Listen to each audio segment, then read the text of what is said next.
and take us through the details of the bills that remain pending, the work that needs to be done before the session ends. Well, definitely. It's, the complete washout that we have seen as we enter the third week of the Parliament session.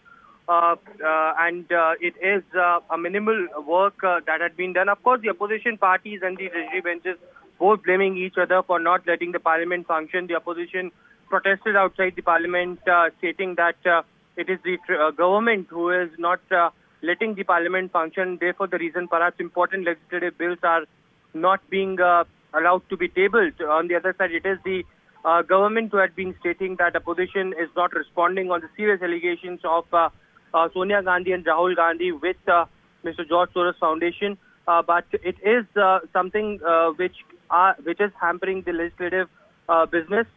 Disaster management bill to railway amendment bill, where railway minister is about to respond in the Lok Sabha, and also the banking amendment bill, all are due in both the houses of Parliament, and therefore the reason perhaps the blame game is currently on. But the important Business Advisory Committee meeting that just concluded of Rajya Sabha that decided that there would be constitution debate and 12 hours time will be allocated to both the opposition and the government. Now, the shadow of this claims and counterclaims will affect those 2 days of the constitution debate or not is something that also remains to be seen. All right. Thank you so much, Aishwarya, for getting us all those details there. Well, that's the latest that we're picking up at the moment. We'll get you more as developments take place. It's time to wrap this edition. More news and updates continue on the other side.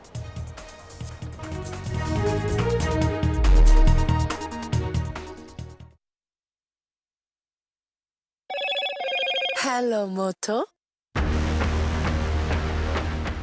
Motorola Edge 50 Pro, world's first AI-powered pro-grade camera.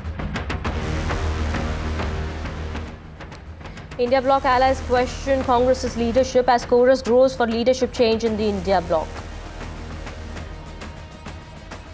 India flags concerns over safety of minorities in Bangladesh. Protest march was carried out outside the Bangladesh embassy. 7 people killed, over 40 injured as a state-run bus rammed into vehicles in a busy Mumbai road. Shaktikanta Das bows out as RBI governor, says ensured consultative approach for all decisions made during his tenure.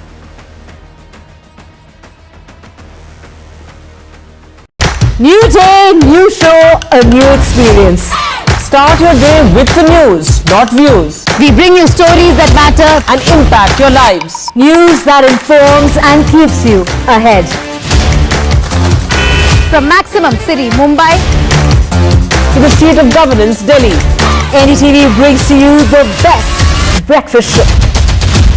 The breakfast show only on NDTV 24/7 every morning at 8 a.m.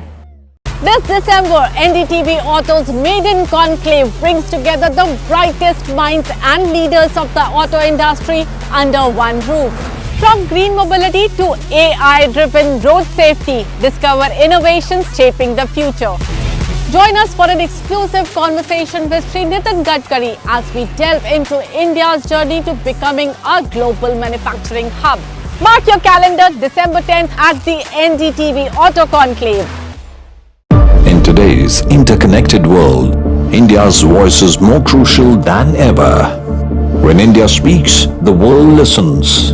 At NDTV World, we are that voice, bringing you intelligent and insightful news from India and beyond. From geopolitics and diplomacy to economic shifts, migrations, tech disruptions, and the stories of our diaspora. We cover the news that shapes our global future. NDTV World, your new home for global news is here. NDTV proudly upholds its legacy of trust and credibility. According to the prestigious Reuters Institute's Digital News Report 2024, NDTV is the top-most news platform in the country. Number 1 in both online and offline reach in India, beating all its competition. NDTV stands for trust.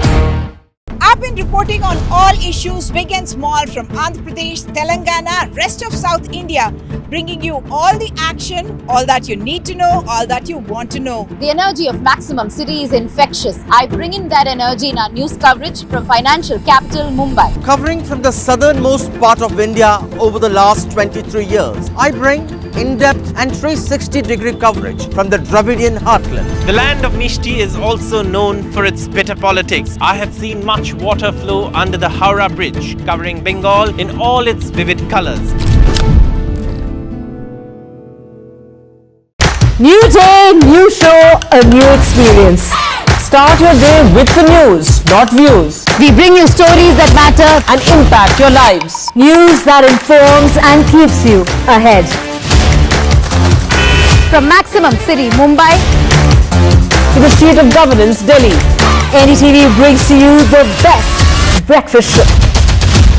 The breakfast show only on NDTV 24/7.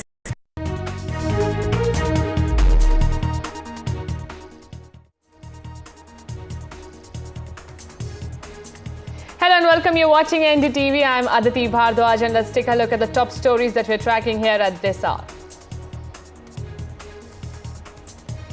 No confidence motion moved against Rajya Sabha Chairman. India bloc moves no trust motion against Jagdeep Dhankhar. Over 50 opposition MP signatures in this no trust motion. And Parliament adjourned till tomorrow within hours amid ruckus. Speaker says opposition's behaviour is disappointing. Congress says government not interested in running the Parliament. And Congress's leadership crisis spreads as India bloc allies question Congress party's leadership. A chorus grows for leadership change in India bloc. Lalu backs Mamta. Constitution debate inside Parliament. 12 hours allocated for constitution discussion. BJP Congress to get equal time on debate. As tensions amid India-Bangladesh grows after Hindu priest arrest on sedition charges, protest outside Bangladesh embassy was carried out.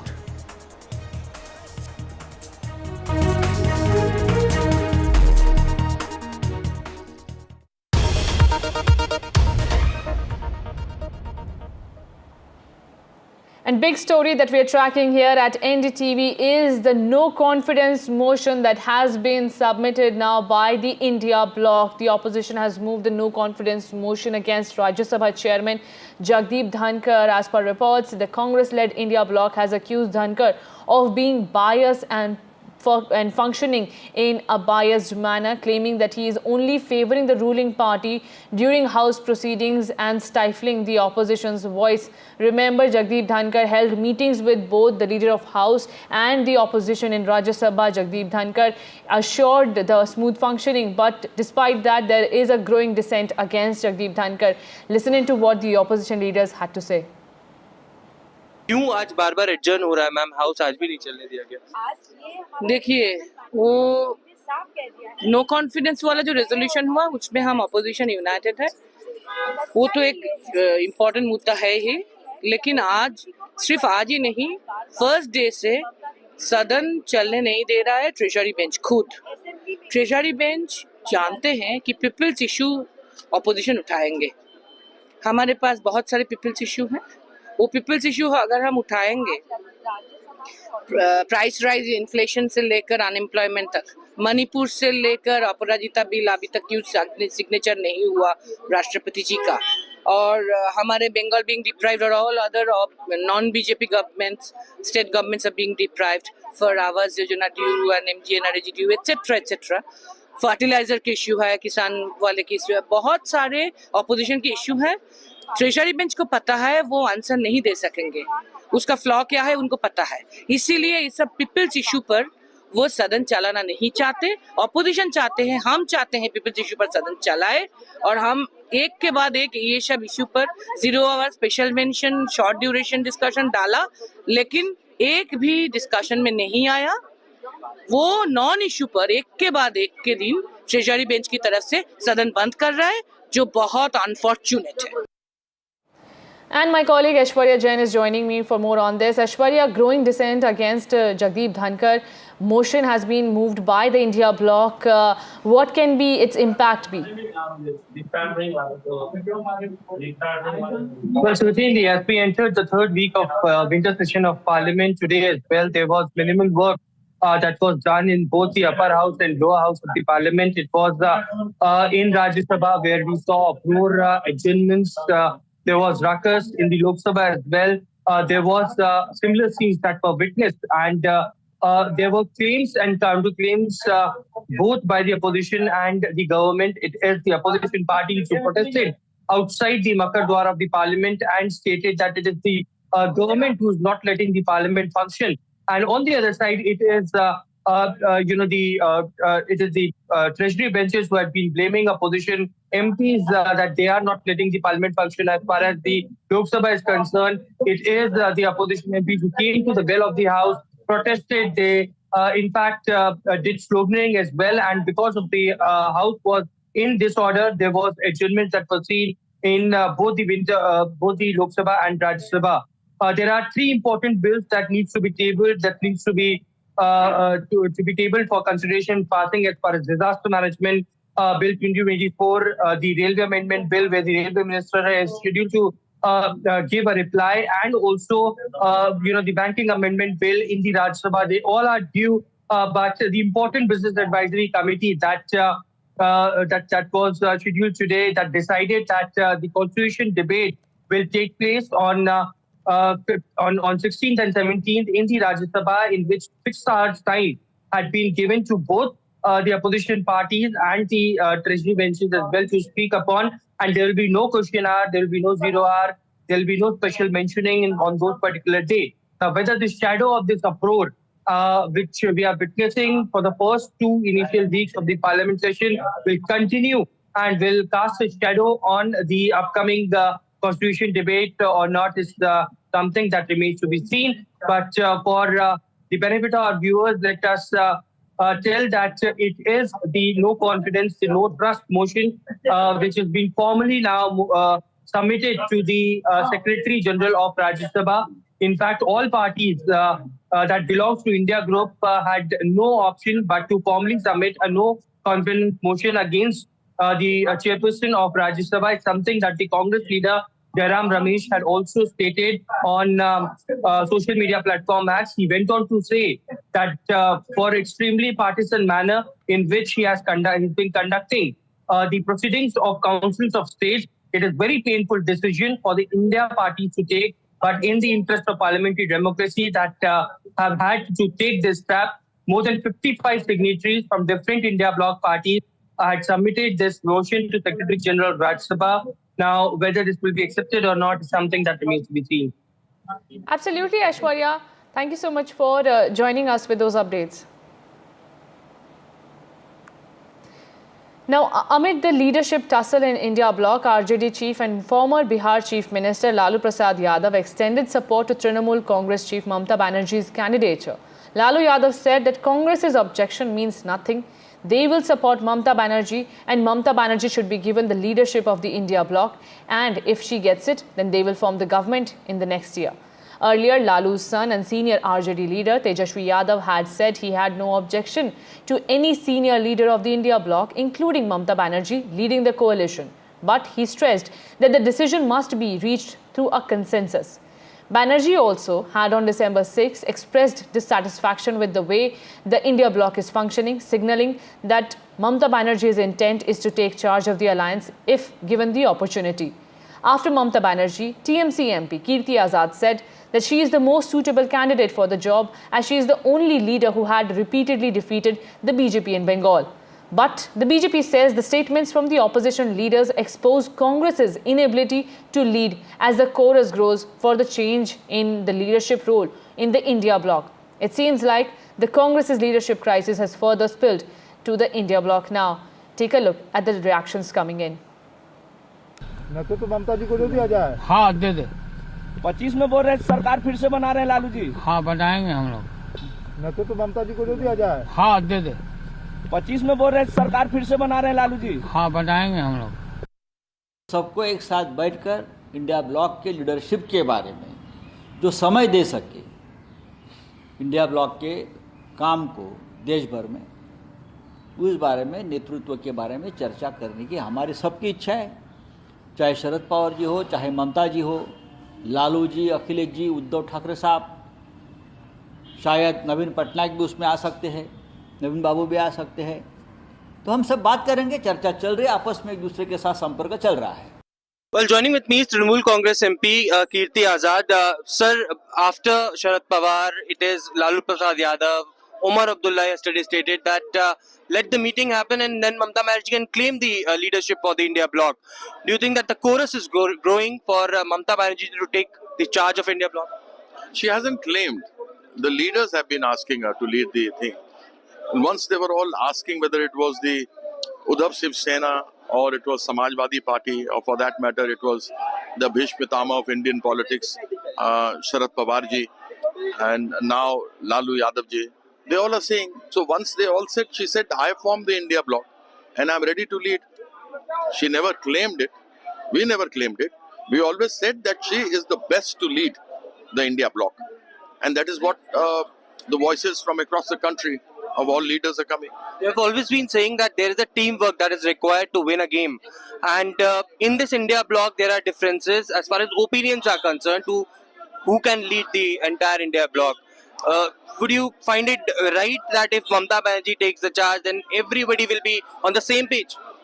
Well, you have various family members, and in the family there are 2 or 3 brothers and sisters. They all have difference of opinion, and yet they come to some solution for the family. When you talk about it, we always feel that the person who is the best to lead, who's got the best performance, who's performed really well.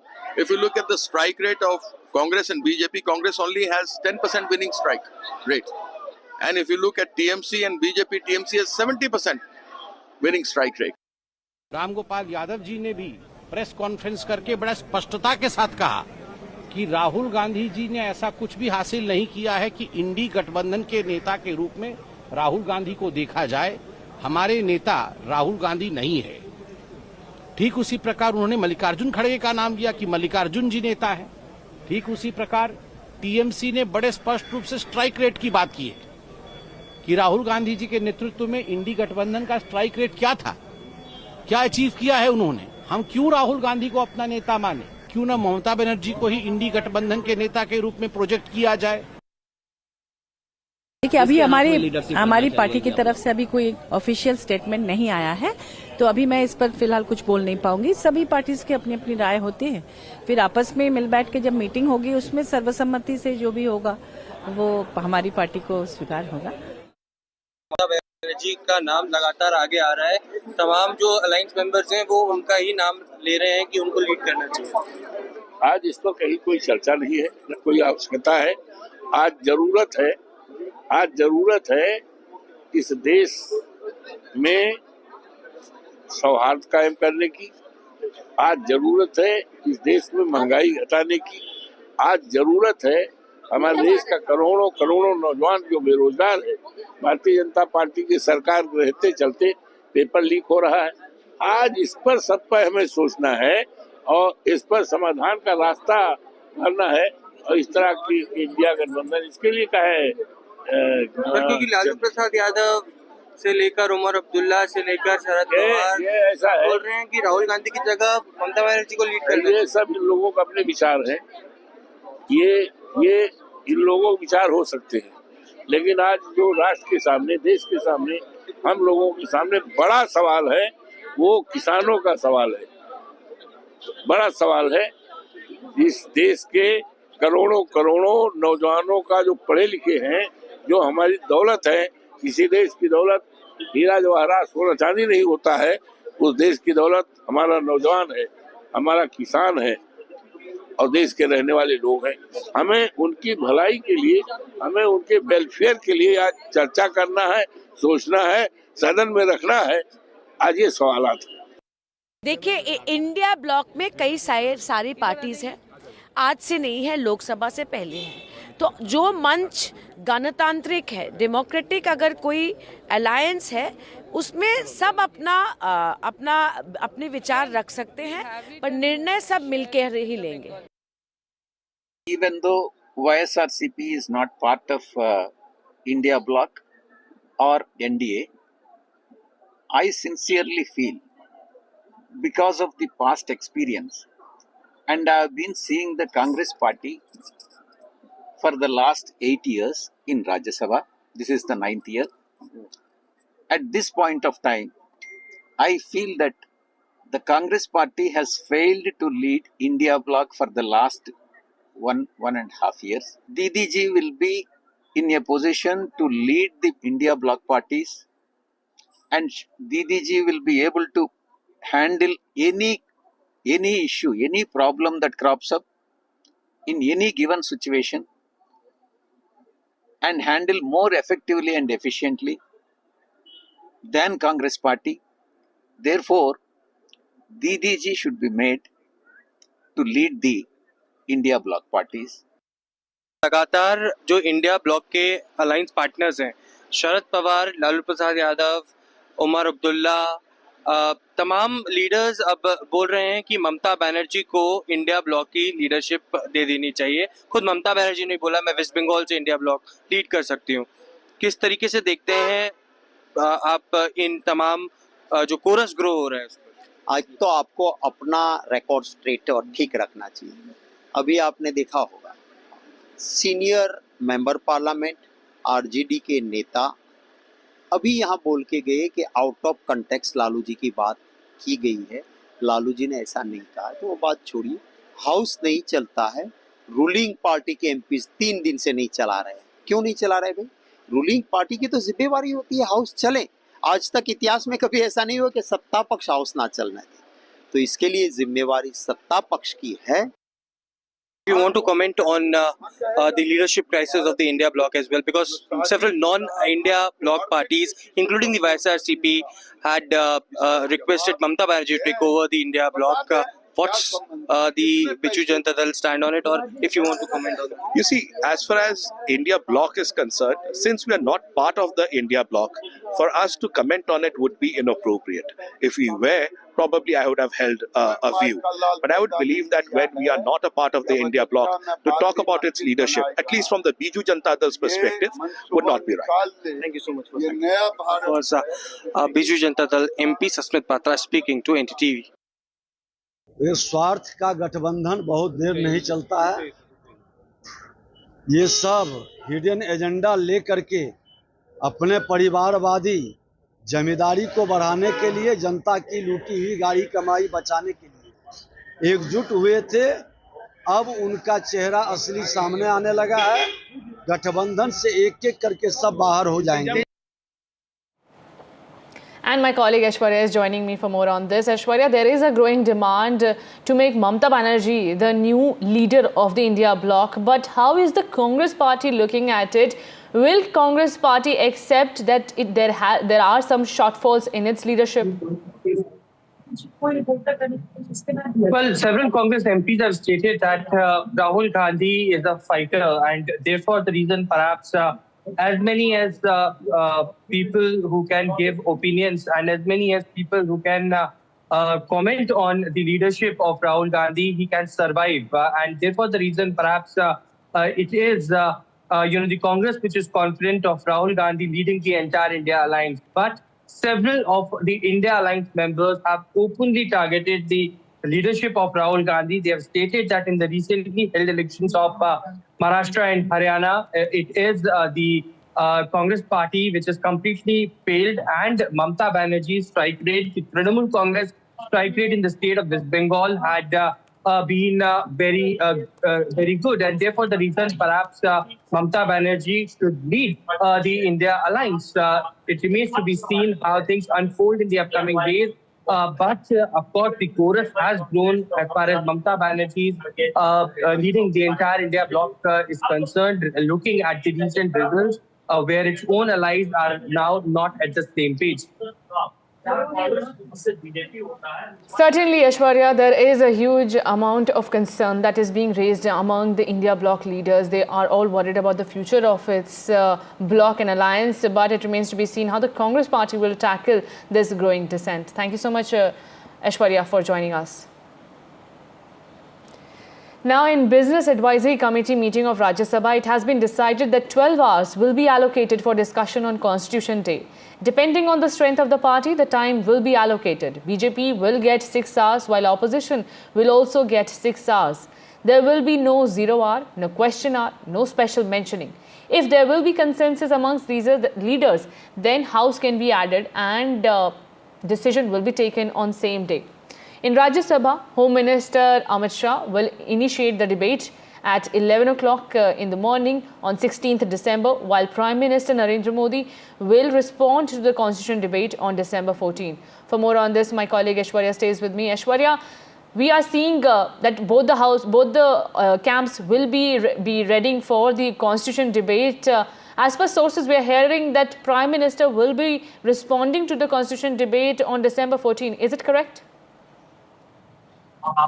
Well, that's right. Business Advisory Committee for Rajya Sabha met at around 12:30 in the Parliament, and it was decided that 12 hours will be allocated to both the opposition and treasury benches to speak on the day of Constitution debate, that is in Rajya Sabha on 16th and 17th of December.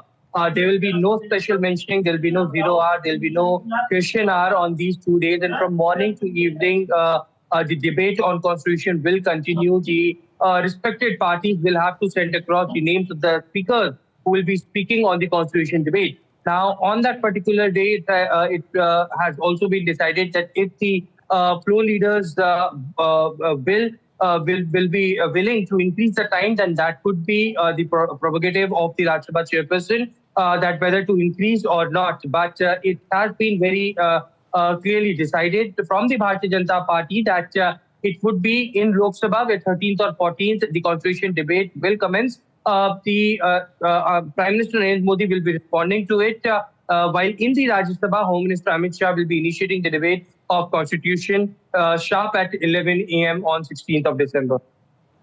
Certainly, Aishwarya. Stay with me. We have more news coming in from the Parliament. Well, viewers, to jog down your memory, what happened since morning, both Lok Sabha and Rajya Sabha have been adjourned for the day. There is no end in sight to the pandemonium as both the factions continue to blame each other for the disruption.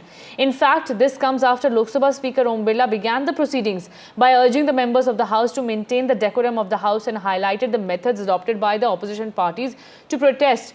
But the opposition parties continued their protest. In fact, the BJP also went on and asked for apology from the opposition to disrupting the House and wasting the time of the House. However, the Congress party and others have maintained that the BJP is not interested in running the parliament. Hence, they are trying and diverting the topic to others.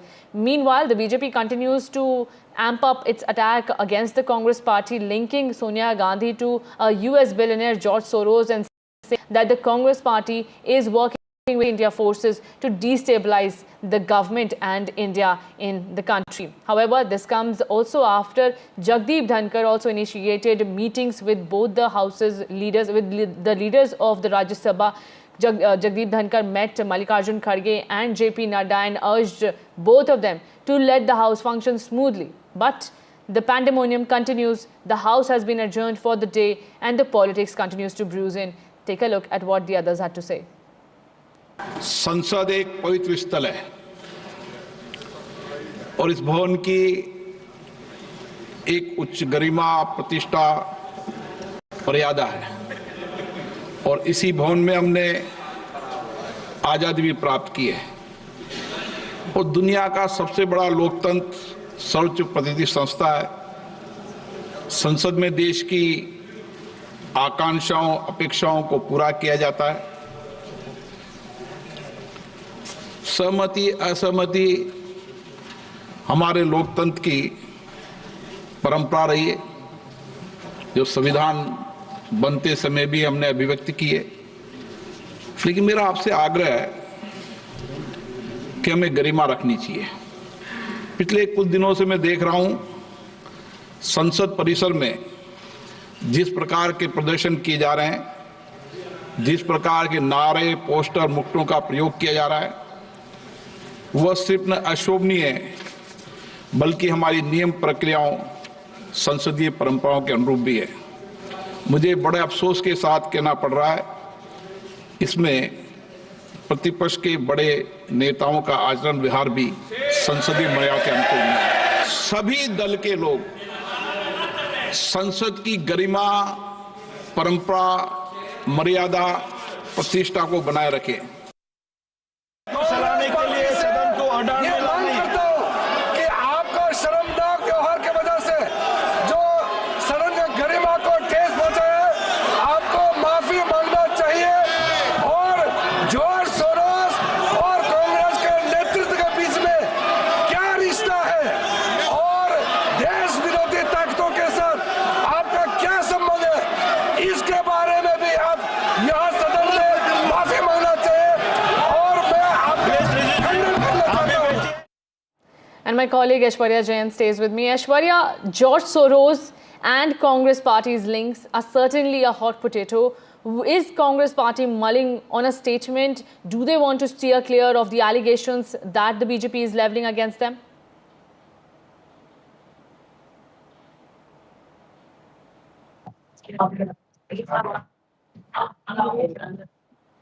We'll try and reconnect with my colleague Aishwarya Jain. George Soros is continuing to haunt Congress Party. The BJP says that the Congress Party is working with anti-India forces to destabilize India.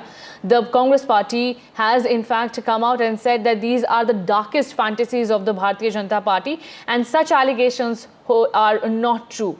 These baseless allegations are what the counter by the Congress Party is against the BJP. But the BJP refuses to take such claims and said that it is the Congress Party which is working with anti-India forces, and hence there is a ruckus in both the houses. My colleague Aishwarya Jain is back with me. Aishwarya, there is a ruckus in both the houses. The hot potato in this parliament showdown is the George Soros and the Congress Party's links. It is the Bharatiya Janata Party MPs have been asking answers from the Congress Party over the links between Sonia Gandhi and Rahul Gandhi with George Soros Foundation. As the Bharatiya Janata Party had claimed that George Soros Foundation had been the anti-India force and had an idea of having independent Kashmir. Priyanka Gandhi reacted to it and stated that Bharatiya Janata Party have no other issues apart from bringing an issue that was of 1994, and they do not want to run the parliament. We have seen uproar in the parliament, adjournments in both the houses today as well amid the claims and counterclaims being made. It was Sadan Chalao versus Shor Machao, sloganeering that was conducted between the Bharatiya Janata Party MPs and the opposition MPs as well. And in both the houses, there was minimal work that was done. In fact, Rajya Sabha Chairperson Jagdeep Dhankhar in fact called up a meeting with the pro leaders as well to find out a middle ground to end this log jam, because important legislative bills are to be tabled for consideration and passing, but that has not been done so far, and therefore the reason perhaps another day of adjournment, another washout, and complete cut we have seen. We have also seen protests of the opposition MPs outside the parliament as well, where they have clearly alleged that it is not them, but it is the treasury benches who is not letting the parliament functioning, which is a shocking point for them.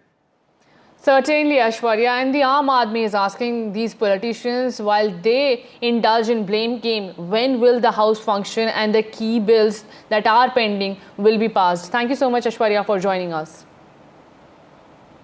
Now, the government is ready to launch its One Nation, One Election project and can introduce a bill in Parliament in this session as per sources. The Cabinet has already approved the report of Ramnath Kovind Committee on One Nation, One Election. The government now wants to form consensus on the bill and can send it to a joint parliamentary committee for a detailed discussion. The JPC will hold discussions with representatives of all political parties. The other stakeholders will be involved in the process too, as per sources. Speakers of all state assemblies can also be called along with intellectuals from across the country. The opinion of common people will also be taken into consideration. Initially, the government wants to involve the people, and the ways and means to achieve this can be discussed later as per sources. But the Congress party says that the one nation, one election is against the parliamentary democracy, while the BJP backs the idea, saying it will bring transparency in the elections. Listen into what the Congress party and the BJP had to say. कि माननीय नरेंद्र मोदी जी ने जब 2014 में प्रधानमंत्री बने थे तब उन्होंने देखा था कि भाई देश भर में बार बार चुनाव होते हैं और लोगों को भी उसमें तकलीफ होती है और उसमें पैसा भी ज़्यादा बर्बाद होता है। तो इसीलिए शुरू में जब संसद बनी थी और 26 जनवरी 1950 को संविधान लागू करने के बाद जो पहला इलेक्शन हुआ था 1952 में, तो तब लोकसभा और विधानसभा एक साथ होती थी। 4-5 चुनाव एक साथ ही हुए थे, लेकिन बाद में कई गवर्नमेंट डिसॉल्व हुई, पार्टी इधर उधर हो गया, उससे मतलब ये अनियमित आई है। तो माननीय नरेंद्र मोदी जी का विजन है कि भाई वन नेशन वन इलेक्शन अगर एक बार हो जाएगा तो ये लोगों का टाइम भी बचाने में उसकी मदद होगी, और इसीलिए वन नेशन वन इलेक्शन का एजेंडा हमारा है। माननीय रामनाथ कोविंद जी के कमेटी ने उसका रिपोर्ट सरकार के पास दे दिया है, सरकार ने कैबिनेट में उसको मंजूरी भी दी है। अभी संसद में आना बाकी है, तो इस सत्र में ही वन नेशन वन इलेक्शन का बिल आ सकता है और उसमें चर्चा करके अपोजिशन को हमारा कहना है कि भाई इसको आपने सपोर्ट करना चाहिए। अगर उसमें कुछ सुझाव देना है तो सुझाव अमेंडमेंट के लिए दे सकते हैं, लेकिन वन नेशन वन इलेक्शन को मेरे रिपब्लिकन पार्टी ऑफ इंडिया का पूरा सपोर्ट है और वन नेशन वन इलेक्शन होना चाहिए, ये हमारी भूमिका है। तो आपको लगता है शीतकालीन सत्र में सरकार ये बिल ला सकती है?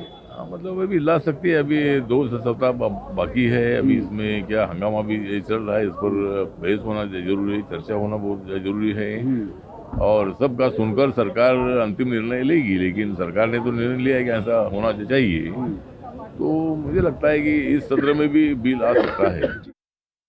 How do you see this idea? The government sources are saying that this bill, after it is tabled, will be sent to JPC for further deliberation. First of all, the idea of one nation, one election is against parliamentary democracy norms. We are a parliamentary democracy. A government, be it a central government or a federal state government, only is there until it has a majority. There is no fixed term. And only in a presidential form of government we have fixed term. In my opinion, this is unconstitutional. If the government tries to table the bill, and if they send it to a joint parliamentary committee, and they will get these diverse views. And in fact, even when they bring the bill back to the House at any point of time, it will be defeated because I'm sure their own alliance partners, the TDP and the JDU, will not support it. And now, as the Parliament standoff continues, both houses adjourned amid ruckus. Congress MP Priyanka Gandhi Vadra has hit out at the centre. She has also questioned why is Prime Minister Narendra Modi absent in the Parliament, and she says that she is sure that the government is not interested in running Parliament, hence they are causing disruption. Take a look. रोज हम कोशिश करते हैं लेकिन वो नहीं चाहते, चर्चा नहीं चाहते, तो किसी न किसी बहाने adjourn करा रहे हैं। और मुझे ताज्जुब होता है, मैं तो नहीं हूँ संसद में, आज तक प्रधानमंत्री जी आया ही नहीं है। सत्र के मेरे ख्याल से 10 दिन तो हो गए होंगे, दिखते ही नहीं है यहाँ। And with that, we're slipping into a very short break. Don't go anywhere. More news and updates lined up.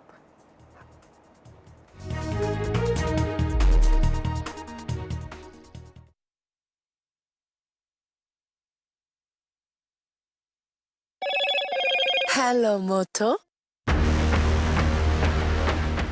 Motorola Edge 50 Pro. World's first AI-powered pro-grade camera.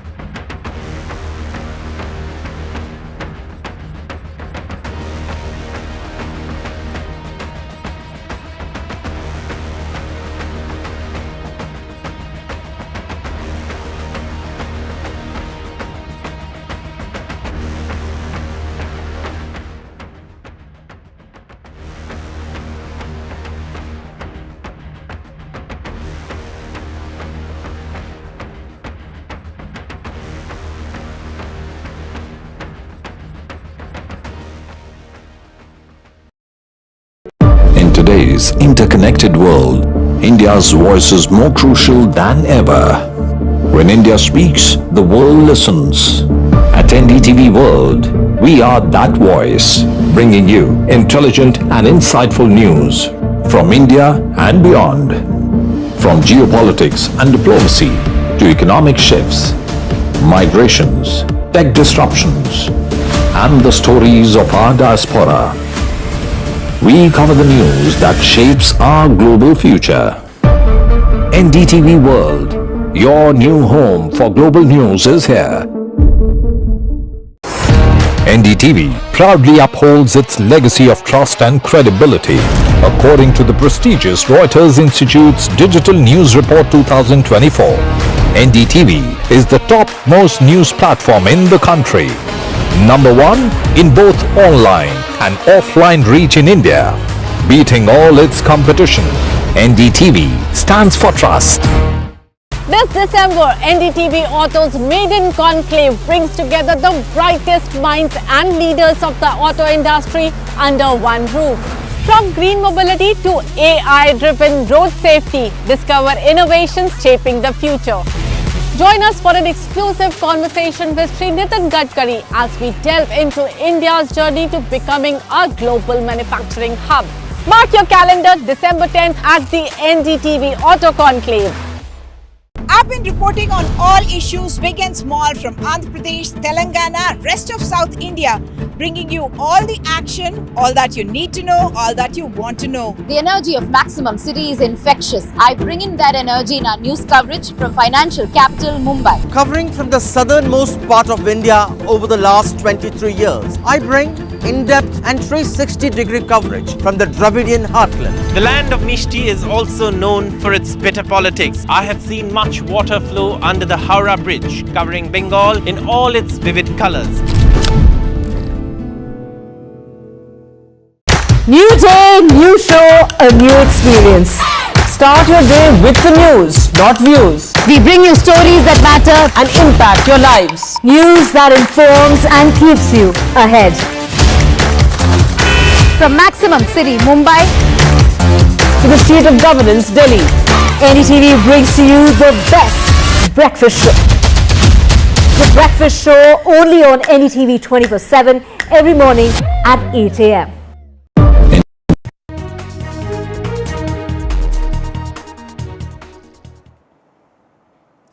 And viewers, the opposition has moved a no-confidence motion against Rajya Sabha Chairman Jagdeep Dhankhar.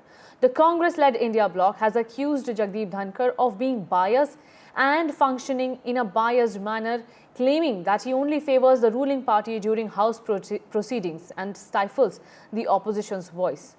But is it so or not? We'll discuss and deep down over it with our panel of experts. Joining me, Sajjan Kumar, political analyst, and Sanjay K. Chadha, who is a constitutional expert and also the advocate of Supreme Court. Sajjan Kumar, coming to you first. Though the opposition doesn't have the numbers required in the Rajya Sabha, the opposition wants to prove its point of not being given an opportunity to speak. Is it just a political gimmick by you? What do you think about it? More than opposition, I think opposition needs one issue, which creates a semblance of unity within the India alliance.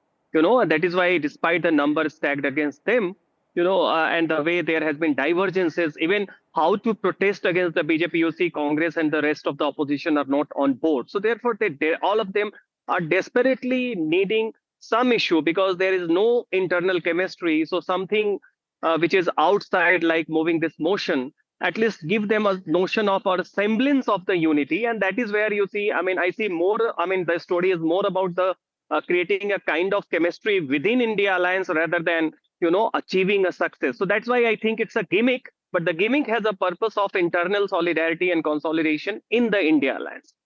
This is one. Second, also, we do see that now we are witnessing that within India bloc, you have a Congress taking almost a solo path on the issues around which it want to protest or disrupt.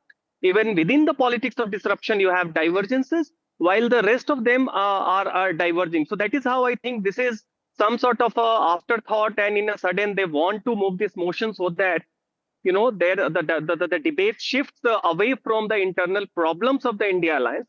So that is why certainly it's a gimmick, but the gimmick has a purpose. Purpose is the internal consolidation of the India alliance. And that is why we do know, even the India alliance and Congress knows that the motion will be defeated. It cannot pass. The numbers not stacked. either in Rajya Sabha or in Lok Sabha.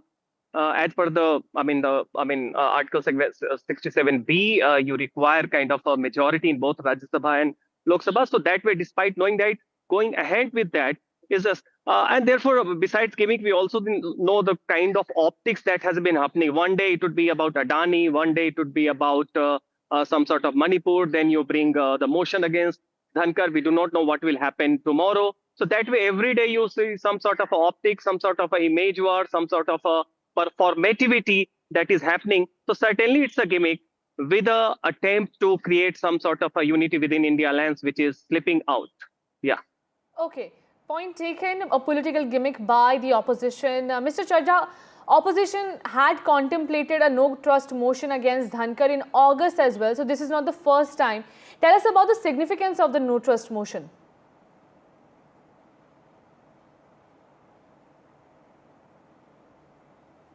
Yeah. As far as the significance of no trust motion is concerned, I would like to tell you and our viewers that this is for the first time in our parliamentary history that this kind of motion is being moved. Look, this has its own importance, no doubt about it. It shows the, as we call in Hindi, rosh on the part of the on the part of the opposition party. Now, as Sajjan was telling that Article 67 provides for the provision. So let me clarify for, in little detail so that all our viewers also know about it, as what exactly is the procedure, how it happens, what is the procedure. The procedure, section 67B specifically writes about this particular thing, where it says that a resolution is to be moved within the council of Rajya Sabha. We have to move in motion. That motion has to be passed by majority, a simple majority. Now, thereafter, once this motion is moved, the prior requisite of moving this motion is a 14 days notice. That notice is to be 14 days in advance. And third requirement, which is mentioned in the law, is that it has to be approved by simple majority by the Lok Sabha also. So this is the procedure, and prior to which, as we have seen today, the reports are saying that 70 or 60 member of parliament have signed. Member of Parliament Rajya Sabha has signed this motion. So this is what is the requirement of law.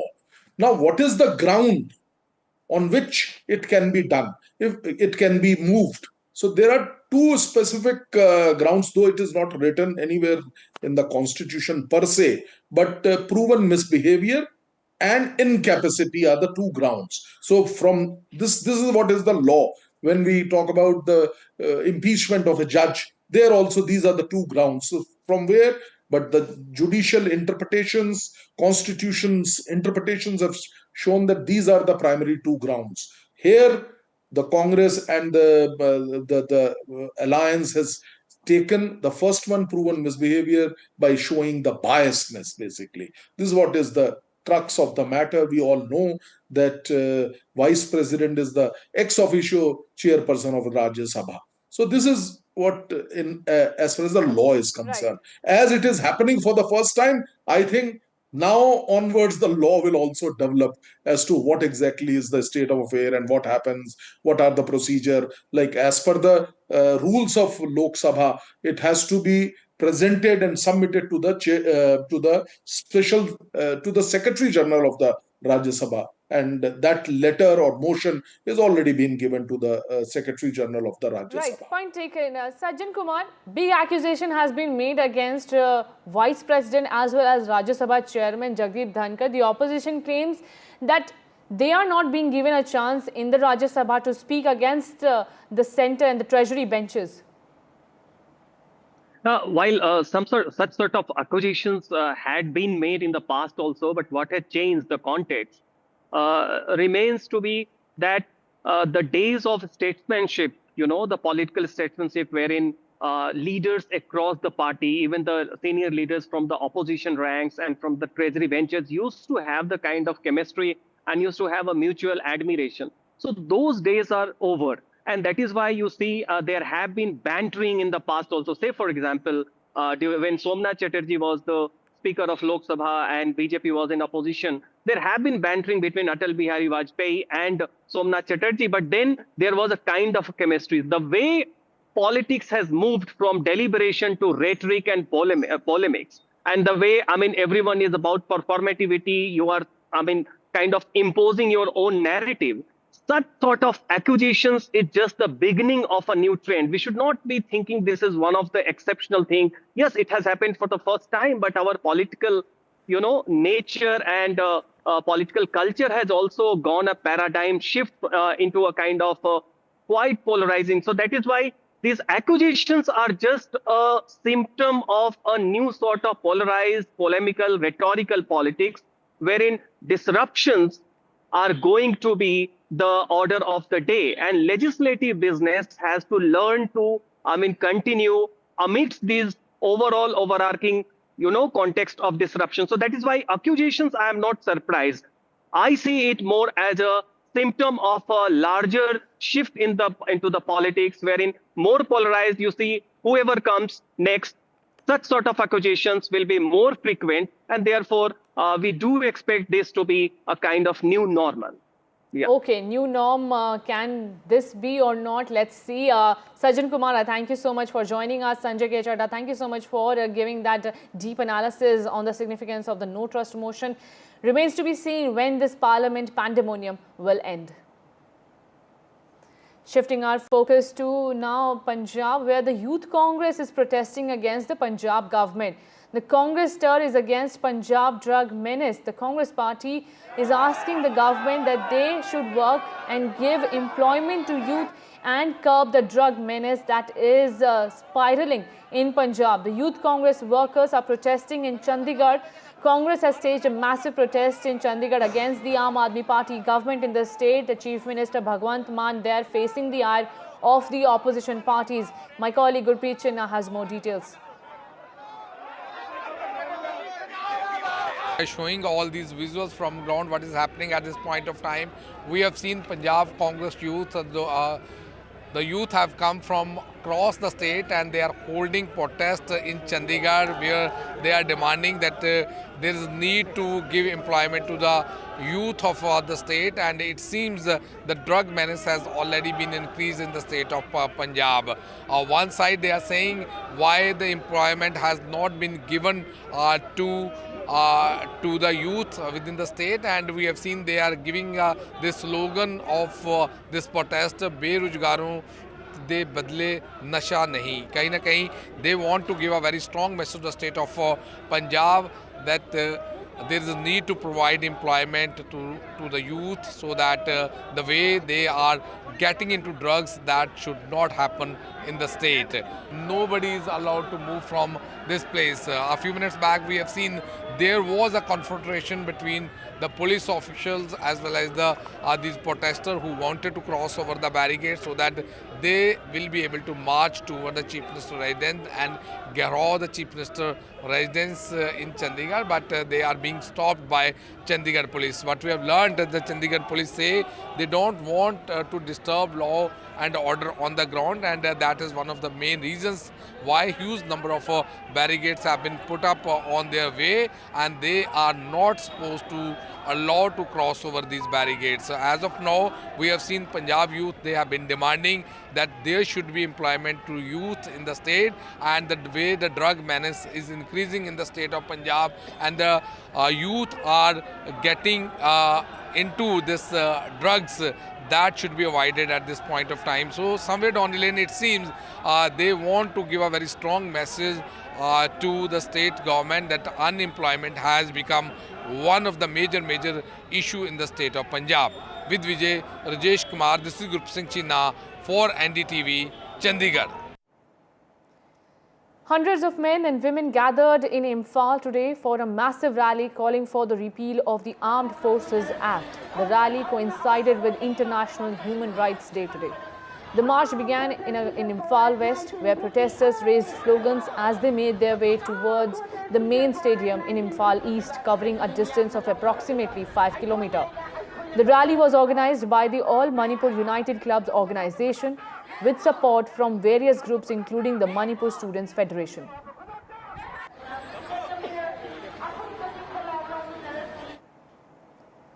A huge row has erupted over the unveiling of the redesigned Telangana Talli statue at the State Secretariat, with the Congress government justifying the new design.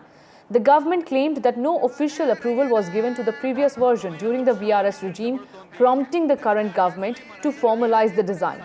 Making a statement in the Assembly, Chief Minister Revanth Reddy claimed that the new design reflected Telangana's cultural heritage and self-respect.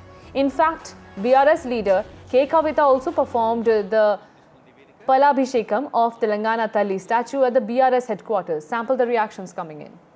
Well, unfortunately, the idol that he has unveiled has not been discussed with anybody. In fact, it was kept a secret until it was unleashed. Why so much fear? If it was a emotive issue for 4 crore people, he could have unveiled it. He could have openly discussed it with everybody. He did not.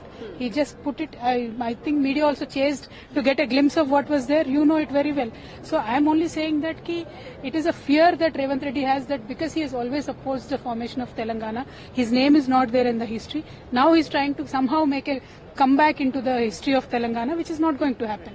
There are 103 members of the India bloc in the upper house. So clearly the opposition bloc does not have numbers when it comes to really making a point there, but it wants to make a political point. This is a symbolic move. And I spoke to the MPs there. They want to make it clear that it's not just against one individual, but they want to basically register their opposition, their protest against the way the upper house is being run.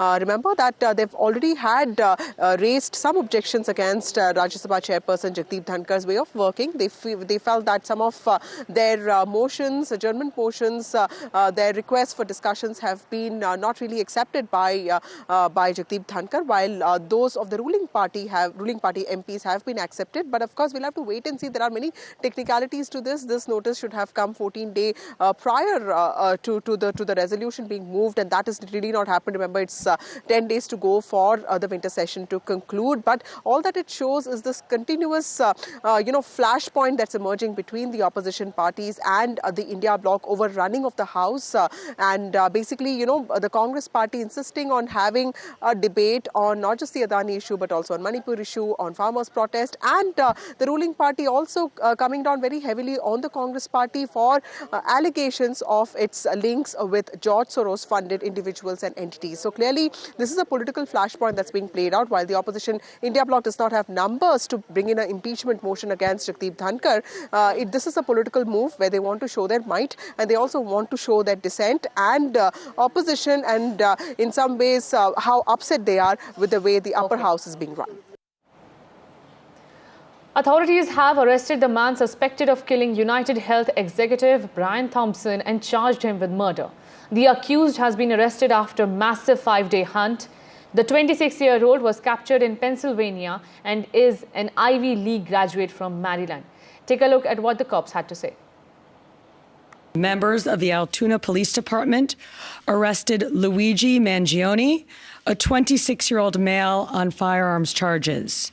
At this time, he is believed to be our person of interest in the brazen targeted murder of Brian Thompson, CEO of United Healthcare, last Wednesday in Midtown Manhattan.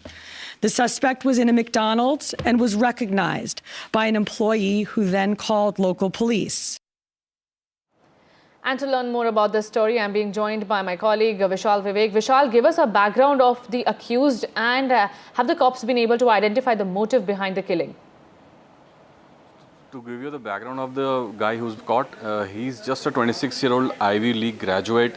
He has been a very good student throughout his life. When he was in school, he was awarded the valedictorian. The top students in the class are given that honor. So you can see that there was a trend in which he excelled in studies. He was a software company employee. So all these things point to a direction that does not really point us in the direction that he would be doing such a crime. But he, in the end, he did do that. So all of that has happened because he has been influenced by a lot of these manifestos that were circulated by many extreme left people in the US, such as the Unabomber in the 70s, who had a manifesto of his own in which he had spoken out against corporate America. So all of these ideologies influenced this guy, and this guy was apprehended in Pennsylvania when an employee at McDonald's recognized him and then alerted the authorities, and all of those details are still emerging. So the academic details have emerged, and he has turned out to be an excellent student, but at the same time he did this ghastly crime. He killed one of the biggest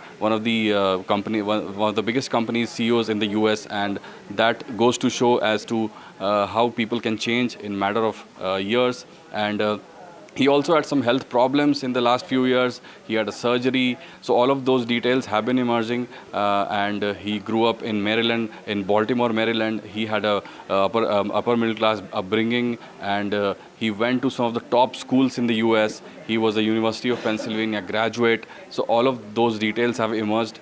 But in the end, he's suspected to have killed the CEO of United Healthcare, which is the 4th largest company in the US. So the authorities have now charged him, but it remains to be seen what kind of sentence would the judge give when the sentence is read. Absolutely, Vishal. Thank you so much for joining us with those updates. It is the showman Raj Kapoor's 100th birth anniversary, and the Kapoor Khandan is heading to Delhi to meet none other than but Prime Minister Narendra Modi. Neetu Kapoor, Ranbir Kapoor, Alia Bhatt, Kareena Kapoor, Karishma Kapoor and Saif Ali Khan are all on their way to meet the Prime Minister.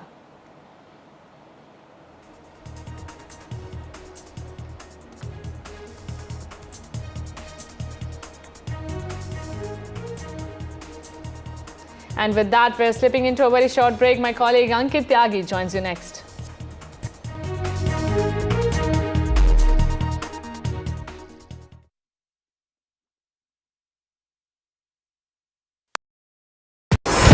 NDTV proudly upholds its legacy of trust and credibility.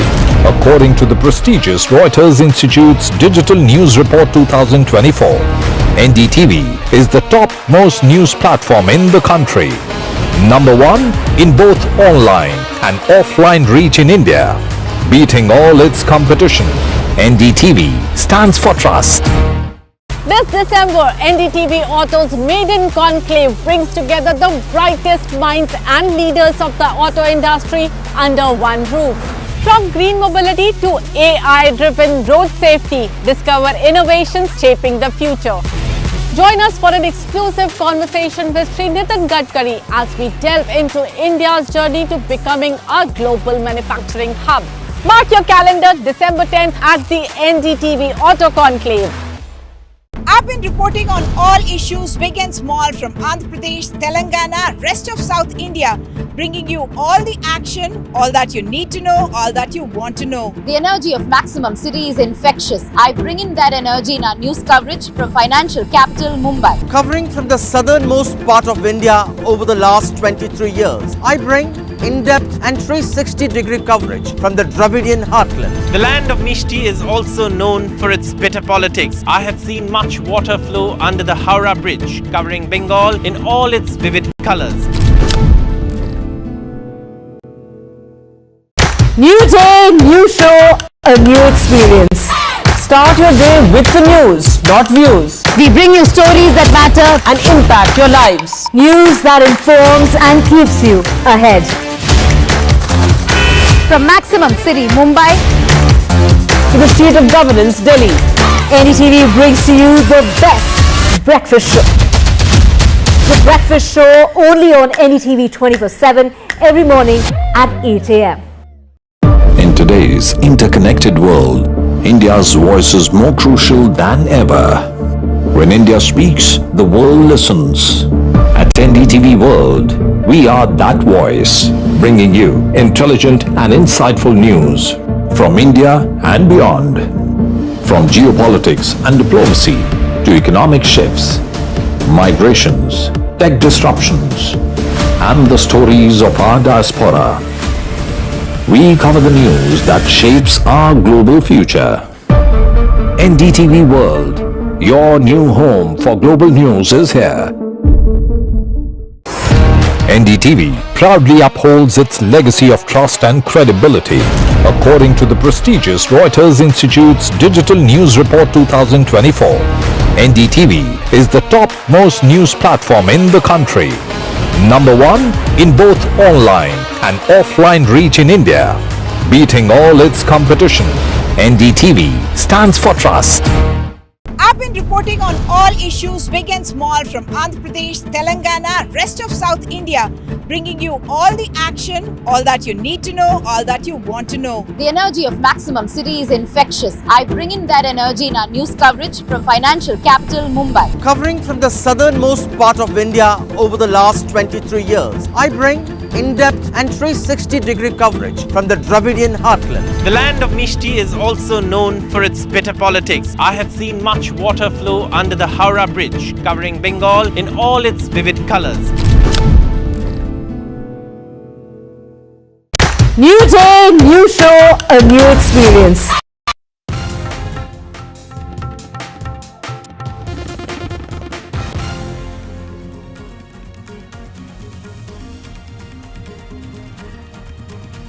Good afternoon and welcome to NDTV. I am Ankit Tyagi. Let's quickly take a look at the headlines we are tracking at top of 3.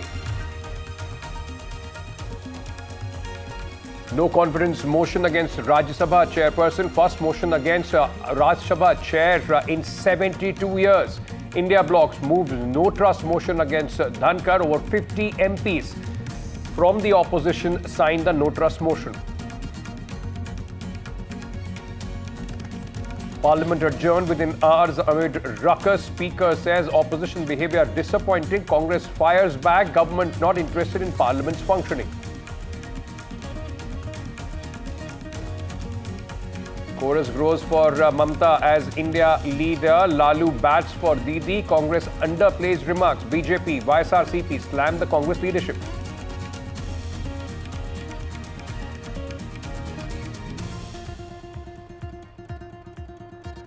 Constitution discussion in the Parliament. 12 hours allocated for the discussion. BJP Congress to get equal time on this discussion.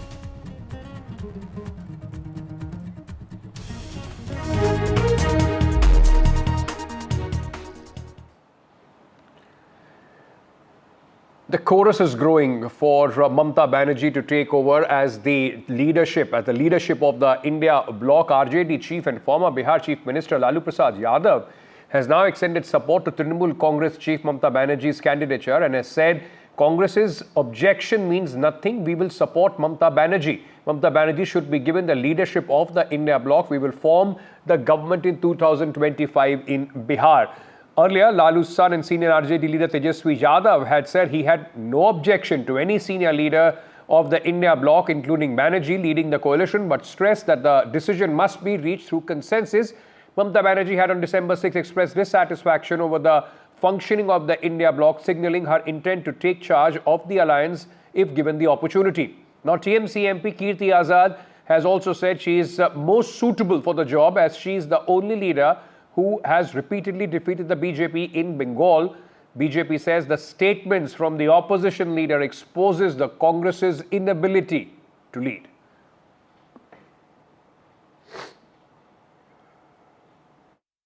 न तो ममता जी को दे दिया जाए। हाँ दे दे। 25 में बोल रहे सरकार फिर से बना रहे हैं लालू जी। हाँ बनाएंगे हम लोग। न तो ममता जी को दे दिया जाए। हाँ दे दे। 25 में बोल रहे सरकार फिर से बना रहे हैं लालू जी। हाँ बनाएंगे हम लोग। सबको एक साथ बैठकर इंडिया ब्लॉक के लीडरशिप के बारे में जो समय दे सके, इंडिया ब्लॉक के काम को देश भर में, उस बारे में नेतृत्व के बारे में चर्चा करने की हमारी सबकी इच्छा है। चाहे शरद पवार जी हो, चाहे ममता जी हो, लालू जी, अखिलेश जी, उद्धव ठाकरे साहब, शायद नवीन पटनायक भी उसमें आ सकते हैं, नवीन बाबू भी आ सकते हैं। तो हम सब बात करेंगे, चर्चा चल रही है, आपस में एक दूसरे के साथ संपर्क चल रहा है। Well, joining with me is Trinamool Congress MP Kirti Azad. Sir, after Sharad Pawar, it is Lalu Prasad Yadav. Omar Abdullah yesterday stated that let the meeting happen and then Mamata Banerjee can claim the leadership for the India bloc. Do you think that the chorus is growing for Mamata Banerjee to take the charge of India bloc? She hasn't claimed. the leaders have been asking her to lead the thing. And once they were all asking whether it was the Uddhav Shiv Sena or it was Samajwadi Party, or for that matter, it was the Bhishma Pitama of Indian politics, Sharad Pawar ji, and now Lalu Yadav ji. They all are saying, so once they all said, she said, I formed the India bloc and I'm ready to lead. She never claimed it. We never claimed it. We always said that she is the best to lead the India bloc. And that is what the voices from across the country of all leaders are coming. They have always been saying that there is a teamwork that is required to win a game. And in this India bloc, there are differences as far as opinions are concerned to who can lead the entire India bloc. Would you find it right that if Mamata Banerjee takes the charge, then everybody will be on the same page? Well, you have various family members, and in the family there are 2 or 3 brothers and sisters. They all have difference of opinion, and yet they come to some solution for the family. When you talk about it, we always feel that the person who is the best to lead, who's got the best performance, who's performed really well. If you look at the strike rate of Congress and BJP, Congress only has 10% winning strike rate. And if you look at TMC and BJP, TMC has 70% winning strike rate. देखिए अभी हमारी party की तरफ से अभी कोई official statement नहीं आया है, तो अभी मैं इस पर फिलहाल कुछ बोल नहीं पाऊंगी। सभी पार्टीज की अपनी अपनी राय होती है, फिर आपस में मिल बैठ के जब मीटिंग होगी उसमें सर्वसम्मति से जो भी होगा वो हमारी पार्टी को स्वीकार होगा। ममता बनर्जी का नाम लगातार आगे आ रहा है, तमाम जो अलायंस मेंबर्स हैं वो उनका ही नाम ले रहे हैं कि उनको लीड करना चाहिए। आज इस पर कहीं कोई चर्चा नहीं है, न कोई आवश्यकता है।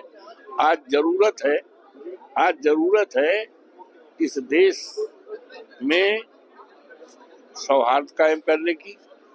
आज जरूरत है इस देश में महंगाई घटाने की।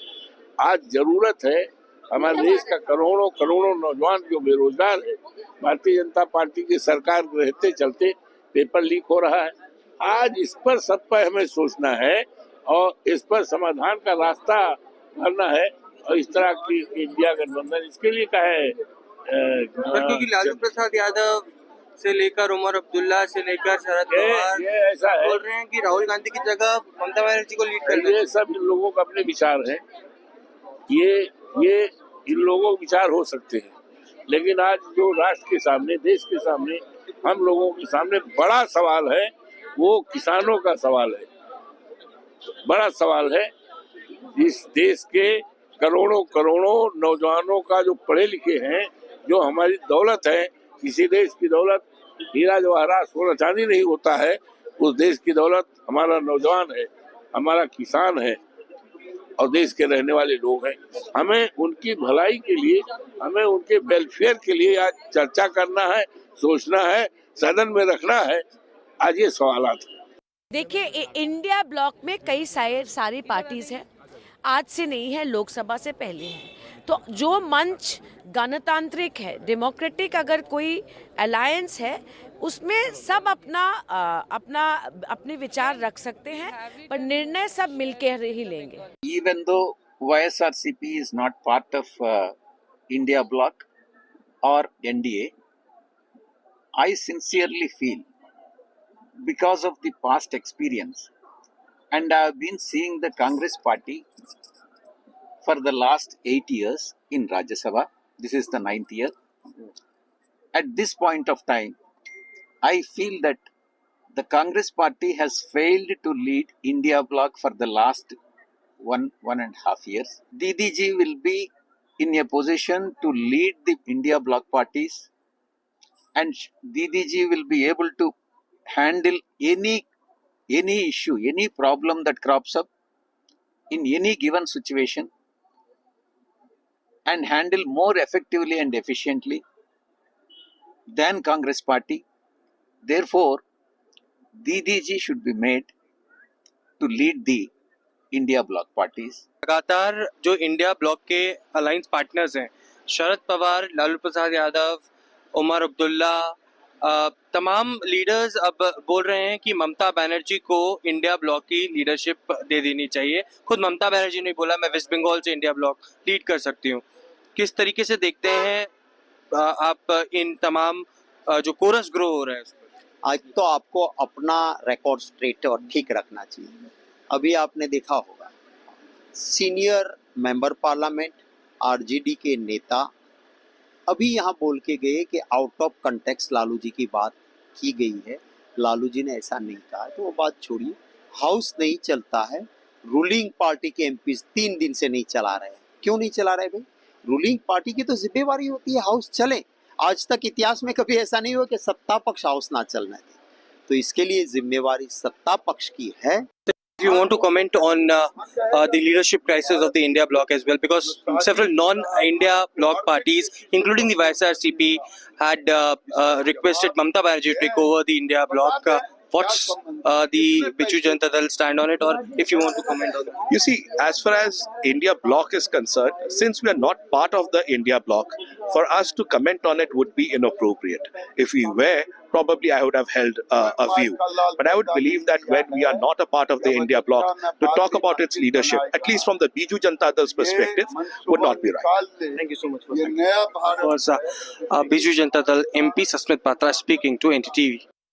ये स्वार्थ का गठबंधन बहुत देर नहीं चलता है। ये सब हिडन एजेंडा लेकर के अपने परिवारवादी जमींदारी को बढ़ाने के लिए, जनता की लूटी हुई गाड़ी कमाई बचाने के लिए एकजुट हुए थे।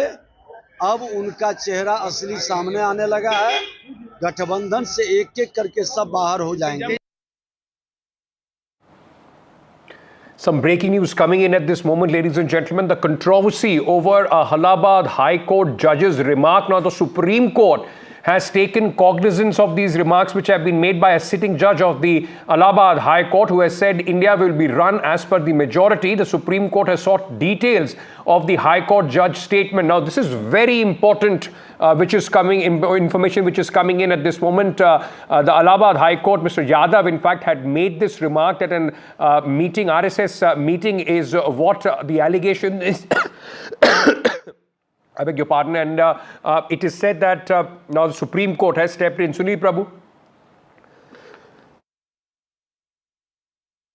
with more details on this. Sunil, the Supreme Court taking cognizance of this, many have been demanding some sort of an action after these remarks were made by the judge. Well, the Chief Justice of India, the Supreme Court on the administrative side, not on the judicial side, has sought details from the relevant High Court, Allahabad High Court, about what exactly was this event. Why did Justice Yadav attended? What were the remarks? Because there's some very derogatory remarks that is made against Muslims and remarks which are really not even reportable.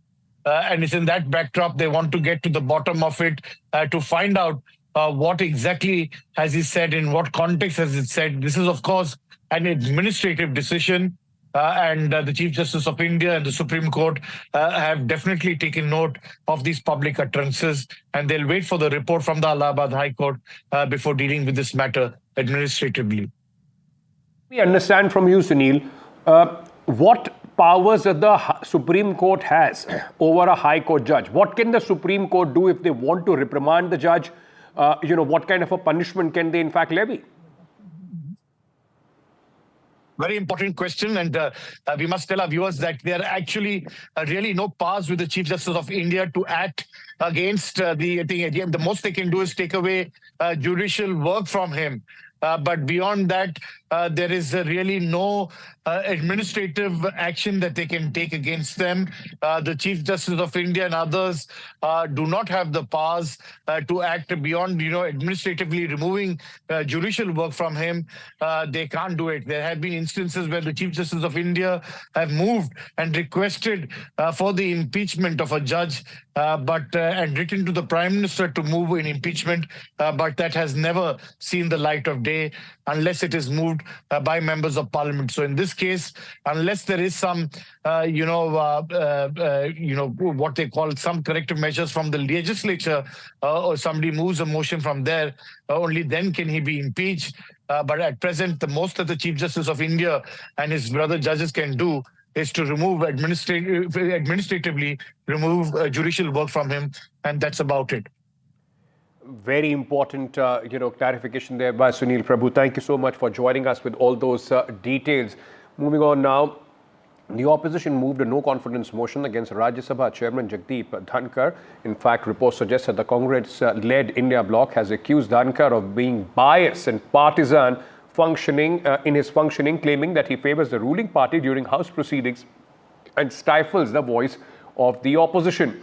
In fact, the Congress party has said that there is no option left but to move a no-trust motion. Now remember, in the last 72 years of the Parliament's history, this is the first time that the Chairperson and the Vice President is facing a no-trust motion. Mr. Dhankhar will be the first Chairperson, in fact, to face any such motion. The opposition may or may not have the numbers to, in fact, back this, but this will send a big message also, in fact, politically, as far as Mr. Dhankhar is concerned, with the absolute no confidence of the opposition in Mr. Dhankhar's functioning. Let me go across. Let's just first listen into some reactions on this story. आज जो no confidence motion opposition की तरफ से डाला गया है, ये भी पार्लियामेंट्री प्रोसीजर में अलाउड है। ये कोई हमने नियम का कानून तोड़ के या संविधान के बाहर जाके अपने अधिकार का हमने अधिकार नहीं जताया है। हमारा अधिकार है नो कॉन्फिडेंस मोशन मूव करना, पर इन सब चीज़ों से हटकर इधर उधर की बातें करना बीजेपी की आदत है। आज भी वो सदन में बाधा दे रहे हैं, इससे तृणमूल कांग्रेस वॉकआउट कर गई है। My colleague Aishwarya now joins us with more details on this. Aishwarya, the opposition may or may not have the numbers, but this is big signalling from the opposition against the chair.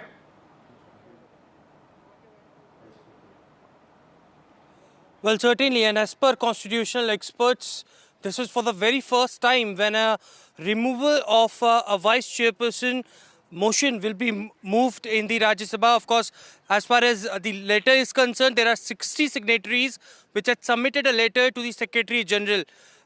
In the history of the country, in terms of Rajya Sabha chairperson, there has been no such motion that had been moved till now. For the Lok Sabha Speaker, there had been instances in the past where the motion had been moved for removing, or there was no confidence motion against the Lok Sabha Speaker that had been moved.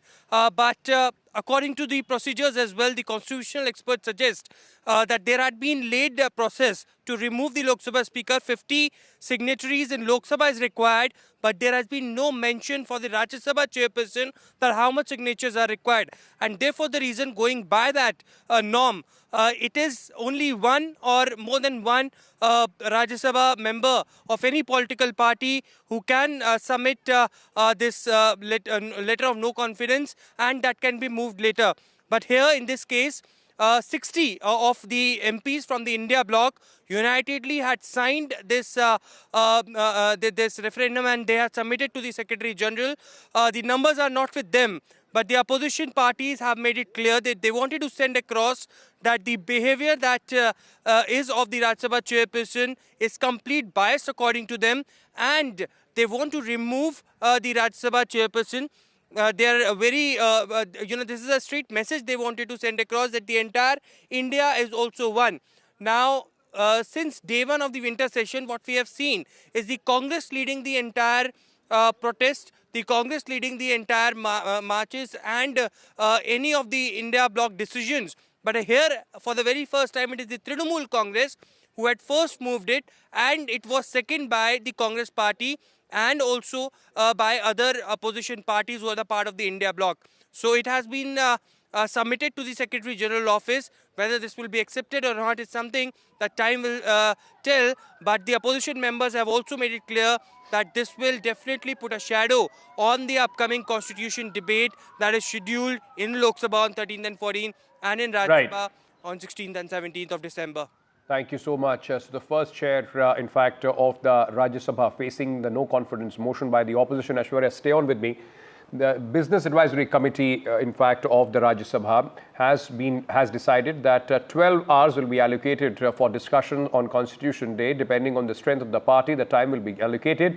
BJP will get 6 hours, while the opposition will get 6 hours for this discussion. There will be no 0 hour, no question hour, no special mentioning on this debate. Now, if there will be consensus amongst the leaders, then hours can be added and decision will be taken on the same day. In Rajya Sabha, Home Minister Amit Shah will initiate the debate at 11 a.m. on 16 December, while Prime Minister Modi will respond on the Constitution on December 14th in the Lok Sabha. Aishwarya continues to be with us on this story. Aishwarya, this is going to be a very heated debate. It can be expected because on one side, the opposition's narrative is save Constitution. On the other, the government says they are only strengthening it.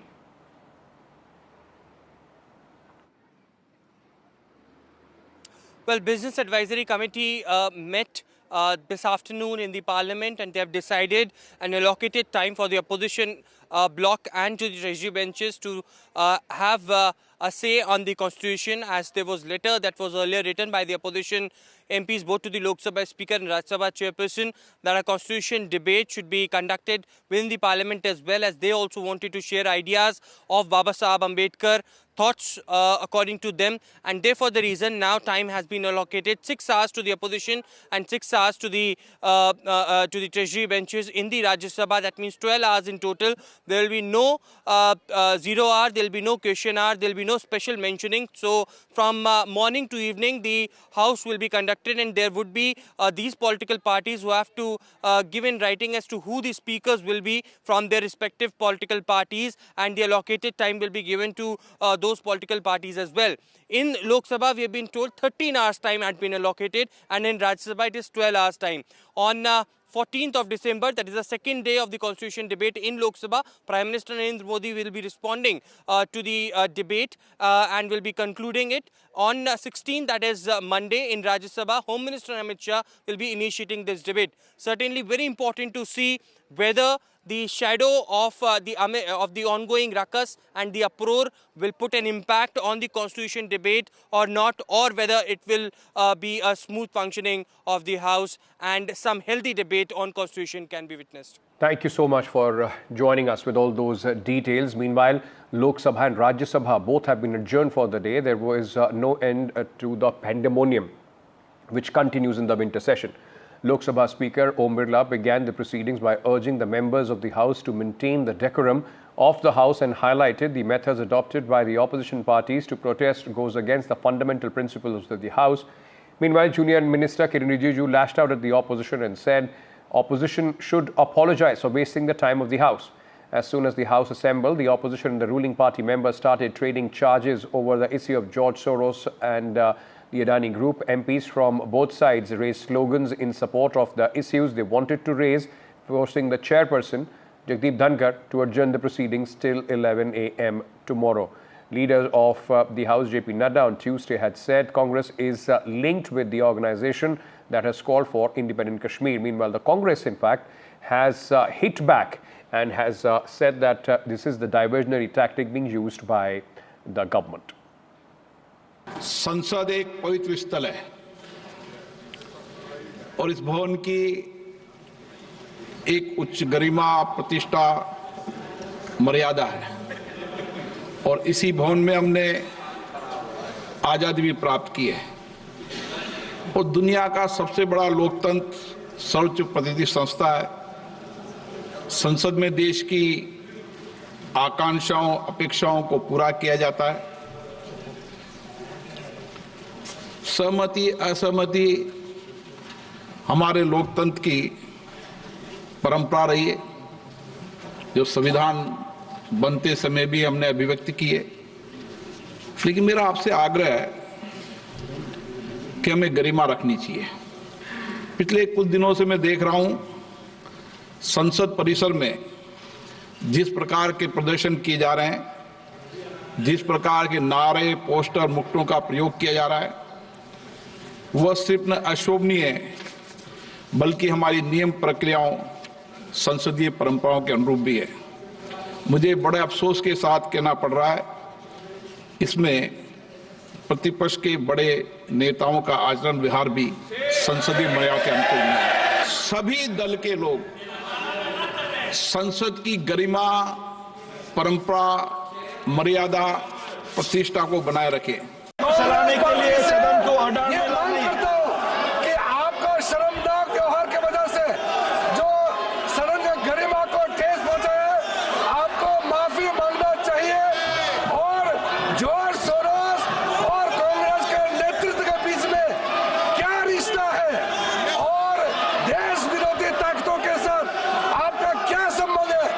इसके बारे में भी आप यहाँ सदन में माफी मांगना चाहिए और मैं आपके खंडन करना चाहता हूँ।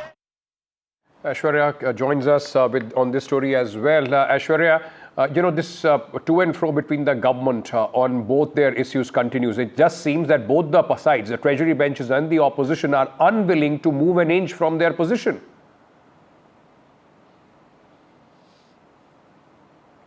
Well, we have entered into third week of the winter session of Parliament, and a minimal work had been done so far in both the lower house and the upper house of the Parliament.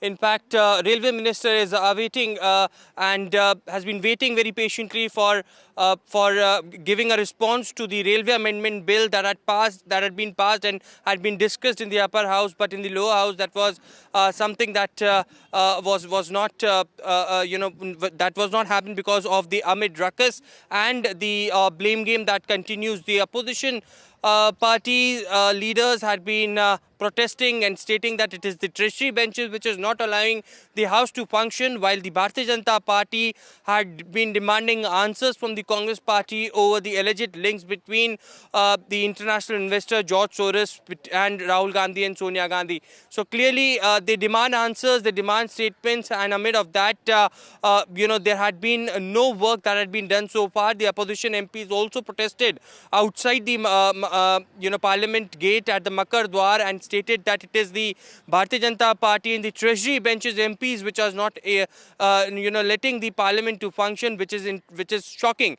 Now in the Rajya Sabha, the Chairperson had called this morning a floor leader meeting in which things had been discussed to find some middle ground.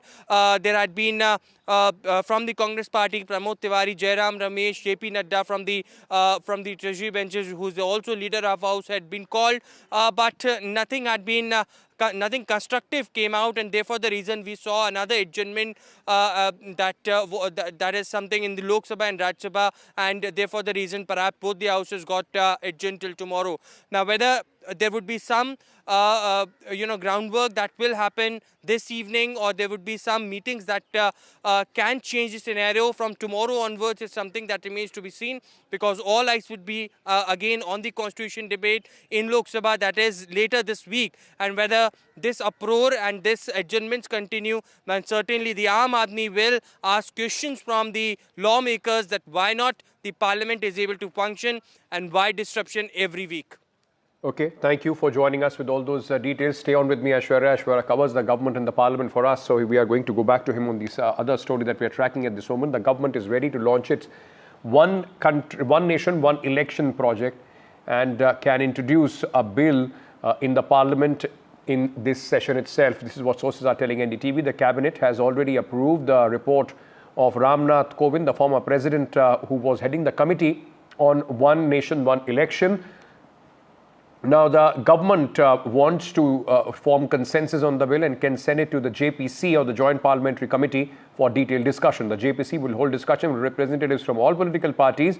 Thus, other stakeholders will be involved in the process as well. Speakers of all assemblies can be called along with intellectuals from across the country.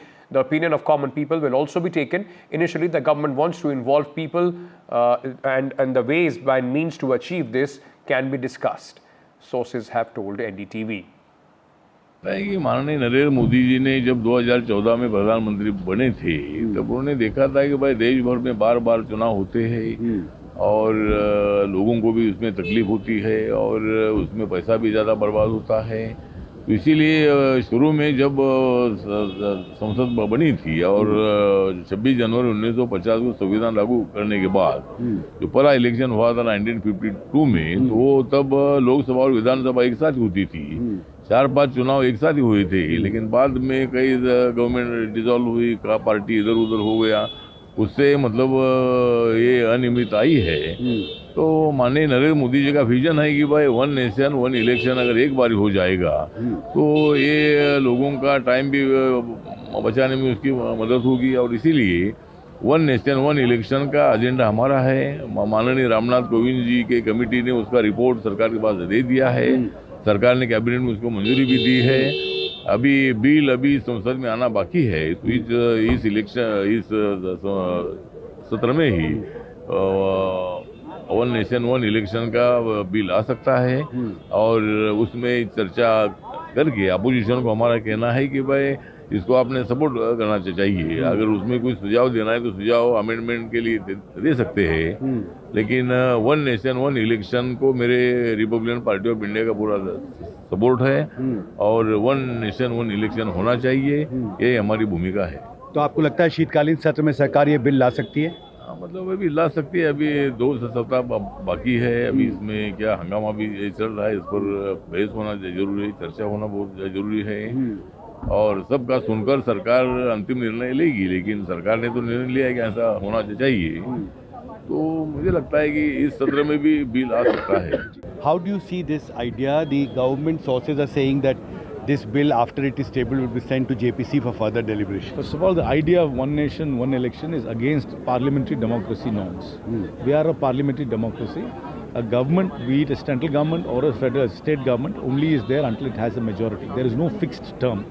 And only in a presidential form of government we have fixed term. In my opinion, this is unconstitutional. If the government tries to table the bill, and if they send it to a joint parliamentary committee, and they will get these diverse views. And in fact, even when they bring the bill back to the House at any point of time, it will be defeated because I'm sure their own alliance partners, the TDP and the JDU, will not support it. Aishwarya continues to be with us on this story. This is an ambitious project as far as the Prime Minister is concerned, one nation, one election. But it has seen its fair share of controversy and opposition has already called it anti-federal bill.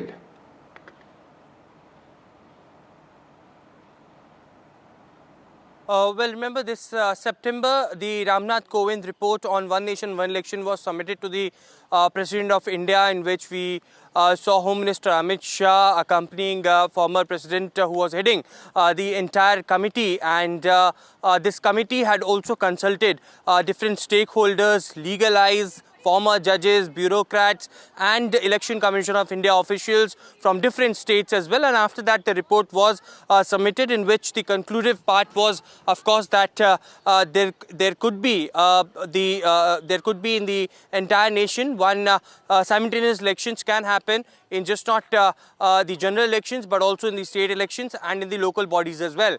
Now the government is mulling upon to bring this bill in this session itself, and as we have seen during the introduction of the Waqf Bill 2024, that was directly advised to be sent to the JPC, and Kiran Rijiju, Union Parliamentary Affairs Minister himself had initiated this, and that was backed by the opposition parties as well. And the similar scenes can be witnessed in during this bill as well of One Nation, One Election, which the government is trying to bring, and it is the government themselves who has stated that let us send it to the JPC, have consultative processes with different stakeholders and with the legal eyes as well, where whatever the opposition and the joint committee will conclude, that will be followed. But the opposition MPs clearly had been stating that this would murder the democracy. Trinamool Congress had given out a statement that one nation, one election is just will murder the Indian democracy. This is not that they will accept. Congress party also had clearly denied bringing that bill, and they have stated that if the bills come from the JPC to the parliament, that will be defeated because no one will agree to that. But Prime Minister Narendra Modi and Bharatiya Janata Party had been stating in their in their agendas as well that Prime Minister Narendra Modi wants one nation, one election to be followed. That will reduce the burden of Election Commission, that will reduce the monetary expenses of the government as well, and that is something that they will implement by this term as well. As per. Thank you for joining us with all those details at this moment. In fact, Aishwarya, telling us about what has happened on the One Nation, One Election. Now, there is some breaking news coming in from Karnataka, where protests have erupted in Belagavi, and these protests are amid the Karnataka Assembly session. The Panchmashali Lingayat sect has pushed for quota, and in fact, the SEER is spearheading these protests in Belagavi. They have threatened to lay siege to the Suvarna Soda if their, that's the legislative, in fact, assembly in Belagavi, if their demand for reservation isn't met. Let me go across to my colleague Pratibha Raman, who is joining us with more details. Pratibha, a new headache for the government there.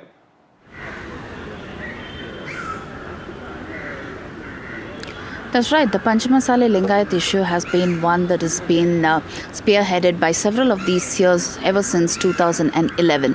Many of the seers have been talking about how this demand of theirs hasn't really been met by any of the CMs who have taken charge here in Karnataka. And the previous regime in Karnataka, headed by Baswaraj Bommai, had spoken about how they could remove the 4% reservation given to Muslims and award 2% to the 3B category and another 2% to 3A category. The Panchamasale Lingayats have been talking about how they must be moving to a 2A category from a 3B category. But to do all of this, the Backward Class Commission's permission is required, and that an appeal must be made before them is a statement that has come from the Chief Minister's stable, that is Siddaramaia's stable. Yesterday there was a standoff between the Congress as well as the BJP leaders, especially BJP leader like Mr. Basanagowda Patil Yatnal, talking about this, raking this issue up. In fact, it also led to the session getting adjourned at that point in time. And this could have precipitated into a bigger issue today during the assembly session. But then due to unfortunate set of events, the session has been adjourned even today. And they would be on a holiday tomorrow as well with respect to the tragic events that have taken place here. But in the meantime, the protest that was scheduled by this year, like you've mentioned, has been on at Belagavi. It is a peaceful protest so far, but then this year has been threatening to lay siege to Suvarna Sauda if the demands of these Panchamasale Lingayats aren't met. All eyes are on the session when it would resume and how this would be taken over by the Congress government here, because the previous BJP regime that I was talking about, the matter had gone to the Supreme Court, and then the BJP had said that the matter would be status quo. In fact, the affidavit or the Supreme Court order would be presented during the assembly session is also a statement that has been made by Chief Minister Siddaramaiah. All eyes are on how this would take shape, especially during the winter session, which is already rocked by several issues like the Muda as well as the Waqf. Back to you. Pratibha, at this moment, while there are indications, I mean, this will become a big political issue as well. Does this group has a political backing as well? Is the BJP and the JDS also supporting the demand of this group?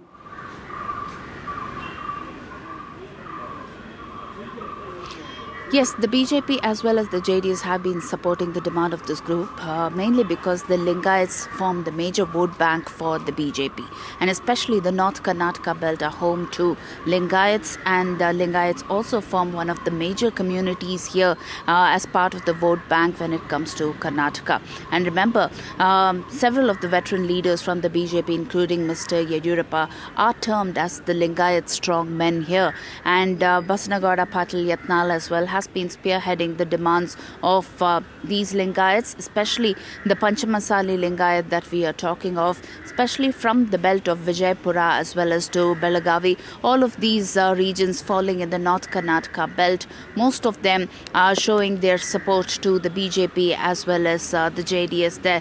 So the opposition has been time and again talking about the purposes as well as the demands as well as several of the needs of these communities there and how they actually should be met. However, all eyes are on how this is an extremely sensitive topic, and several of the CMs right from 2011 haven't really touched this, or even if they have touched, have definitely burned their fingers there. So will Siddaramaiah tread this area carefully or not is something that needs to be closely watched. Okay, in fact, before I let you go, what has been the reaction of the government on this protest so far?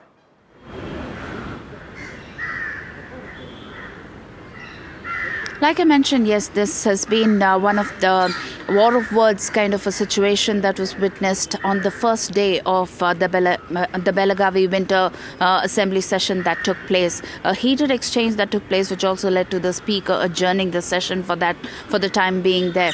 After about 2.5 hours, the matter went to the Waqf issue. But however, all eyes were on day 2 of the Karnataka assembly session, where this issue needed to be discussed. However, the session had to be adjourned today, and it would also not take place tomorrow as well. So it will only be the day after tomorrow when the session resumes that this particular issue could again be raked up by the opposition leaders there, along with the Waqf issue. So all eyes are on how the Siddaramaiah government would be handling this. But as of now, the kind of statements that have been coming from the BJP camp is that this demand has to definitely be met by the Siddaramaiah government. And on the other hand, the Siddaramaiah government talking about how the Supreme Court has already interfered and that the reservation for Muslims should actually stand and the ball must be at the Backward Classes Commission's court, and that the Siddaramaiah government cannot really tackle this unless and until there is a proper protocol that can be maintained.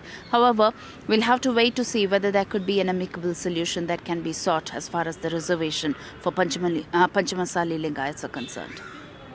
Joining us with all those details at this moment, let's take a quick break, ladies and gentlemen. We'll be back with much more on the other side. Stay tuned.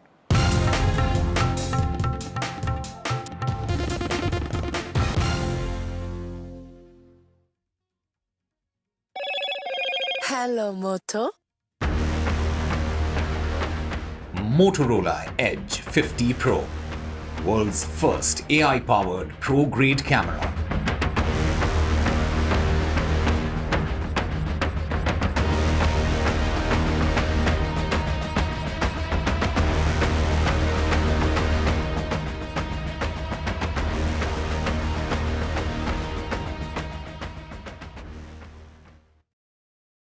In today's interconnected world, India's voice is more crucial than ever.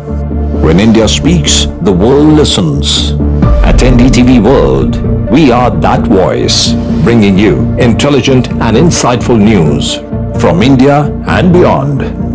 From geopolitics and diplomacy to economic shifts, migrations, tech disruptions, and the stories of our diaspora. We cover the news that shapes our global future. NDTV World, your new home for global news is here. NDTV proudly upholds its legacy of trust and credibility. According to the prestigious Reuters Institute's Digital News Report 2024, NDTV is the top-most news platform in the country. Number 1 in both online and offline reach in India, beating all its competition. NDTV stands for trust. I've been reporting on all issues big and small from Andhra Pradesh, Telangana, rest of South India, bringing you all the action, all that you need to know, all that you want to know. The energy of Maximum City is infectious. I bring in that energy in our news coverage from financial capital Mumbai. Covering from the southernmost part of India over the last 23 years, I bring in-depth and 360-degree coverage from the Dravidian heartland. The land of Mishti is also known for its bitter politics. I have seen much water flow under the Howrah Bridge, covering Bengal in all its vivid colors. New day, new show, a new experience. Start your day with the news.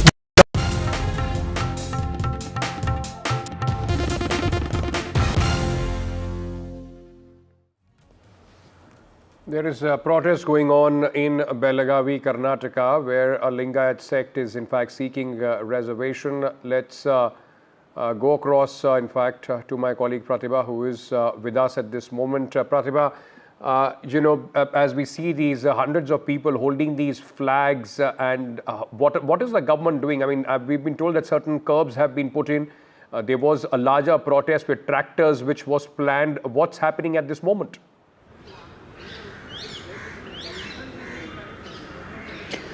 Talking about the larger protest that was planned, there were restrictions that were imposed by the Congress government, which did not really sit well with the BJP or the opposition leaders together there during the day one of Winter Assembly session that was on in Belagavi. And at the Suvarna Sauda, there was a major face-off that was witnessed between Mr. Basnagowda Patil Yatnal as well as Chief Minister Siddaramaiah. A great war of words that were exchanged, which led to the Speaker even adjourning the session session at that point in time. Now, what is this demand? Panchamasali Lingayats form a major part of the vote bank for the BJP, and they are also considered to be one of the larger communities as far as the population in Karnataka is concerned.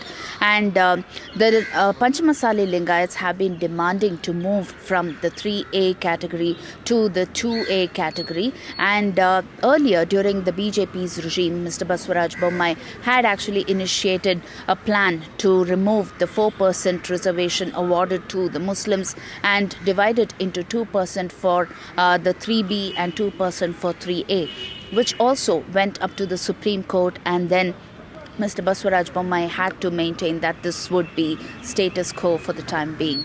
And this has been the statement that has been projected by Chief Minister Siddaramaiah as well. Why make a demand now when the BJP has earlier promised that the status quo would be maintained as far as the Supreme Court order is concerned? And he was also willing to present the Supreme Court order here on day 2 of the Assembly session, where this was supposed to be turning into a heated argument once again and could be a matter that could be discussed. In the meantime, several of these Lingayats here talking about the Panchamasali Lingayat reservation have expressed their disappointment, talking about how this demand has been made since 2011, and none of the chief ministers have really paid heed to this demand, nor has it really fructified to how they really wanted to be. And this time around, they wanted to stage this protest today and also threaten to lay siege to Suvarna Sauda. However, peaceful protests are on, is what we are told as far as Belagavi is concerned, but all eyes are on how this matter would take shape when the Assembly session resumes the day after tomorrow. Back to you. All right, thank you so much, Pratibha, for in fact joining us with all those details on this story. Moving on, ladies and gentlemen, the first all right, there is some news coming in fact, from Gurugram, where there is, in fact, CCTV captured a blast at a pub. In fact, 2 country-made bombs were recovered. The NIA team, local police is on the spot, and 2 suspects have been detained. The suspected gangsters are involved in it. It seems, these are the visuals of the CCTV, and it has created quite a shock effect as far as people in Gurugram are concerned.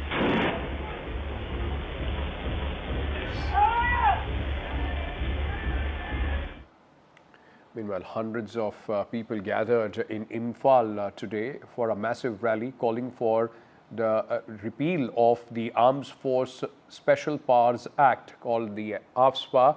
The rally coincided with the International Human Rights Day. The march began at Thao Ground in Imphal West, where protesters raised slogans as they made their way towards Kuma Lampak Main Stadium in Imphal East, covering a distance of approximately 5 kilometers. The rally was organized by All Manipur United Clubs organization with the support from various groups, including Manipur Students Federation as well.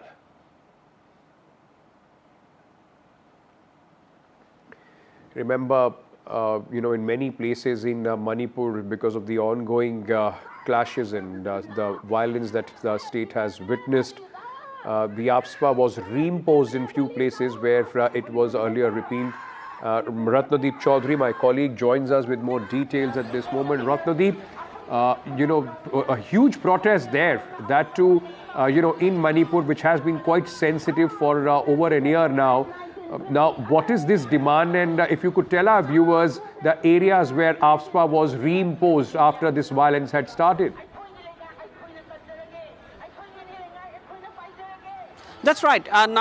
This is a massive protest, the visual that we are playing out, which took place in Imphal today. Hundreds of people, particularly women from the civil society groups, they took to the streets demanding repeal of AFSPA in the state. Remember, very recently there were reimposition of AFSPA in several police stations in the areas like Jiribam, for that example, where in the past couple of months there have been incidents of violence, and therefore AFSPA has been reimposed. Also in certain other areas in the borders between the valley and the hill region, But most importantly, what these people are demanding is that not only repeal of AFSPA, where it has been reimposed recently, but a total rollback of Armed Forces Special Power Act has been a larger demand of particularly people from the civil society groups. And this rally which took place clearly you can see hundreds of people there. They're once again pressing on center in terms of withdrawing the reimposition of AFSPA, which led to protest earlier, violent protest rather, earlier this month. In fact, the state cabinet has also urged center for withdrawal of AFSPA in the areas where it has been reimposed recently. Thank you, Ratnadeep, for joining us with all those details. Let's revisit the story that we were just talking about in Belagavi, where in Karnataka protests are taking place by a Lingayat sect, and these are the visuals which are coming in at this moment, ladies and gentlemen. They are demanding, in fact, for 2A reservation, which has been stalled by the Supreme Court. Now remember, it was the BJP government which had at that point of time said that, because of the Supreme Court order, this can't be implemented and this will be revisited. Let me go across at this moment to Prashant G, spokesperson of the Bharatiya Janata Party. Prashant, thank you for speaking to us. Just explain to our viewers, this was the BJP government which had at that point of time, in fact, said that the Supreme Court has not, in fact, cleared the way, and that is why there will be a possible, relook into this. Now, why is this protest now being supported by the BJP itself? Just look at it. What did the BJP do? They removed the reservation which was given for Muslims, which was based on religion, which is not permitted in the constitution, and that 4% reservation was given to Lingayats and Okaligas. Now Siddaramaiah wants to go back and deprive the deserving Okaligas and Lingayats of the 2% each reservation, and he wants to continue with his appeasement politics and continue with the 4% Muslim reservation. That is happening on one side. And here, what are the protests? It's a peaceful protest which they are conducting, and now police are lathi charging on the people who are forming part of the peaceful protest. This Siddaramaiah government will never do that if an issue is taken up, or when the DJHLD, KJHLD riots happened, the people belonging to the vote bank politics of Congress who support them en masse, when they indulged in riots and they burnt down a Congress Prashant, tell me one thing. If Siddaramaiah has not yet brought back the Muslim reservation, if he does do that, there can be challenge to it in the Supreme Court. But the stated position of the court as far as this reservation is concerned. Your government was the one which told the people that it can't be done because the Supreme Court will not let us do it. See, when the matter reached the court, what the BJP's affidavit was that it will be, the status quo will be maintained in terms of new appointments and other things, because the court wanted to have a look at it. So therefore, new appointments to various posts and other things based on this particular order of the BJP government could not have been implemented at that point in time. And after the elections got over, BJP did not form the government here. And Congress is now sitting pretty saying that BJP has not gone back on its word. It's just that the affidavit mentioned that status quo will be maintained because it was just done, the matter reached... Okay, the status quo will be maintained, but will these protests help the status quo is the big question, and are there political gains to be held from it? And that's why, of course, it is it's getting that kind of prominence that we are seeing at this moment. Prashant, thank you for joining us with all those details. We are slipping into a short break. We're coming back. Stay tuned.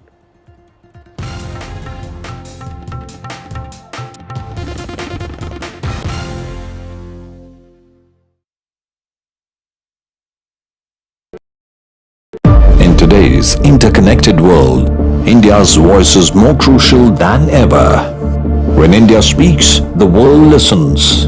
At NDTV World, we are that voice, bringing you intelligent and insightful news from India and beyond.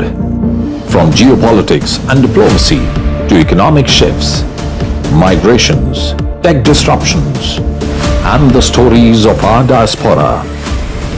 We cover the news that shapes our global future.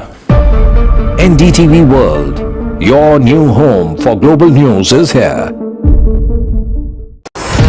NDTV proudly upholds its legacy of trust and credibility.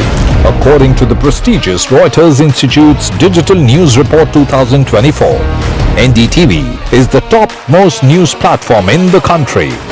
Number 1 in both online and offline reach in India, beating all its competition. NDTV stands for trust.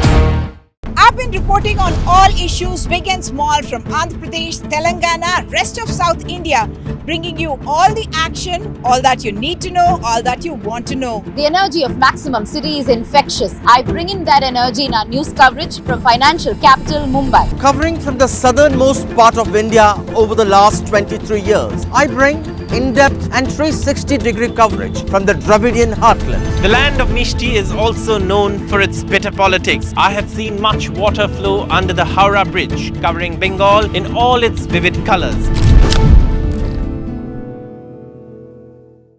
New day, new show, a new experience. Start your day with the news, not views. We bring you stories that matter and impact your lives. News that informs and keeps you ahead. from Maximum City, Mumbai, to the seat of governance, Delhi. NDTV brings to you the best breakfast show. The breakfast show only.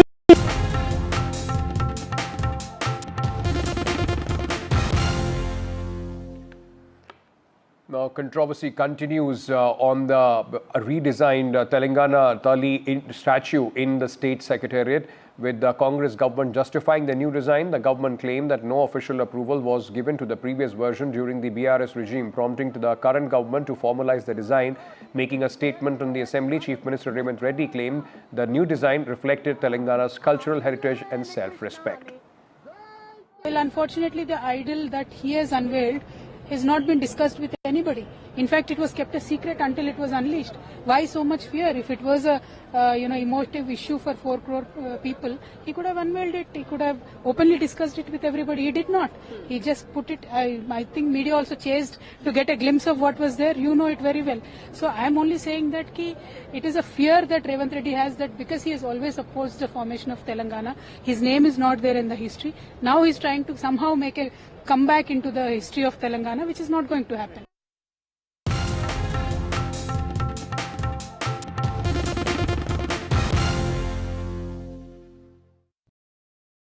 In today's interconnected world, India's voice is more crucial than ever. When India speaks, the world listens. At NDTV World, we are that voice, bringing you intelligent and insightful news from India and beyond.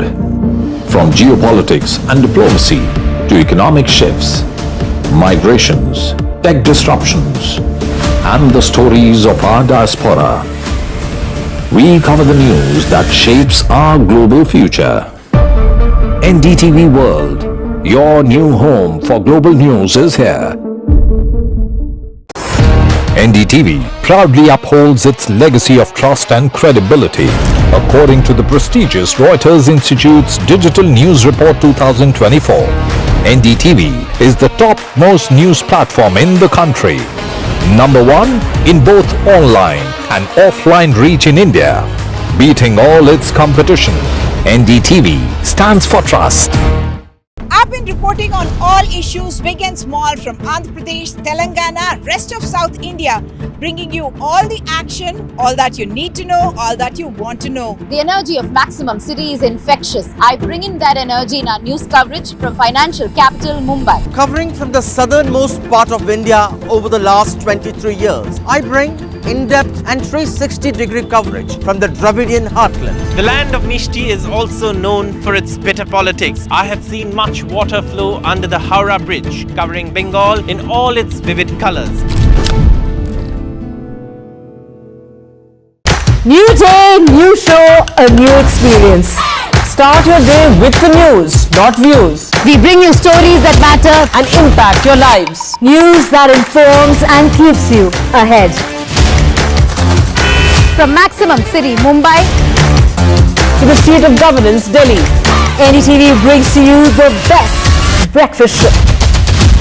The breakfast show only on NDTV 24/7 every morning at 8 a.m.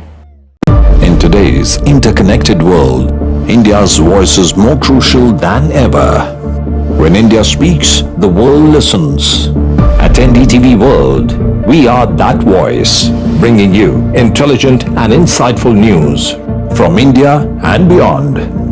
From geopolitics and diplomacy to economic shifts, migrations, tech disruptions, and the stories of our diaspora. We cover the news that shapes our global future. NDTV World, your new home for global news is here. NDTV proudly upholds its legacy of trust and credibility. According to the prestigious Reuters Institute's Digital News Report 2024, NDTV is the top-most news platform in the country. Number one in both online and offline reach in India, beating all its competition. NDTV stands for trust. I've been reporting on all issues big and small from Andhra Pradesh, Telangana, rest of South India, bringing you all the action, all that you need to know, all that you want to know. The energy of Maximum City is infectious. I bring in that energy in our news coverage from financial capital Mumbai. Covering from the southernmost part of India over the last 23 years, I bring in-depth and 360-degree coverage from the Dravidian heartland. The land of Mishti is also known for its bitter politics. I have seen much water flow under the Howrah Bridge, covering Bengal in all its vivid colors. New day, new show, a new experience. Start your day with the news, not views. We bring you stories that matter and impact your lives. News that informs and keeps you ahead. from Maximum City, Mumbai, to the seat of governance, Delhi. NDTV brings to you the best breakfast show. The breakfast show only on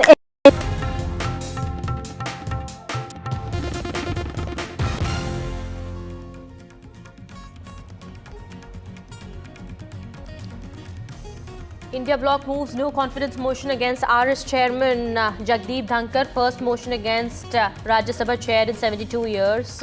Over 50 opposition MPs have signed the no trust motion.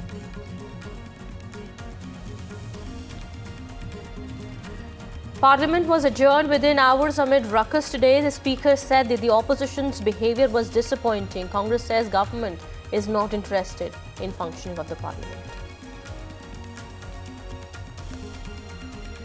Chorus grows for Mamata Banerjee as the India bloc leader Lalu Yadav was seen batting for Didi. Congress underplays remark. BJP, YSRCP have slammed Congress leadership. 13 hours allocated for the constitution discussion in Parliament. BJP, Congress set to get equal time on discussion. Supreme Court has taken cognizance of Allahabad High Court judge's remark who said that India will run as per majority. The top court has sought details of the comments of the judge.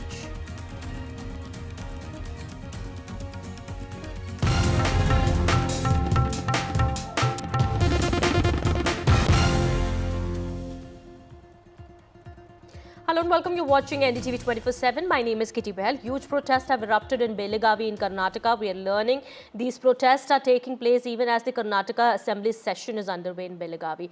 The Panchamsali Lingayat sect is pushing for quota in jobs in Karnataka, and as per the information now coming in, the protests are taking place over this demand over quota for the Panchamsali Lingayats. The lathi charge was also seen by the cops on protesters from the Panchamsali sect who've been seeking quota in jobs. Well, that's the latest that's coming in. Those visuals, as you can see on your TV screens there. Remember, Chief Minister Siddaramaiah had launched a counter-attack on the opposition BJP earlier, who has been demanding for increase in reservation quantum by alleging that the erstwhile BJP government had given an undertaking to the Supreme Court saying it would maintain status quo on the reservation matrix. And there's a reaction coming in from the BJP as well. All right, I'm being told that my colleague Pratibha is joining us on the broadcast here. Also, spokesperson of the BJP, Prashant GS, would be joining us as well. Pratibha, what can you give us, what can you tell us about these protests that are taking place, the demand that has been raised by the Panchamsali sect protesters here?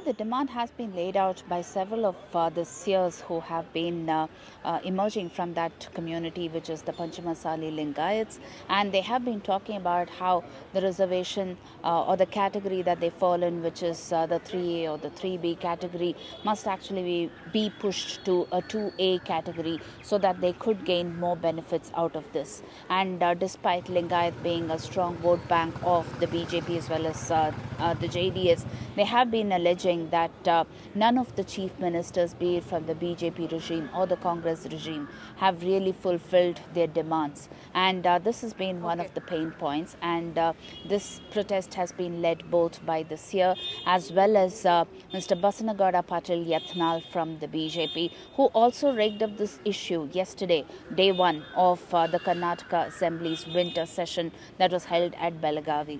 A heated exchange. All right, Pratibha, I'll just come back to you. We also have spokesperson of the BJP, Mr. Prashant GS, joining us. I'll go back to Pratibha and seek more details about these protests that are taking place. Mr. Prashant GS, what is the BJP's position here? Firstly, look at it from how the cops are using force against the protesters who were conducting the protest in a peaceful manner. Nobody was violent. The cops have been directed by the Siddaramaiah government to attack them because they don't want the protest to take place in a peaceful manner. Because the same police, when stones were pelted during Ganesha procession, they did not act on them. They did not take any action when stones were being pelted on Hindus when they were taking out Ganesha procession.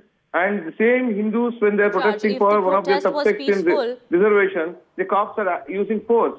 This is being only done because Siddaramaiah wants to bring back 4% Muslim quota in reservation. So therefore he is acting like that. Otherwise, what is the case? Let him take a call based on whatever report, and then let the protest continue in a peaceful manner. Why are the police stopping them? But sir, also answer my question. When the Chief Minister says, the Chief Minister here maintains that the BJP then, when it was in power in Karnataka, had given this undertaking in the top court, saying that they want to maintain a status quo on this reservation issue. Why are you seeking an increase in reservation? Why are you now supporting the Lingayat Panchamsali sect protesters here now? See, firstly, when BJP removed the illegal reservation for Muslims of 4% and they gave it to 2% to Okkaligas and 2% to Lingayat. And when the petition was filed in the court at that point in time, just before the election, affidavit was filed by the BJP government then stating that status quo will be maintained to the extent that no appointments or any post will not be filled up using this new reservation policy which the BJP government had brought in. That was before the elections. Once the elections got over, BJP did not come to power here. Congress is in power. So, Congress, Muslim reservation by itself, instead of doing it, they are now trying to blame the BJP for that. BJP was never for an illegal reservation for Muslims, which Congress wants to support because Congress wants it only to indulge in vote bank politics and nothing else. They are not looking at overall welfare of the people at all, because it was BJP who brought in internet reservations for scheduled castes and tribes also. Which the Supreme Court has upheld, saying that it is possible that within the scheduled caste you can have reservations. So the sub-quota, which is permissible, which Supreme Court has now categorically held. Therefore, even for that, Congress has protested. It makes it very clear that Congress is anti-Dalit, anti-Hindu, and they only want to be on the side of their vote bank. All of us know which vote bank Congress favors itself upon. All right, Mr. Prashant GS, thank you so much for speaking to NDTV and sharing all that information with us and clearing the BJP stand, of course, here on the matter. My colleague Pratibha Raman continues to be with us on the broadcast here. Pratibha, are the protests here still continuing? What is the situation on the ground? The BJP also, I want to understand the BJP's point of view we've taken. What is the Congress saying so far?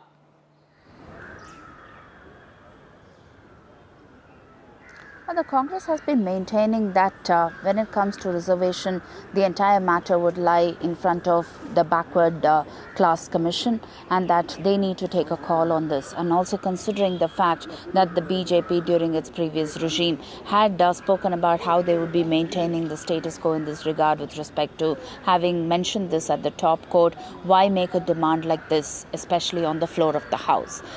This led to a heated exchange between Mr. Siddaramaiah as well as Mr. Yatnal. However, the matter was adjourned at that point in time. It was scheduled to be discussed in detail, and it was something that needed to be closely watched today.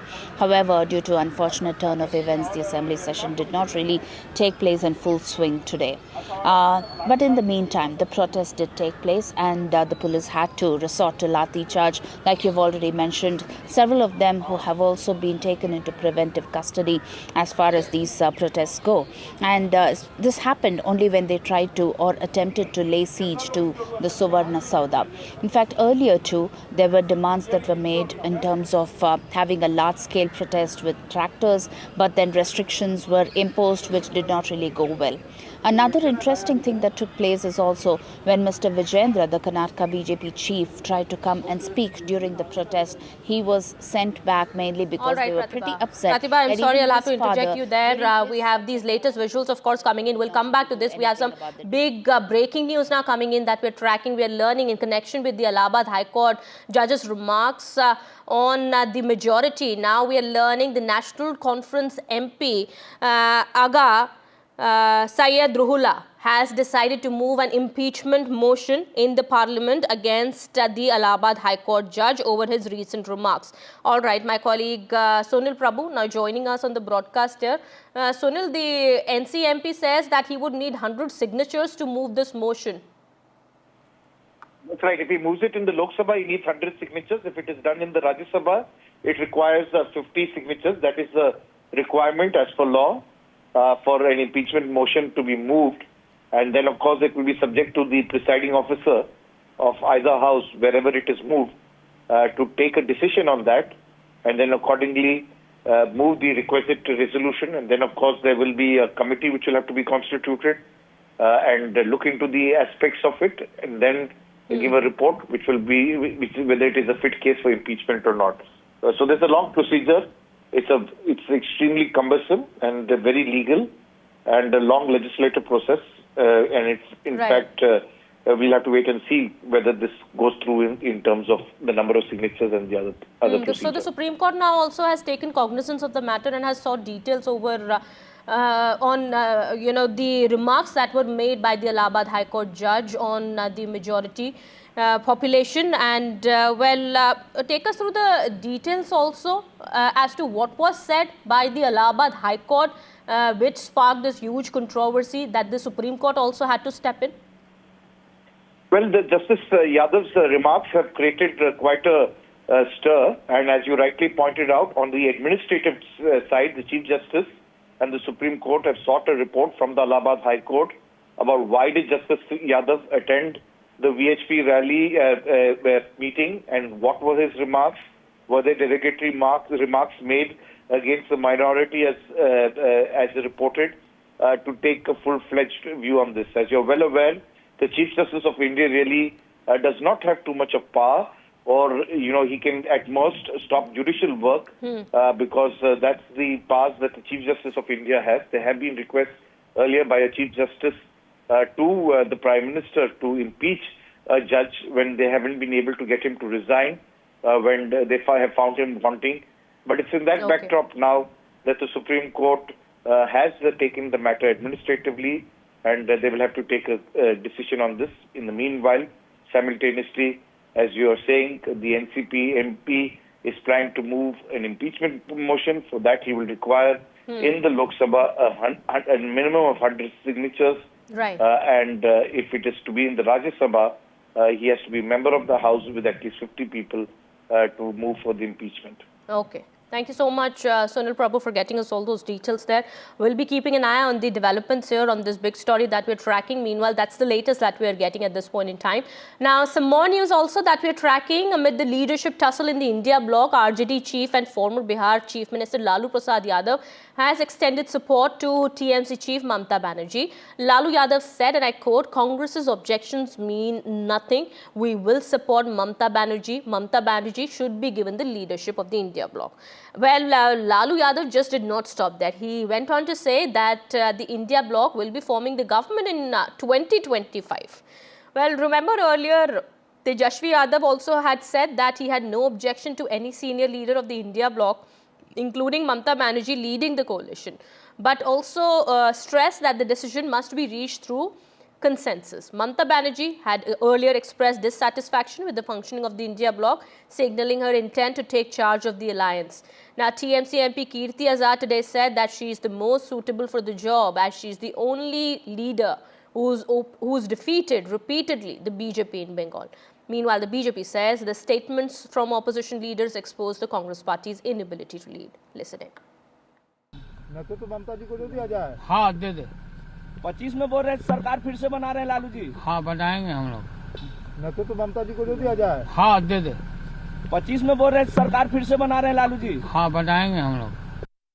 सबको एक साथ बैठकर India block के leadership के बारे में जो समय दे सके, इंडिया ब्लॉक के काम को देश भर में, उस बारे में, नेतृत्व के बारे में चर्चा करने की हमारी सबकी इच्छा है। चाहे शरद पवार जी हो, चाहे ममता जी हो, लालू जी, अखिलेश जी, उद्धव ठाकरे साहब, शायद नवीन पटनायक भी उसमें आ सकते हैं, नवीन बाबू भी आ सकते हैं। तो हम सब बात करेंगे, चर्चा चल रही है, आपस में एक दूसरे के साथ संपर्क चल रहा है। कि अभी हमारी पार्टी की तरफ से अभी कोई ऑफिशियल स्टेटमेंट नहीं आया है, तो अभी मैं इस पर फिलहाल कुछ बोल नहीं पाऊंगी। सभी पार्टीज की अपनी अपनी राय होती है, फिर आपस में मिल बैठ के जब मीटिंग होगी उसमें सर्वसम्मति से जो भी होगा वो हमारी पार्टी को स्वीकार होगा। ममता बनर्जी का नाम लगातार आगे आ रहा है, तमाम जो अलायंस मेंबर्स हैं वो उनका ही नाम ले रहे हैं कि उनको लीड करना चाहिए। आज इस पर कहीं कोई चर्चा नहीं है, न कोई आवश्यकता है। आज जरूरत है इस देश में सौहार्द कायम करने की। आज जरूरत है इस देश में महंगाई घटाने की। आज जरूरत है हमारे देश का करोड़ों नौजवान जो बेरोजगार है, भारतीय जनता पार्टी की सरकार रहते चलते पेपर लीक हो रहा है। आज इस पर सब पर हमें सोचना है और इस पर समाधान का रास्ता भरना है। और इस तरह की इंडिया गठबंधन इसके लिए का है, क्योंकि लालू प्रसाद यादव से लेकर उमर अब्दुल्ला से लेकर शरद पवार ऐसा है, बोल रहे हैं कि राहुल गांधी की जगह ममता बनर्जी को लीड करना। ये सब इन लोगों का अपने विचार है, ये इन लोगों के विचार हो सकते हैं, लेकिन आज जो राष्ट्र के सामने, देश के सामने, हम लोगों के सामने बड़ा सवाल है, वो किसानों का सवाल है। बड़ा सवाल है इस देश के करोड़ों नौजवानों का, जो पढ़े लिखे हैं, जो हमारी दौलत है। किसी देश की दौलत हीरा जवाहरात सोना चांदी नहीं होता है, उस देश की दौलत हमारा नौजवान है, हमारा किसान है और देश के रहने वाले लोग हैं। हमें उनकी भलाई के लिए, हमें उनके वेलफेयर के लिए आज चर्चा करना है, सोचना है, सदन में रखना है। आज ये सवालात हैं। देखिए, इंडिया ब्लॉक में कई सारी पार्टीज हैं, आज से नहीं है, लोकसभा से पहले है। तो जो मंच गणतांत्रिक है, डेमोक्रेटिक अगर कोई अलायंस है, उसमें सब अपने विचार रख सकते हैं, पर निर्णय सब मिलकर ही लेंगे। Even though YSRCP is not part of India bloc or NDA, I sincerely feel, because of the past experience, and I have been seeing the Congress party for the last 8 years in Rajya Sabha. This is the 9th year. At this point of time, I feel that the Congress party has failed to lead India bloc for the last one and a half years. Didi ji will be in a position to lead the India bloc parties, and Didi ji will be able to handle any issue, any problem that crops up in any given situation. and handle more effectively and efficiently than Congress party. Therefore, Didi ji should be made to lead the India bloc parties. लगातार जो India block के alliance partners हैं, शरद पवार, लालू प्रसाद यादव, उमर अब्दुल्ला, तमाम leaders अब बोल रहे हैं कि ममता बनर्जी को इंडिया ब्लॉक की लीडरशिप दे देनी चाहिए। खुद ममता बनर्जी ने बोला मैं वेस्ट बंगाल से इंडिया ब्लॉक लीड कर सकती हूँ। किस तरीके से देखते हैं आप इन तमाम जो कोरस ग्रो हो रहा है? आज तो आपको अपना रिकॉर्ड स्ट्रेट और ठीक रखना चाहिए। अभी आपने देखा होगा सीनियर मेंबर पार्लियामेंट आरजेडी के नेता अभी यहाँ बोल के गए कि out of context Lalu ji की बात की गई है, लालू जी ने ऐसा नहीं कहा। तो वो बात छोड़िए, हाउस नहीं चलता है, रूलिंग पार्टी के एमपी 3 दिन से नहीं चला रहे हैं। क्यों नहीं चला रहे भाई? रूलिंग पार्टी की तो जिम्मेवारी होती है हाउस चले। आज तक इतिहास में कभी ऐसा नहीं हुआ कि सत्ता पक्ष हाउस ना चलने दे, तो इसके लिए जिम्मेवारी सत्ता पक्ष की है। So if you want to comment on the leadership crisis of the India bloc as well, because several non-India bloc parties, including the YSRCP, had requested Mamata Banerjee to take over the India bloc. What's the Biju Janata Dal stand on it, or if you want to comment on it? You see, as far as India bloc is concerned, since we are not part of the India bloc, for us to comment on it would be inappropriate. If we were, probably I would have held a view. But I would believe that when we are not a part of the India bloc, to talk about its leadership, at least from the Biju Janata Dal's perspective, would not be right. Thank you so much for that. Was Biju Janata Dal MP Sasmita Patra speaking to NDTV. Well, Sunil Prabhu joining us on the broadcast here. Sunil, with more and more support coming in for Mamata Banerjee to lead the India bloc, is it now clear that the Congress party may have already lost the big brother status in the India bloc? Well, definitely the big brother status is under question. There are a lot of issues that the Congress party is facing after the dismal performance of it, be it in Haryana and in Maharashtra. As well as far as Mamata Banerjee you're speaking, she herself has staked claim and evinced interest. She did this through her members of parliament, and she herself has made a public pronouncement to this effect. She is also getting support from non-India partners. For the Congress party, immediately they are not in any command position, be it in the Delhi elections or in the BR elections. And subsequently, there are, the state elections of Tamil Nadu, Kerala, Pondicherry, Assam. So it's in that context that the Congress will have to work together with other like-minded parties in the India alliance, something that they have to see. So Mr. Kharge is the president, and it's in that context that if there is people who are seeking a claim, we'll have to wait and see how things evolve in the next few days, and whether the Congress, Mr. Kharge, is ready to give up his position of the chairman of the India Alliance. Okay. All right. Thank you so much, Sunil, for getting us all those details there. Well, that's the latest now coming in. Also, now shifting our focus to some more news that we're tracking in an unprecedented move. The opposition today moved a no-confidence motion against Rajya Sabha Chairman Jagdeep Dhankhar.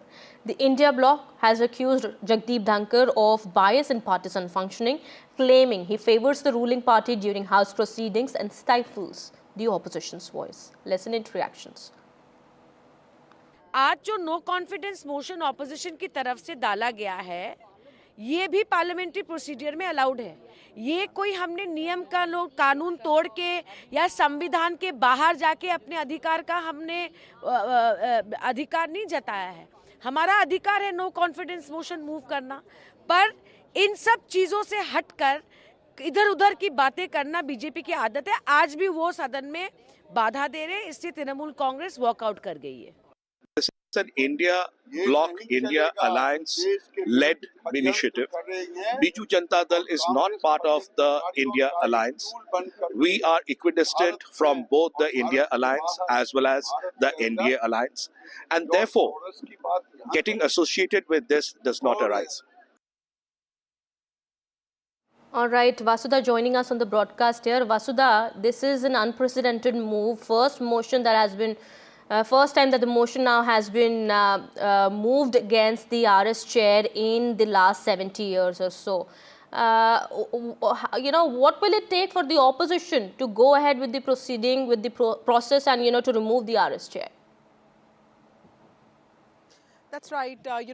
Kitty, if you look at what happened today, there were continuous disruptions, and within 6 minutes of the Lok Sabha convening, it was adjourned. Similar thing happened with the Rajya Sabha as well, and we saw Rajya Sabha being adjourned 3 times yesterday. Today also immediately 2 times adjournments happened, and then of course both the Lok Sabha and the Rajya Sabha were adjourned, and now they are all set to reconvene at 11 a.m. tomorrow. And in the midst of all of this, at the spotlight of all of this, is of course is on Jagdeep Dhankhar, the Vice President and also the Chairperson of the Rajya Sabha. And in fact, the Congress party alleged today that he should not take part in the game that is being played by the centre. The Congress party and all opposition MPs who signed this particular motion to bring in no confidence move against Mr. Dhankhar basically has the signatures of 60 MPs, is what Jairam Ramesh told us in the Parliament. And in fact, Congress MPs and also TMC MPs told us that the opposition is not to a certain person, but the way the upper house is being conducted, and this was something they had thought about even in August, but then they felt that the Vice President would get far more accepting of the opposition, but that did not happen. To Mr. Dhankhar's defense, he has always believed that he has basically worked in a very non-partisan way, and it is the opposition MPs who have come with the intent to disrupt the proceedings of the House, and which is completely antithetical to the ideals of Indian democracy. So he has maintained the fact that he's just been doing his job. But this is of course historic in some ways. The opposition here does not have numbers. TMC also in a surprising move has agreed with the Congress party to bring in this impeachment motion against the Vice President. They don't have numbers. They have 103 is the number that is with India bloc in the upper house, and of course there's one independent MP, that is Kapil Sibal. But of course this is a politically significant move. It's a symbolic move rather by the opposition to show that it is upset with the way the upper house is run. 60 opposition MPs, as you said, have signed the no confidence motion, but clearly NDA has the majority, and this motion is very much likely to be defeated. All right, so Lok Sabha and Rajya Sabha have been adjourned for the day again. There was no end in sight to the pandemonium that continued in both houses. Lok Sabha Speaker Om Birla began the proceedings by urging the members of the House to maintain the decorum of the House, and highlighted the methods adopted by the opposition parties to protest that goes against the fundamental principles of the House. Union Minister Kiran Rijiju also lashed out at the opposition, saying that the opposition must apologize for wasting the time of the House. Listen into reactions coming in. संसद एक पवित्र स्थल है और इस भवन की एक उच्च गरिमा, प्रतिष्ठा, मर्यादा है, और इसी भवन में हमने आजादी भी प्राप्त की है, और दुनिया का सबसे बड़ा लोकतंत्र सर्वोच्च प्रतिनिधि संस्था है। संसद में देश की आकांक्षाओं, अपेक्षाओं को पूरा किया जाता है। सहमति असहमति हमारे लोकतंत्र की परंपरा रही है, जो संविधान बनते समय भी हमने अभिव्यक्ति की है। लेकिन मेरा आपसे आग्रह है कि हमें गरिमा रखनी चाहिए। पिछले कुछ दिनों से मैं देख रहा हूं संसद परिसर में जिस प्रकार के प्रदर्शन किए जा रहे हैं, जिस प्रकार के नारे, पोस्टर, मुक्तों का प्रयोग किया जा रहा है, वह सिर्फ न अशोभनीय है, बल्कि हमारी नियम प्रक्रियाओं, संसदीय परंपराओं के अनुरूप भी है। मुझे बड़े अफसोस के साथ कहना पड़ रहा है, इसमें प्रतिपक्ष के बड़े नेताओं का आचरण व्यवहार भी संसदीय मर्यादा के अनुकूल नहीं है। सभी दल के लोग संसद की गरिमा, परंपरा, मर्यादा, प्रतिष्ठा को बनाए रखें। चलाने के लिए सदन को अडान में लाने कि आपको शर्मनाक व्यवहार की वजह से जो सदन की गरिमा को ठेस पहुंचा है, आपको माफी मांगना चाहिए, और जॉर्ज सोरोस और कांग्रेस के नेतृत्व के बीच में क्या रिश्ता है और देश विरोधी ताकतों के साथ आपका क्या संबंध है, इसके बारे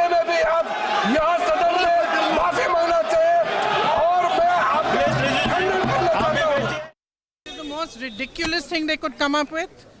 They're talking about some 1994. Nobody has any record of it. I don't know what they're talking. Nobody knows what they're talking about. Have been made in the college entrance test rules. We are learning now. This brings a big relief for the students appearing for these exams. Students can now appear for any subject, and this is going to be only a computer-based test now.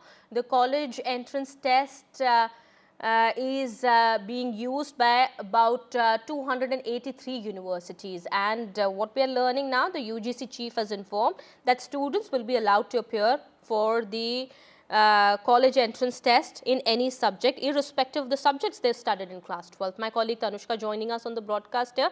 Tanushka, big change that is being implemented now in the CUET UG rule. A test? Right, yes, Kitty. This is a major relief to students as they will now be allowed to appear for the CUET undergraduate examination in any subject, irrespective of the subjects that they've studied in class 12. This is coming, in a new notification with respect to revamp of rules and regulations with respect to the CUET undergraduate and postgraduate examinations by the UGC chief Jagdeep Dhankhar, and CUET undergraduate examination will also go back to the computer-based test mode from the next year.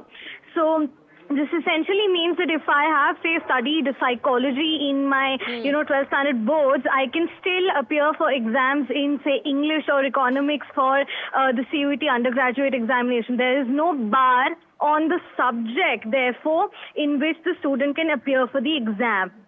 Okay, all right. That, of course, brings a big relief for the students appearing for these exams. That's the big breaking news now that's coming in. Thank you so much, Tanushka, for getting us all those details there. It's time for a quick break. Yeah, we'll be right back.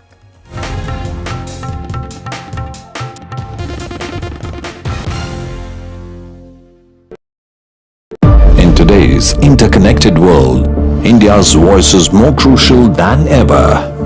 When India speaks, the world listens. At NDTV World, we are that voice, bringing you intelligent and insightful news from India and beyond. From geopolitics and diplomacy to economic shifts, migrations, tech disruptions, and the stories of our diaspora.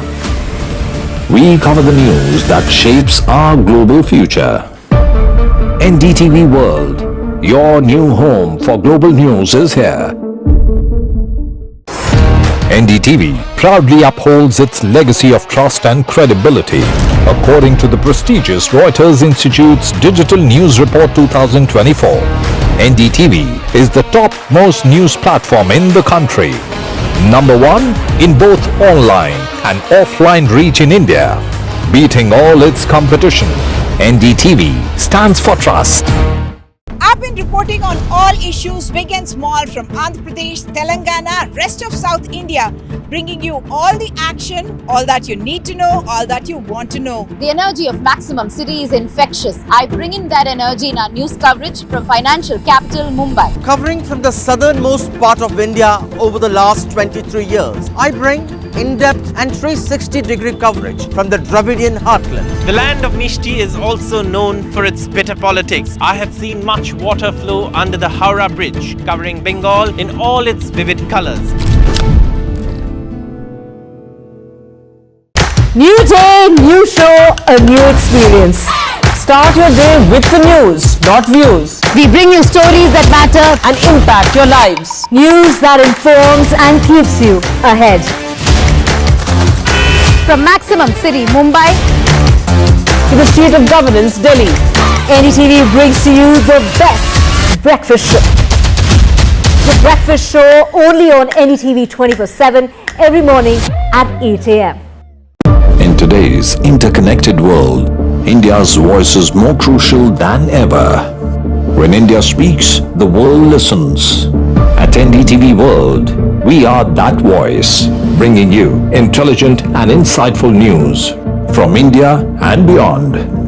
From geopolitics and diplomacy to economic shifts, migrations, tech disruptions, and the stories of our diaspora. We cover the news that shapes our global future.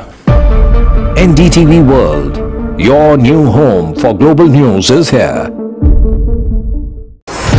NDTV proudly up.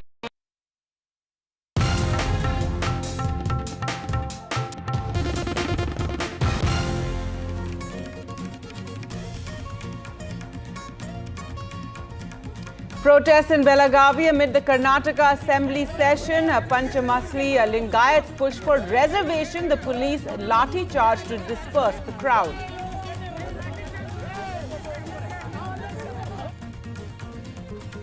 A no confidence motion by the opposition against the Rajya Sabha chairman. It's the first motion against the RS chair in 72 years. India bloc moves the no trust motion against Dhankhar. Over 50 opposition MPs signatures in this motion.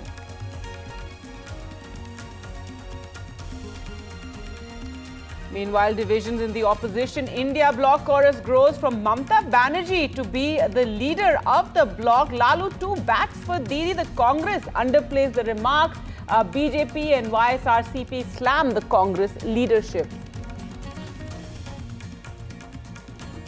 13 hours have been allocated for the discussion in Parliament on the Constitution. The BJP and Congress will get equal time during this discussion that will be taking place soon. And the Supreme Court takes cognizance of the remarks made by an Allahabad High Court at a VHP event. Seek details of what the judge said. The High Court judge said that India will run according to the majority, and a National Conference MP has also moved a notice seeking impeachment of the High Court judge over his alleged anti-Muslim remarks.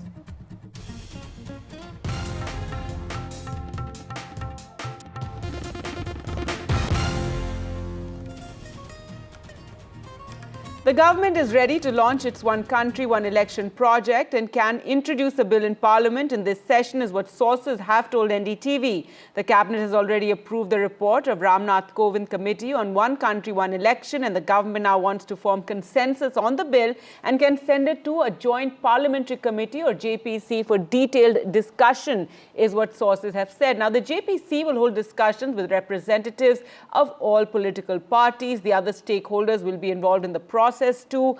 Speakers of all state assemblies can also be called along with their intellectuals from across the country. Opinion of the common people will also be taken. Initially, the government wants to involve the people, and the ways and means to achieve this can be discussed later, is what sources have said. Let's take a look at what various voices have said on this news.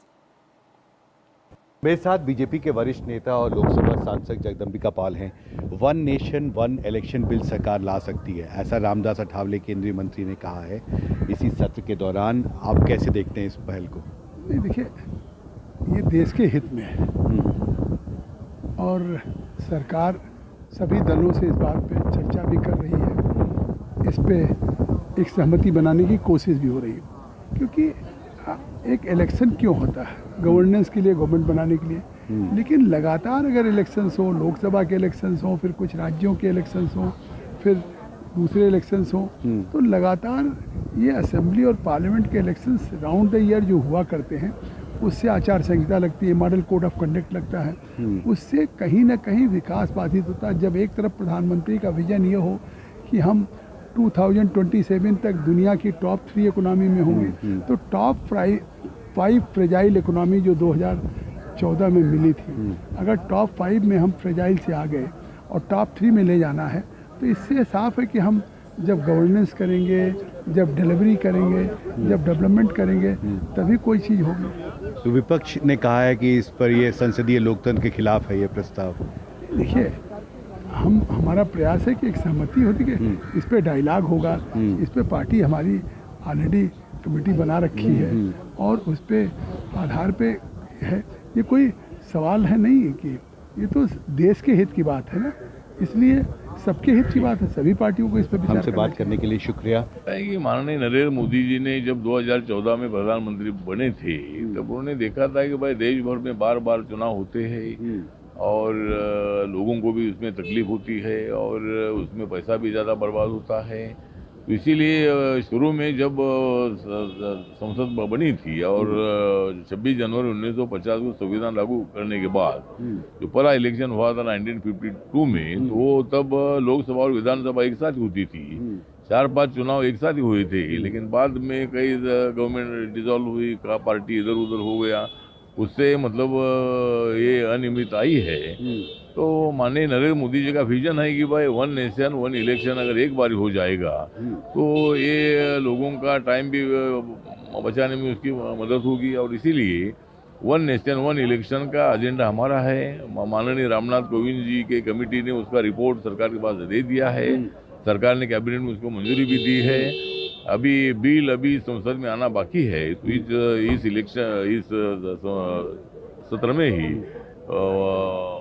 1 nation 1 election का bill आ सकता है, और उसमें चर्चा करके opposition को हमारा कहना है कि भाई इसको आपने सपोर्ट करना चाहिए। अगर उसमें कोई सुझाव देना है तो सुझाव अमेंडमेंट के लिए दे सकते हैं, लेकिन 1 नेशन 1 इलेक्शन को मेरे रिपब्लिकन पार्टी ऑफ इंडिया का पूरा सपोर्ट है, और 1 नेशन 1 इलेक्शन होना चाहिए, ये हमारी भूमिका है। तो आपको लगता है शीतकालीन सत्र में सरकार ये बिल ला सकती है? मतलब अभी ला सकती है, अभी 2 सप्ताह बाकी है, अभी इसमें क्या हंगामा भी चल रहा है, इस पर बहस होना जरूरी है, चर्चा होना बहुत जरूरी है, और सबका सुनकर सरकार अंतिम निर्णय लेगी। लेकिन सरकार ने तो निर्णय लिया है कि ऐसा होना चाहिए, तो मुझे लगता है कि इस सत्र में भी बिल आ सकता है। How do you see this idea? The government sources are saying that this bill, after it is tabled, will be sent to JPC for further deliberation. First of all, the idea of 1 nation, 1 election is against parliamentary democracy norms. We are a parliamentary democracy. A government, be it a central government or a federal state government, only is there until it has a majority. There is no fixed term. And only in a presidential form of government we have fixed term. In my opinion, this is unconstitutional. If the government tries to table the bill, and if they send it to a joint parliamentary committee, and they will get these diverse views. And in fact, even when they bring the bill back to the House at any point of time, it will be defeated, because I'm sure their own alliance partners, the TDP and the JDU, will not support it. एक राष्ट्र एक चुनाव, 1 nation 1 election को लेकर के ये सरकार मनमानी करना चाहती है, और ये सरकार ये थोपना चाहती है। सरकार को तर्क देना पड़ेगा कि आखिर इसे किस तरह से कंटिन्यू किया जा सकता है। ये हमारी पार्टी सदन में अपनी राय रखेगी, लेकिन ये सरकार की मनमानी नहीं चल सकती है। ये सरकार की मनसा नीयत ठीक नहीं है।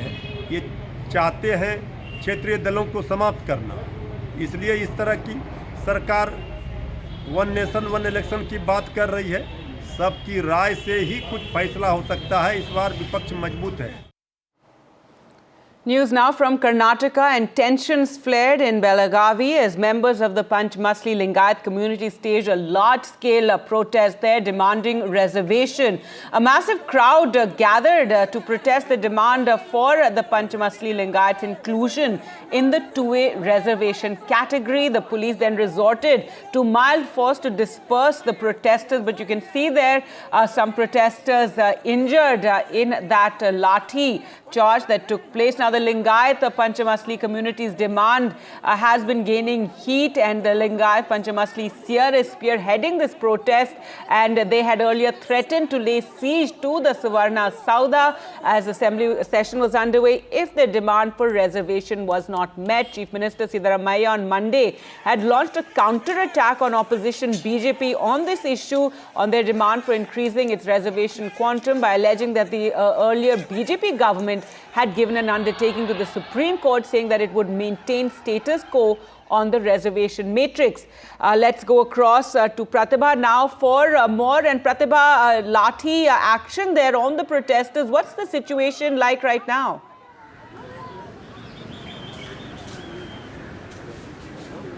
Well, several of them have been taken into preventive custody, and the police had to resort to lathi charge mainly because the protesters attempted to lay siege at Savarna Sauda, which is the venue where the assembly session is on. Remember, the Karnataka assembly session, the winter session, is on at Belagavi, and day one started on an extremely argumentative note between the Congress as well as the BJP, where Basanagowda Patil Yatnal of the BJP did rake up the issue of this reservation for Panchamasali Lingayats, and they did talk about how this must be moved from 3B to the 2A category, which could benefit them.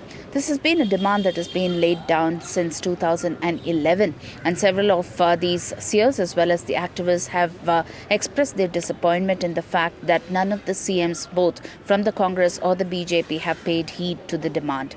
Chief Minister Siddaramaiah in the meantime did mention that the previous regime of the BJP under the leadership of Basavaraj Bommai had actually spoken about how they could remove the 4% reservation that has been awarded to the Muslims and then divide it between 3A and 3B as 2% and 2% each.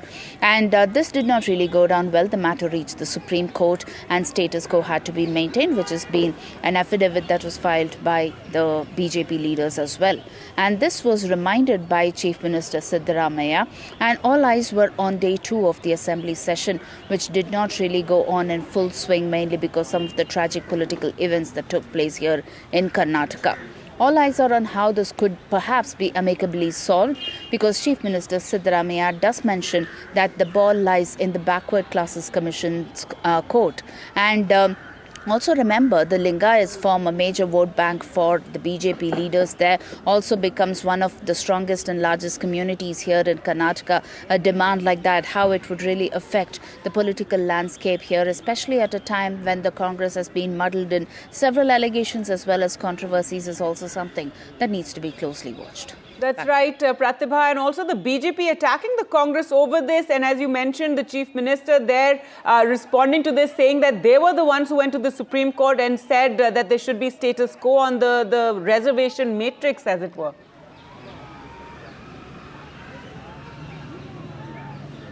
That's right. That's been the justification provided by Siddaramaiah, which was also immediately rebuked. And there were a lot of heated exchanges that took place between Yatnal as well as Siddaramaiah there on the floor of the House, and Yatnal mentioning that this definitely needs some serious thought as well as solution that needs to be provided. Because remember, Yatnal has been speaking about this for quite some time. He has been trying to arrange the protest of sorts, and they also wanted to ensure that there would be large tractors that could be brought in and the protest could be taking place in a large fashion. But then restrictions were imposed by the Congress government, and that led to the entire debate on the floor of the House on day 1. Panchamasali Lingayats reservation is also something that is extremely sensitive, and it also comes at a time when the Congress has been mulling the caste census report, which has already been given to them by the Backward Class Commission. So all of this will definitely play out on a large scale in the days to come. But then how and when and whether this will impact the entire politics in Karnataka is something that keeps everyone on tenterhooks, both the politicians as well as the community leaders here. Back to you. All right, Pratibha, thanks so much for joining us there with all those details. News from Gurugram, where there was a blast at a pub there in Gurugram, and the blast was caught on CCTV. 2 country-made bombs were also recovered. Just take a look at the blast that took place. You can see the individual also throwing the bomb there. NIA team and local police were on the spot, and 2 people have been detained after the crude bombs exploded outside a famous nightclub early hours of this morning. The blast took place, according to the police, at around 5:15 a.m. This was outside Human nightclub in Sector 29 and was captured on CCTV, which was installed at an adjoining club. The Gurugram Special Task Force did manage to catch the accused, identified as one Sachin, a resident of Meerut in UP. Also recovered 2 live crude bombs from his possession. The accused Sachin reportedly in an inebriated condition threw the 2 Sutli bombs at the nightclub, and the police managed to catch him before he could throw 2 more.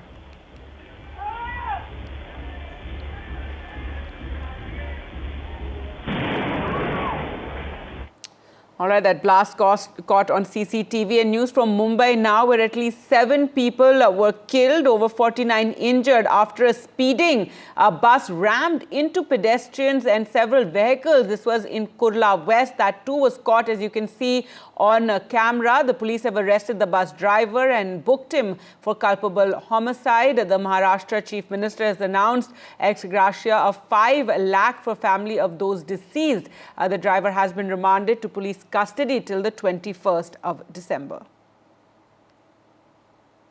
I have with me Mr. Anil Digikar, who is the General Manager of BEST. So we saw what happened yesterday. As we are talking, 7 people have been reported dead and 49 are injured, and the number is expected to increase later on. What do you pick up from the situation? It's been just a few hours from when it has happened. Have you gotten any time to inspect the situation? What is your personal reading into it? Well, this very unfortunate and tragic incident which took place yesterday, and our team visited the site, and we are inspecting, we are doing the forensic of the vehicle along with the RTO officers, and we'll find out whether there was any technical fault in the bus or it was the mistake of the driver. And I think more rigorous training for the drivers and awareness about the road safety is required. For that, we have formulated one committee, and which the committee will look into the training aspect, the duration, whether any modification is required, so that such kind of incidences do not occur in the future. Can we get a little more information about this committee, sir? Who exactly are the people, and have they started working on it already? Yeah, we have called the meeting of all the wet lease operators. There are 4 to 5 wet lease operators, and we'll find out from them what kind of training they are giving, and what kind of training is given by the BEST, and what kind of modification is required, whether the duration is to be increased, whether the number of hours of the driving test are to be increased. And these are the engineers and the operators who will be discussing with the operators as well as with our other drivers, and we'll come to the conclusion that such kind of change is required in the training of the drivers. So what we are also learning is that the driver, as of now, we haven't found any report of him being under the influence of any alcohol or any other drugs. But the questions increase about the maintenance of the bus. What is your reading into that? Yeah, this was electric vehicle, and this was quite new vehicle, and prima facie we don't see any technical error in the bus, but we are checking the brake efficiency of the bus, and RTO officers and my engineers, they are testing whether the brake was sufficient enough to, put the brake to the speed or not. And after the final report of the technical committee, then we'll come to the conclusion whether there was a fault in the maintenance of the bus or it was the driver's error.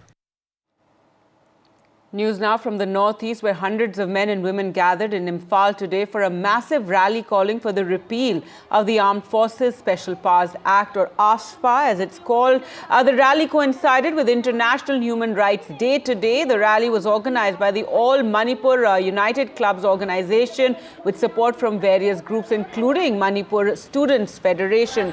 Earlier we spoke to Ratnadeep for more details.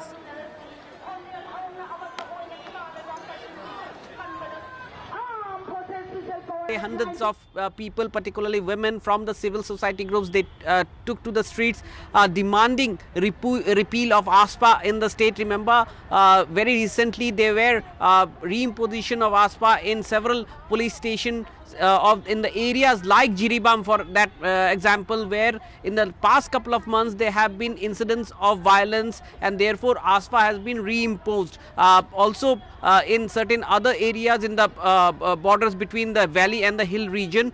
But most importantly, what these people are demanding is that not only repeal of AFSPA, where it has been reimposed recently, but a total rollback of Armed Forces Special Power Act has been a larger demand of particularly people from the civil society groups. And this rally which took place clearly you can see hundreds of people there. They're once again pressing on center in terms of withdrawing the reimposition of AFSPA, which led to protest earlier, violent protest rather, earlier this month. In fact, the state cabinet has also urged center for withdrawal of AFSPA in the areas where it has been reimposed recently.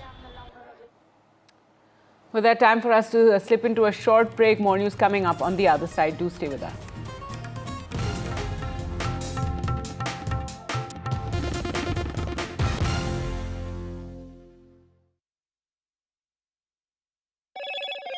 Hello, Moto.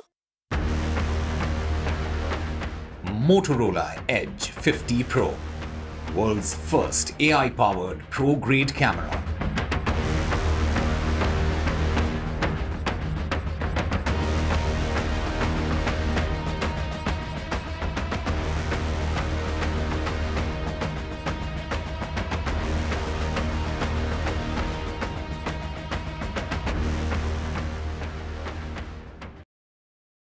I've been reporting on all issues big and small from Andhra Pradesh, Telangana, rest of South India, bringing you all the action, all that you need to know, all that you want to know. The energy of Maximum City is infectious. I bring in that energy in our news coverage from financial capital Mumbai. Covering from the southernmost part of India over the last 23 years, I bring in-depth and 360-degree coverage from the Dravidian heartland. The land of Mishti is also known for its bitter politics. I have seen much water flow under the Howrah Bridge, covering Bengal in all its vivid colors.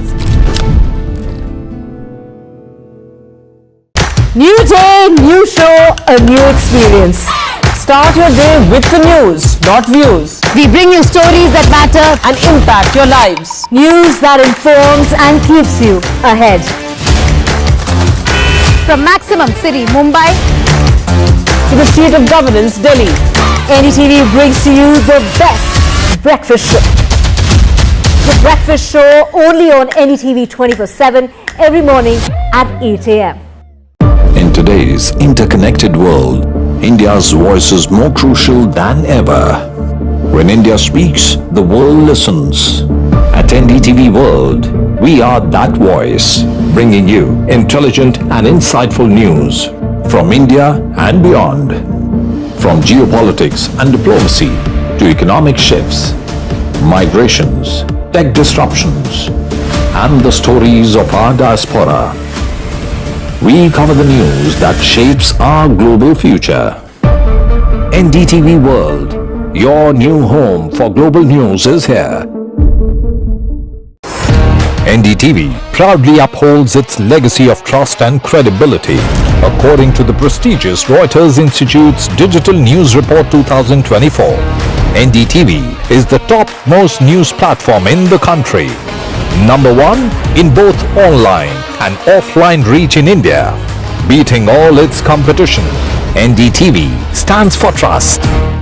I've been reporting on all issues big and small from Andhra Pradesh, Telangana, rest of South India, bringing you all the action, all that you need to know, all that you want to know. the energy of Maximum City is infectious. I bring in that energy in our news coverage from financial capital Mumbai. Covering from the southernmost part of India over the last 23 years, I bring in-depth and 360-degree coverage from the Dravidian heart.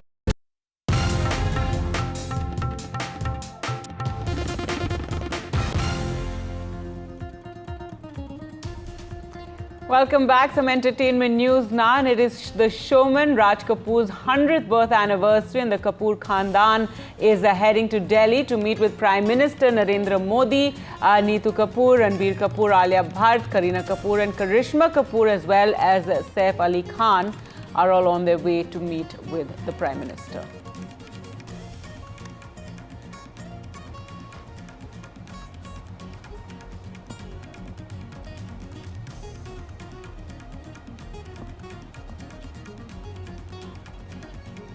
With that, time for us to slip into a short break. News and updates coming up on the other side. Do stay with us.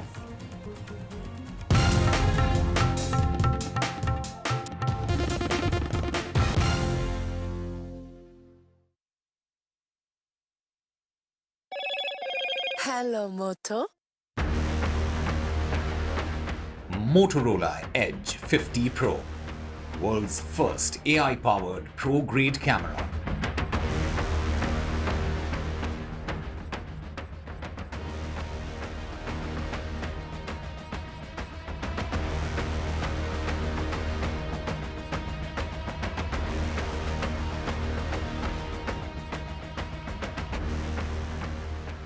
New day, new show, a new experience.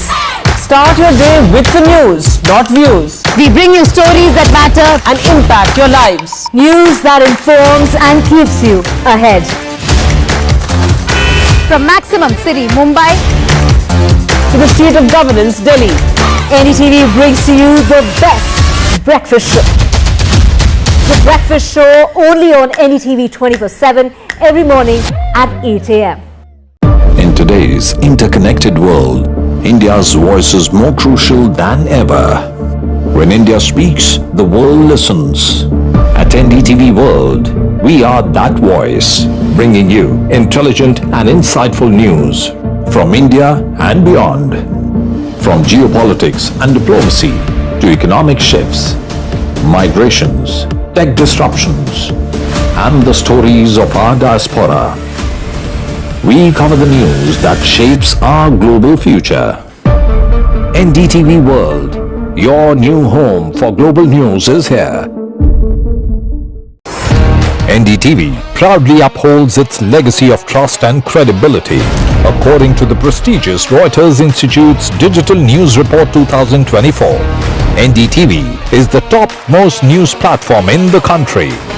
#1 in both online and offline reach in India, beating all its competition. NDTV stands for trust. I've been reporting on all issues big and small from Andhra Pradesh, Telangana, rest of South India, bringing you all the action, all that you need to know, all that you want to know. The energy of maximum city is infectious. I bring in that energy in our news coverage from financial capital Mumbai. Covering from the southernmost part of India over the last 23 years, I bring in-depth and 360-degree coverage from the Dravidian heartland. The land of Mishti is also known for its bitter politics. I have seen much water flow under the Howrah Bridge, covering Bengal in all its vivid colors. New day, new show, a new experience. Start your day with the news, not views. We bring you stories that matter and impact your lives. News that informs and keeps you ahead. from maximum city Mumbai to the state of governance, Delhi. NDTV brings to you the best breakfast show. The breakfast show only on NDTV 24/7 every morning at 8 a.m. In today's interconnected world, India's voice is more crucial than ever. When India speaks, the world listens. At NDTV World, we are that voice, bringing you intelligent and insightful news from India and beyond. From geopolitics and diplomacy to economic shifts, migrations, tech disruptions, and the stories of our diaspora. We cover the news that shapes our global future. NDTV World, your new home for global news, is here. NDTV proudly upholds its legacy of trust and credibility. According to the prestigious Reuters Institute's Digital News Report 2024, NDTV is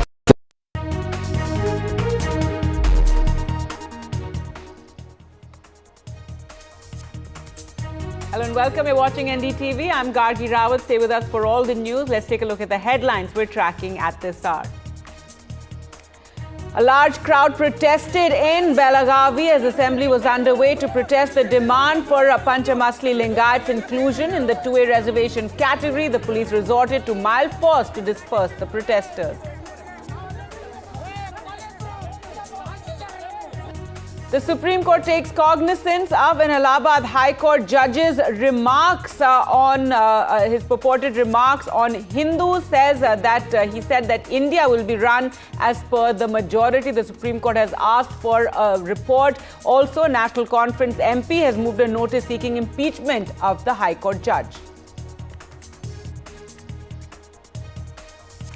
A no-confidence motion against the Rajya Sabha chairman, first motion against the RS chair in 72 years. India bloc moves a no-trust motion against Vice President Dhankhar, and over 50 opposition MPs are signatories to this motion.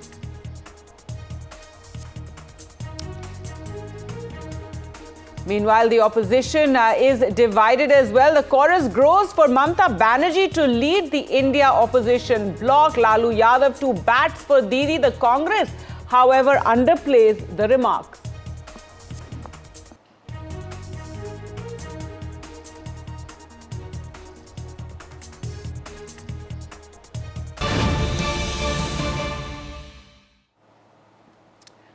But first, some breaking news now coming in. The Chief Election Commissioner has said that during the Maharashtra Assembly elections, as per the Supreme Court of India and Election Commission of India guidelines, that 5 VVPAT slips at each assembly segment were counted to match it with the number in the EVM. In all, 288 assembly segments, a total number of 1,445 VVPAT slips were counted on the same day as counting, which was on the 23rd of November, and that there was no mismatch found in any of the VVPAT slips matching with their concerned EVM numbers. Remember, the opposition, MVA, had alleged that there were some issues with the EVMs, and they said that is the reason for their defeat and the resounding victory of the Mahayuti. This was various allegations were raised. The Congress even said they would take out a yatra against EVMs and raised several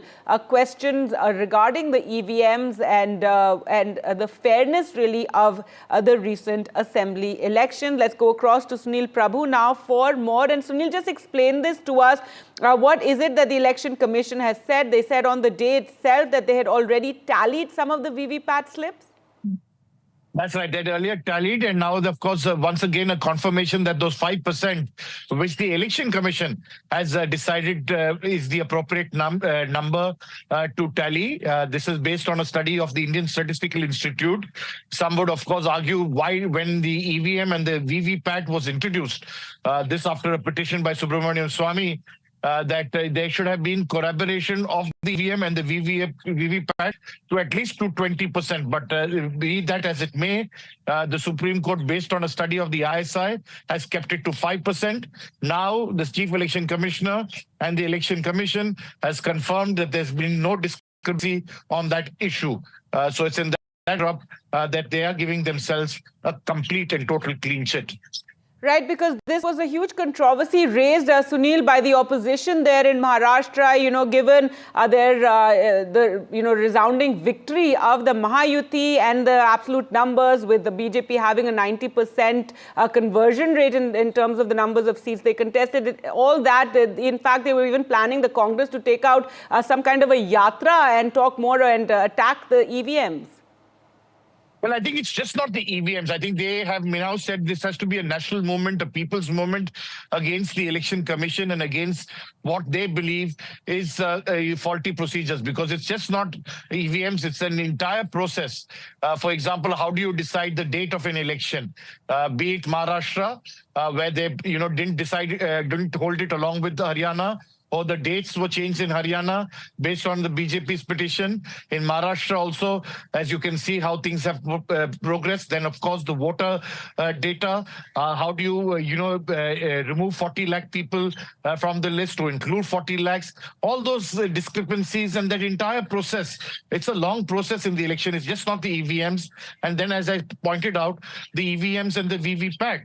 How many should be counted? Should it be only 5%? Should it be 20%? Many political parties ask for 100%. That will be back to the counting ballot. So all those issues have to be looked at. The Supreme Court has not given any guideline on that, but has left it to the Election Commission. The Election Commission, based on a study given by the ISI, Statistical Institute, has based it on 5%. Whether that can be increased or not, these are things that need to be looked at in its entirety to increase the confidence of stakeholders who are participating in this parliamentary democratic process. All right, Sunil, thanks so much for joining us with that, and do stay on for the other news story as well. And in other news, National Conference MP Agha Saeed Ruhullah Mehdi is seeking the removal of Justice Shekhar Kumar Yadav from the Allahabad High Court, In fact, on social media, he said that he is moving the motion in Parliament for the removal of Justice Yadav. And earlier, the Supreme Court also called for details from the Allahabad High Court after taking note of news reports of the speech given by Justice Shekhar Kumar Yadav, who is a sitting judge of the High Court, and he attended an event by the Vishwa Hindu Parishad, and at that function he made this speech. While taking cognizance of the reported speech, the Allahabad High Court was directed to furnish details. Now, Justice Yadav stoked this controversy when he said that the country would function according to the wishes of the majority group. This was a video that that was widely shared on social media, causing controversy. Let's go back to Sunil for more. And Sunil, so the Supreme Court seeking a report on the comments by this judge of the Allahabad High Court, and now National Conference MP too seeking action against him. That's right. So there are two important aspects. One is, of course, on the administrative side, the Chief Justice of India and the Supreme Court has asked for a report from the Allahabad High Court for the context of those derogatory remarks, especially against minorities, made by Justice Yadav. Also, what was the reason for why he participated in such an event and all the other details thereof. The other, of course, and this comes in the backdrop, of course, of the fact that the Chief Justice of India, his hands are tied. He can't really, apart from, at maximum, stopping judicial work or asking questions, cannot really do too much against Justice Yadav. In fact, at the most, they can request him to resign. And if he doesn't do so, then there isn't any proper procedure to, remove him. So for that, you'll need to have a legislative process. And in that, a National Conference MP has said that he will seek the impeachment of the judge. For that, you need in the Lok Sabha at least 100 members of parliament to sign. And it emanates from the Rajya Sabha, at least 50. And that, of course, is a long and cumbersome process, because not only once the motion is moved, then you have to form a committee. You will have to look at the various acts of omission. There will be a full, with the sitting judge, part of that entire process. And then, of course, the final decision will be taken on whether he is worthy of being impeached or not. So that itself could take years, and whether his tenure will be through that entire process, as we saw in Justice Soumitra Sen's case, where he resigned before he was impeached, even though the Lok Sabha, the Rajya Sabha had moved his impeachment motion. So these are all time-consuming processes, but nevertheless, the Supreme Court taking a very important note of these events. Right. And Sunil, just for viewers, if you could, explain why it's so problematic, firstly, even attending this event, and then, of course, the comments that were made, as I said, which were shared very widely on social media. Well, judges themselves, in a full bench of the Supreme Court have taken a very, very strong view that, they will stay away from functions which have any political significance and, will not make remarks which are, disparaging. This is, of course, against their constitutional brief. And it's in that backdrop that this remarks which he has made about the majority, the derogatory remarks that have been made against the minority, it does not augur well for the judicial system. There is in our constitution an independence of the judicial system. And as you have been pointing out, we are seeing unprecedented times. For the first time in India, we are seeing the vice president, an impeachment motion being moved now for a sitting high court judge to do what he has done is definitely does not augur well for the constitutional mechanism and for the running of our country.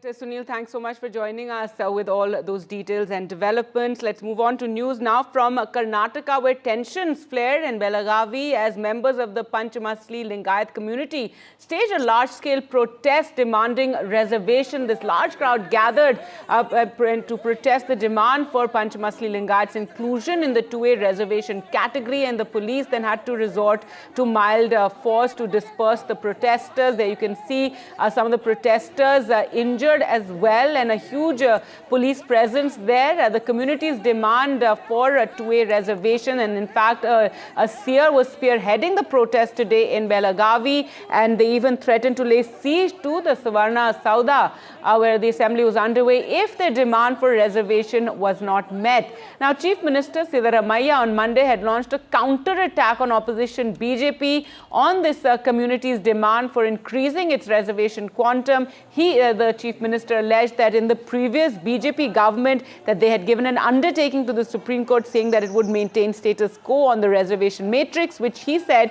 is contrary to the Saffron Party's claims that it had set in motion a process to increase a reservation for the Panchamasli sect. But there you can see earlier on there was this massive protest, and there was this lathi charge as well. Let's go back across to Pratibha, who joins us for more on this. Pratibha, do explain to viewers what this entire issue is about and what is the situation now?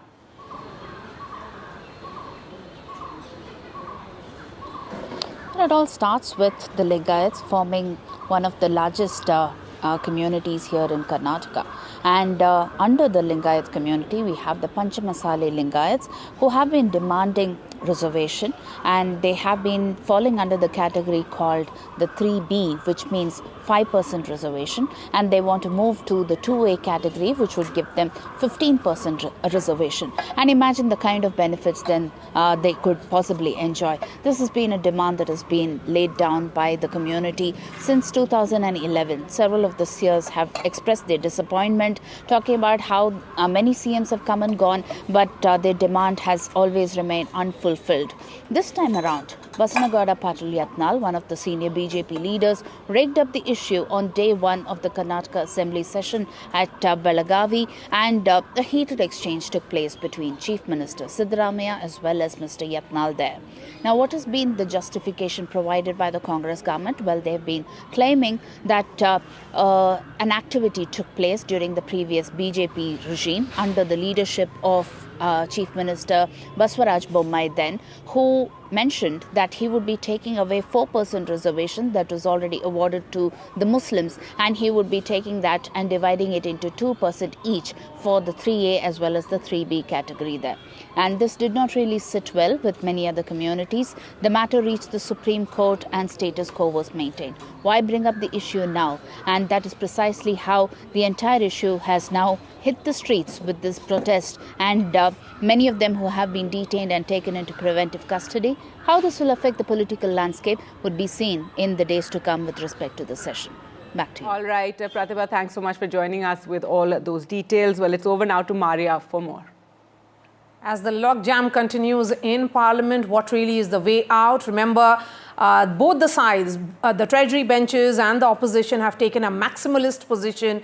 We have Shekhar Iyer, a senior journalist who has tracked Parliament and parliamentary democracy of India for decades. Shekhar, thank you so much for speaking to NDTV. The question is, what really is the way out? There are allegations which have been leveled by the BJP against the Congress leadership, against none other than Mrs. Gandhi herself.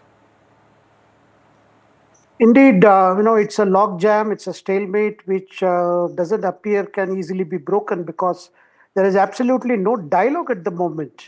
See, normally what we have seen in previous situations or a decade earlier, such logjams were resolved by some kind of a discussion going on and a way being found. But now that a notice has been given for impeachment against the chairman of the Rajya Sabha, which is a very serious move. It has never happened before. Now, that means things have reached a point of no return.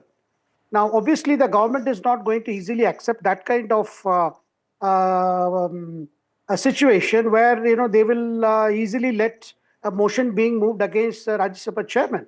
The subjects, the whole controversy was about Congress wanting to raise the issue of the alleged nexus between the Prime Minister and the business group.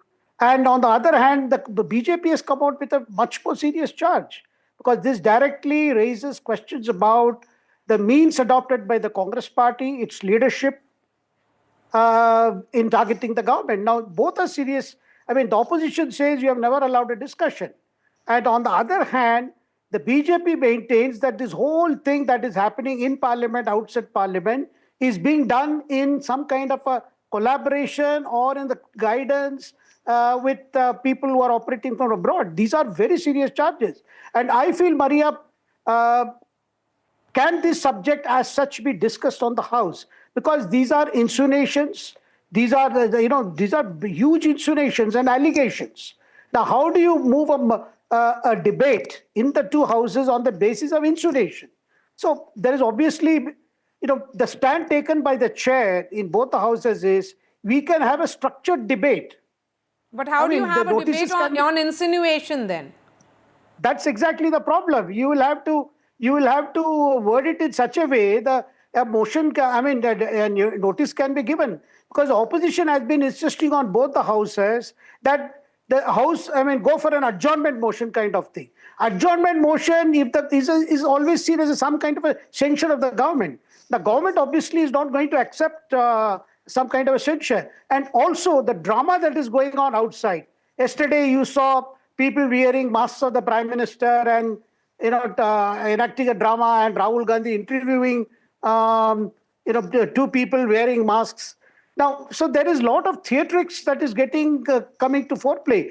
The message seems to be to address the people at large, but the Congress leadership hasn't realized that it's a solo operation. The other opposition parties are not willing to join in targeting of a particular industrialist or a particular industrialist group. Something Sharad Pawar had long ago counseled the party, saying, we have never ever gone for this kind of an individual targeting. Because we can raise issues, we can talk about government policies, but we cannot just go on targeting a particular individual. Okay, saying that so that particular if individual the Congress has got its strategy wrong by targeting an individual, a particular business house, then Shekhar, what really is the way forward? Because the Congress seems to be adamant.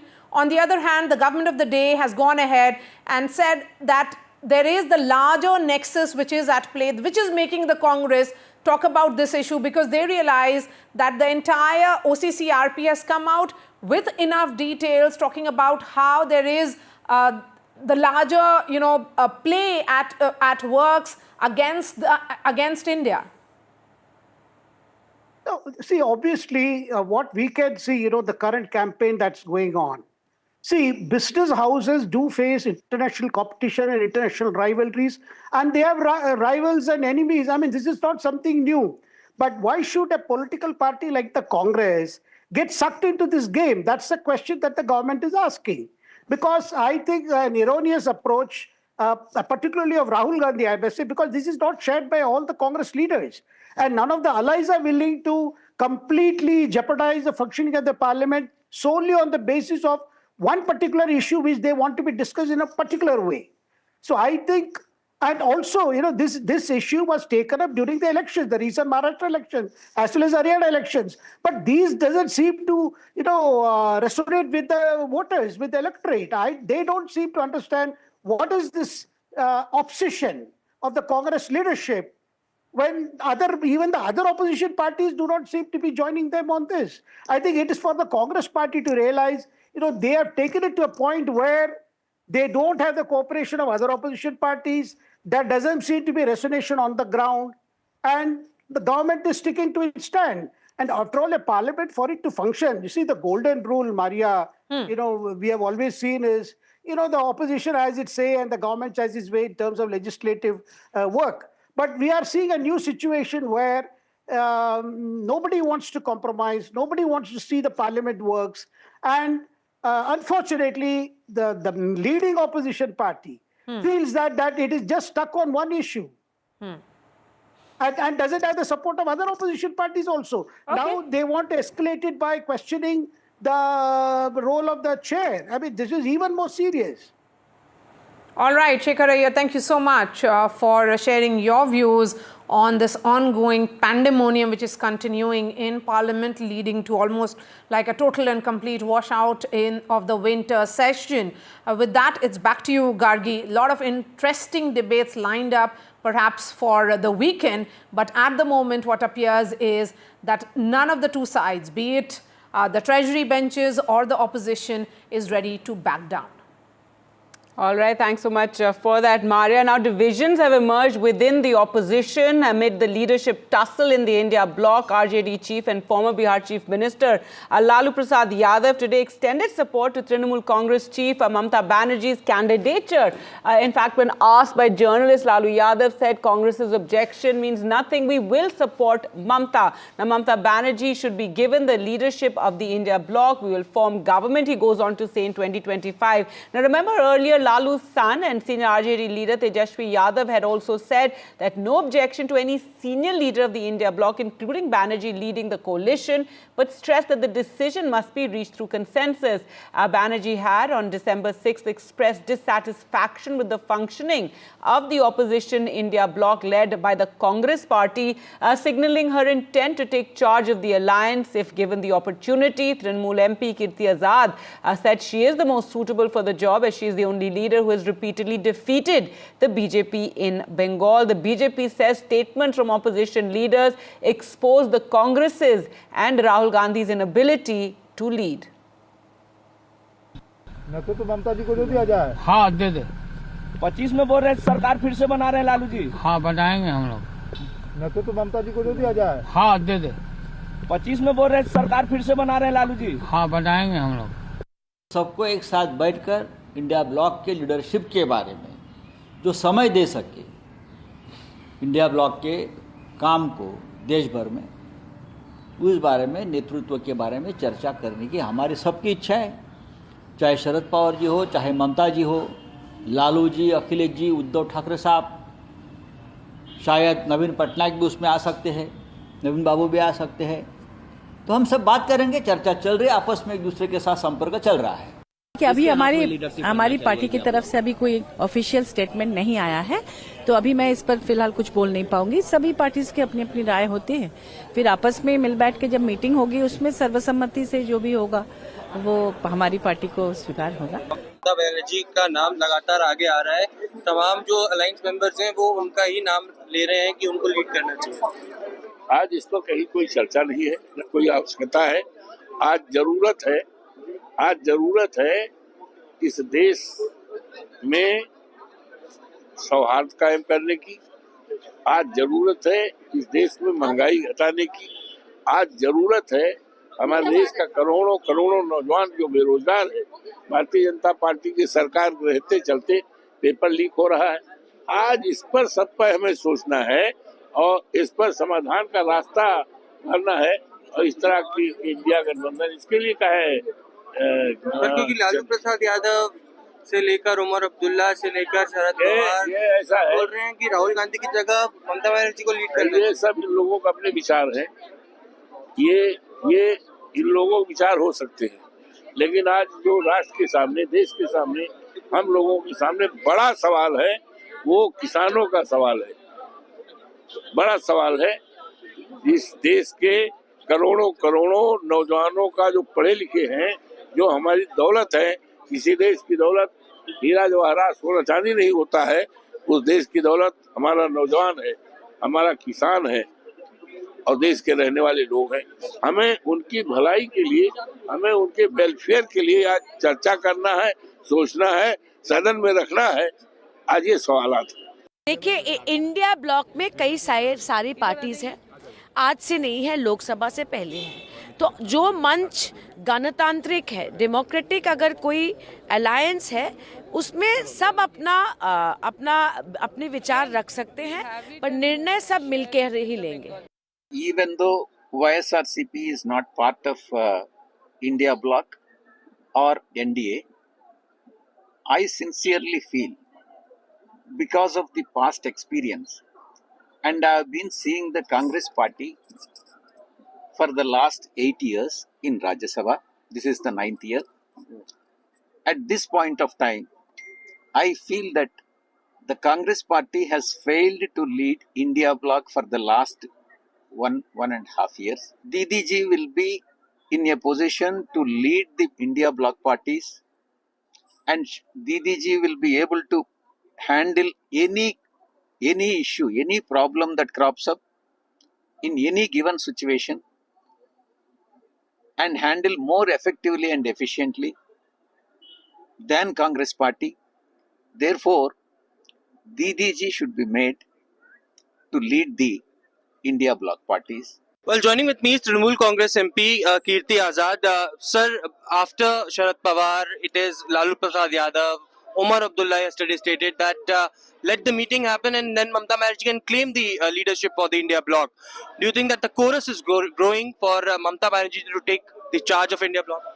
She hasn't claimed. The leaders have been asking her to lead the thing. And once they were all asking whether it was the Uddhav Shiv Sena or it was Samajwadi Party, or for that matter it was the Bhishma Pitama of Indian politics, Sharad Pawar ji, and now Lalu Yadav ji. They all are saying, so once they all said, she said, I formed the India bloc and I'm ready to lead. She never claimed it. We never claimed it. We always said that she is the best to lead the India bloc. And that is what the voices from across the country of all leaders are coming.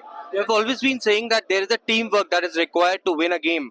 And in this India bloc, there are differences as far as opinions are concerned to who can lead the entire India bloc. Would you find it right that if Mamata Banerjee takes the charge, then everybody will be on the same page? Well, you have various family members, and in the family there are 2 or 3 brothers and sisters. They all have difference of opinion, and yet they come to some solution for the family. When you talk about it, we always feel that the person who is the best to lead, who's got the best performance, who's performed really well. If you look at the strike rate of Congress and BJP, Congress only has 10% winning strike rate. And if you look at TMC and BJP, TMC has 70% winning strike rate. लगातार जो India block के alliance partners हैं, शरद पवार, लालू प्रसाद यादव, उमर अब्दुल्ला, तमाम leaders अब बोल रहे हैं कि ममता बनर्जी को इंडिया ब्लॉक की लीडरशिप दे देनी चाहिए। खुद ममता बनर्जी ने बोला मैं वेस्ट बंगाल से इंडिया ब्लॉक लीड कर सकती हूँ। किस तरीके से देखते हैं आप इन तमाम जो कोरस ग्रो हो रहा है? आज तो आपको अपना रिकॉर्ड स्ट्रेट और ठीक रखना चाहिए। अभी आपने देखा होगा सीनियर मेंबर पार्लियामेंट आरजेडी के नेता अभी यहाँ बोल के गए कि out of context Lalu ji की बात की। All right, let's go across to where Parliamentary Affairs Minister Kiran Rijiju is speaking. और राज्यसभा का अध्यक्ष हम सबका गाइड होते हैं। हाउस का एक बहुत ही पवित्र स्थान का ध्यान में रखते हुए जो भी चेयर में बैठते हैं उसका निर्णय का पालन करना होता है। जब चेयर का ऑर्डर को आप पालन नहीं करेंगे फिर सदन ठीक से नहीं चल सकता है। यह व्यवस्था बनाया हुआ है, लेकिन कांग्रेस पार्टी और उनके साथियों ने लगातार चेयर का अपमान किया है और चेयर का डायरेक्शन को भी नहीं मानते हुए बहुत गलत तरीके से सदन में व्यवहार किया है। उपराष्ट्रपति श्री जगदीप धनखर जी एक आम परिवार से, एक गरीब किसान परिवार से आते हैं। जाट कम्युनिटी से पहली बार उपराष्ट्रपति के पद पर आसीन हुए हैं और हमेशा उपराष्ट्रपति जी किसानों के भलाई के लिए, गरीबों के लिए, देश का भलाई के लिए संसद में भी बात रखते हैं और संसद के बाहर में भी अपना मत रखते हैं और हम लोगों को गाइड करते हैं। हम उपराष्ट्रपति श्री जगदीप धनखर जी का बहुत इज्जत करते हैं। बहुत ज्ञानी आदमी हैं, बहुत ही एक नेक इंसान है और उपराष्ट्रपति के पद पर आसीन है। इसका हम सब फ़ख्र महसूस करते हैं। लेकिन जो नोटिस चेयरमैन के खिलाफ, उपराष्ट्रपति जी के खिलाफ में जो नोटिस सर्व किया है, सबसे पहले मैं उस नोटिस सर्व करने वाले 60 एमपीज जिन्होंने साइन किए हैं उनका इस कदम को मैं खंडन करना चाहता हूं। दूसरी, हमारे पास पूरा बहुमत है, एनडीए सरकार के पास पूरा संख्या है और सदन के पूरे मेजॉरिटी मेंबर्स उपराष्ट्रपति जी को ऊपर में पूरा भरोसा है। हम माननीय चेयरमैन का कामकाज से बहुत खुश हैं और हम उसके प्रति धन्यवाद भी करते हैं क्योंकि वो समय समय पर सदन का भी अच्छा से चलाते हैं और हम सबको गाइड करते हैं। ऐसे समय में जब देश का सामने में जॉर्ज सोरोस और कांग्रेस के नेतृत्व का गठबंधन, जॉर्ज सोरोस और कांग्रेस पार्टी का तालमेल, आपस में जो उनके एक भारत के विरोध में काम करने का सिलसिला और गतिविधि सामने में आए हैं, तब से कांग्रेस पार्टी तिलमिलाए हुए हैं घबराए हुए हैं।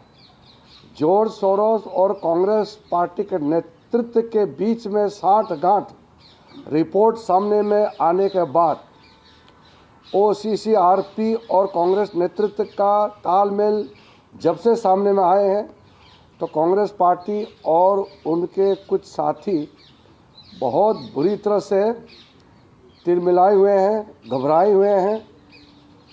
हम चाहते हैं कि देश के सामने में कांग्रेस का नेतृत्व माफ़ी मांगना चाहिए, देश विरोधी ताकतों के साथ तालमेल करके काम करने का जो रिपोर्ट सामने में आए हैं उसको लेकर के पूरा देश बहुत गंभीर है, चिंतित है कि देश के लिए काम करने के लिए संसद में जो भी चुने हुए प्रतिनिधि हैं और मुख्य राजनीतिक दल इस देश का, कांग्रेस पार्टी ने लगभग 60 साल तक इस देश को शासन किया है और उसके बाद कांग्रेस के नेतृत्व जॉर्ज सोरोस और OCCRP जैसे संगठनों से साठगांठ होना ये बहुत ही गंभीर मामला है, हम लोग गंभीरता से ले रहे हैं।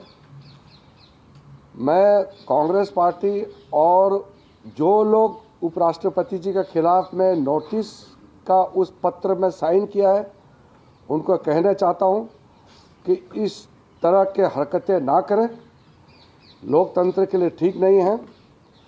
उपराष्ट्रपति का पूरा सम्मान होना चाहिए, राज्यसभा का सदन का सभापति का पूरा सम्मान होना चाहिए और इस नोटिस का हम बिल्कुल पुरजोर विरोध करते हैं और इस तरीके के नोटिस कभी भी कामयाब नहीं हो सकते हैं।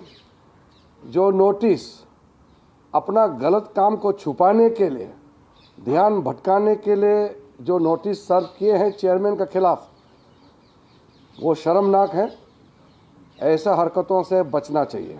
Sir, the Congress party has said, the Congress and the alliance partners have said that because the RSTF has acted in a partisan manner and perhaps that is why they are compelled to bring this. But the government has always stated that we are ready for debate and discussion, but there should not be any disruption. How do you react to this? Government from the very first day has been very insistent that the House must function smoothly and all the listed business must be transacted in a proper manner.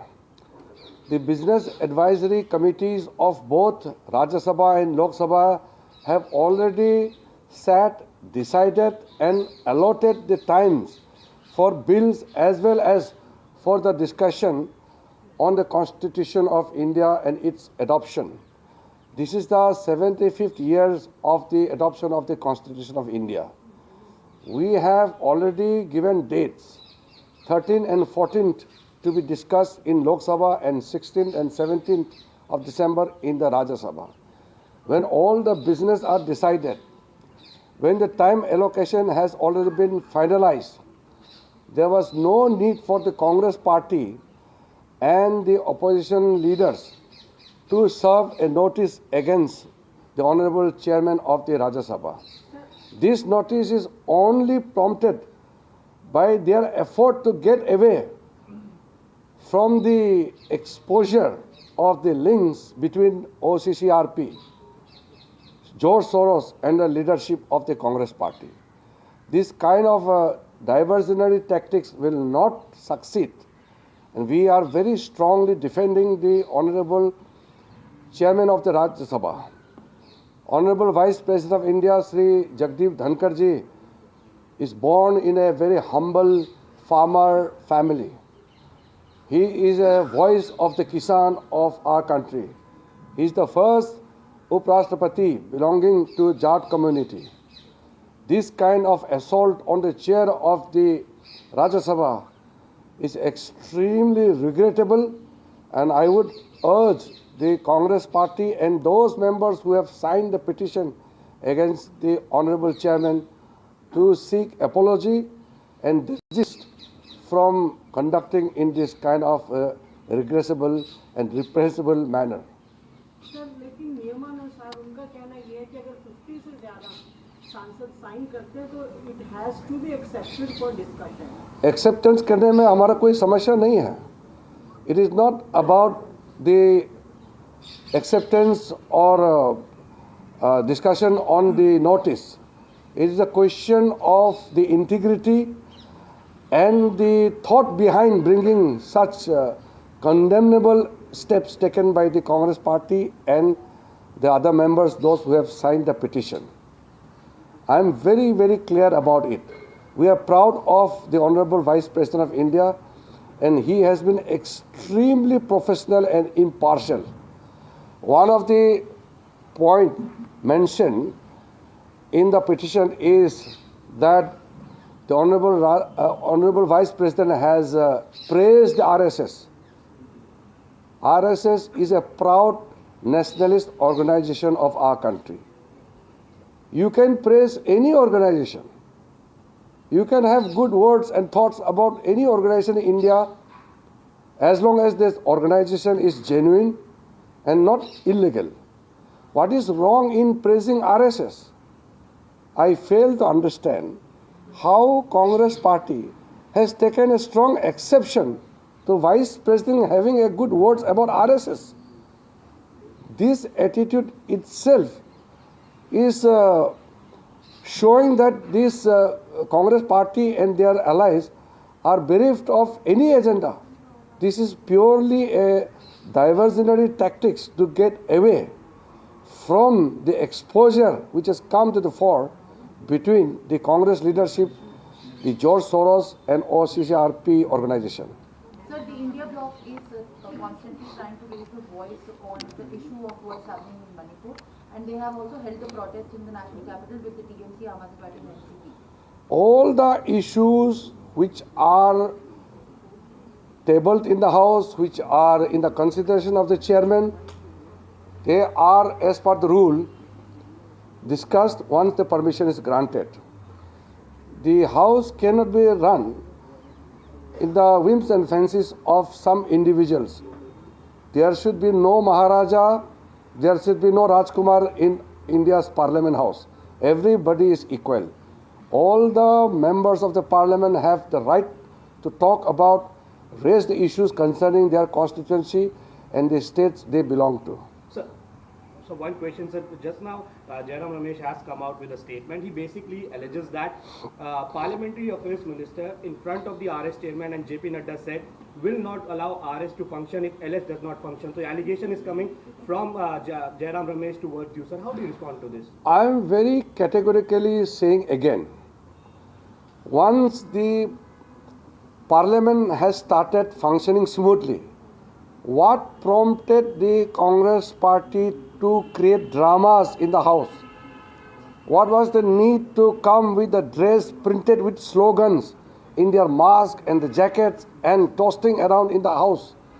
What is the necessary for the leader of opposition in Lok Sabha to act in a most condemnable manner by filming and creating dramas and doing some theatric actions?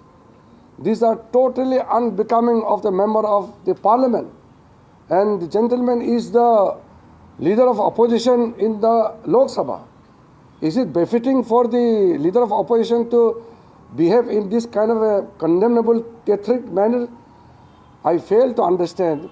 There are some good members in the Congress party also. But why are they unable to prevail on the leader of opposition in the Lok Sabha to act in a responsible manner? Sri Rahul Gandhi's actions and acting and his conduct are there before everybody to see. In a healthy democracy, if this kind of behavior is being shown by the leader of opposition, what is the moral right? What is the authority left with him to speak in the House? He is not fit to be leader of opposition if he starts behaving like this. We are here to discuss, debate, and to transact the business in the interest of the country. We are here to serve the nation. We are not here to see the dramas in this manner. Once again, this notice served by the members of Congress party and some of its allies must be rejected and will be rejected, and we will ensure that this kind of action will not be accepted by the House. Thank you. Right, Parliamentary Affairs Minister Kiran Rijiju, they're hitting out at the opposition for the motion that they brought against the Rajya Sabha, against the Vice President Dhankhar in the Rajya Sabha. The chair of the Rajya Sabha also hitting out at the Congress, saying they're linked to anti-India forces and are scared of being exposed. And these are all diversionary tactics, also saying that Rahul Gandhi is not fit to be leader of the opposition.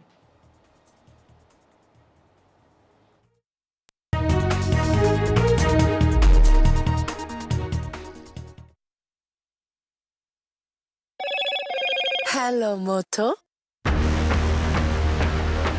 Motorola Edge 50 Pro, world's first AI-powered pro-grade camera.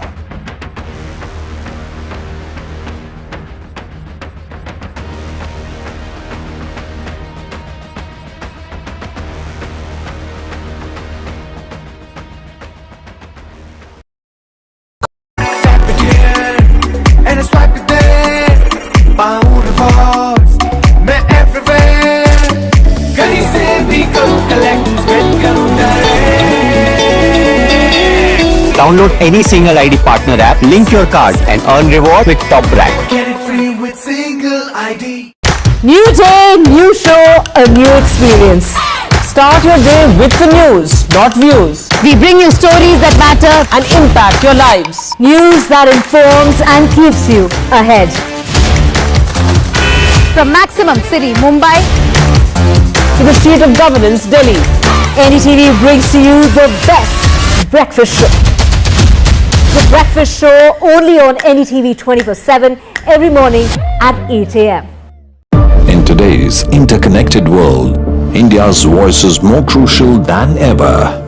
When India speaks, the world listens. At NDTV World, we are that voice, bringing you intelligent and insightful news from India and beyond. From geopolitics and diplomacy to economic shifts, migrations, tech disruptions, and the stories of our diaspora. We cover the news that shapes our global future. NDTV World, your new home for global news is here. NDTV proudly upholds its legacy of trust and credibility. According to the prestigious Reuters Institute's Digital News Report 2024, NDTV is the top-most news platform in the country. Number one in both online and offline reach in India, beating all its competition. NDTV stands for trust. I've been reporting on all issues big and small from Andhra Pradesh, Telangana, rest of South India, bringing you all the action, all that you need to know, all that you want to know. The energy of Maximum City is infectious. I bring in that energy in our news coverage from financial capital Mumbai. Covering from the southernmost part of India over the last 23 years, I bring in-depth and 360-degree coverage from the Dravidian heartland. The land of Mishti is also known for its bitter politics. I have seen much water flow under the Howrah Bridge, covering Bengal in all its vivid colors. New day, new show, a new experience. Start your day with the news, not views. We bring you stories that matter and impact your lives. News that informs and keeps you ahead. From Maximum City, Mumbai, to the seat of governance, Delhi, NDTV brings to you the best breakfast show. The breakfast show only on NDTV 24/7 every morning at 8 a.m. In today's interconnected world, India's voice is more crucial than ever. When India speaks, the world listens. At NDTV World, we are that voice, bringing you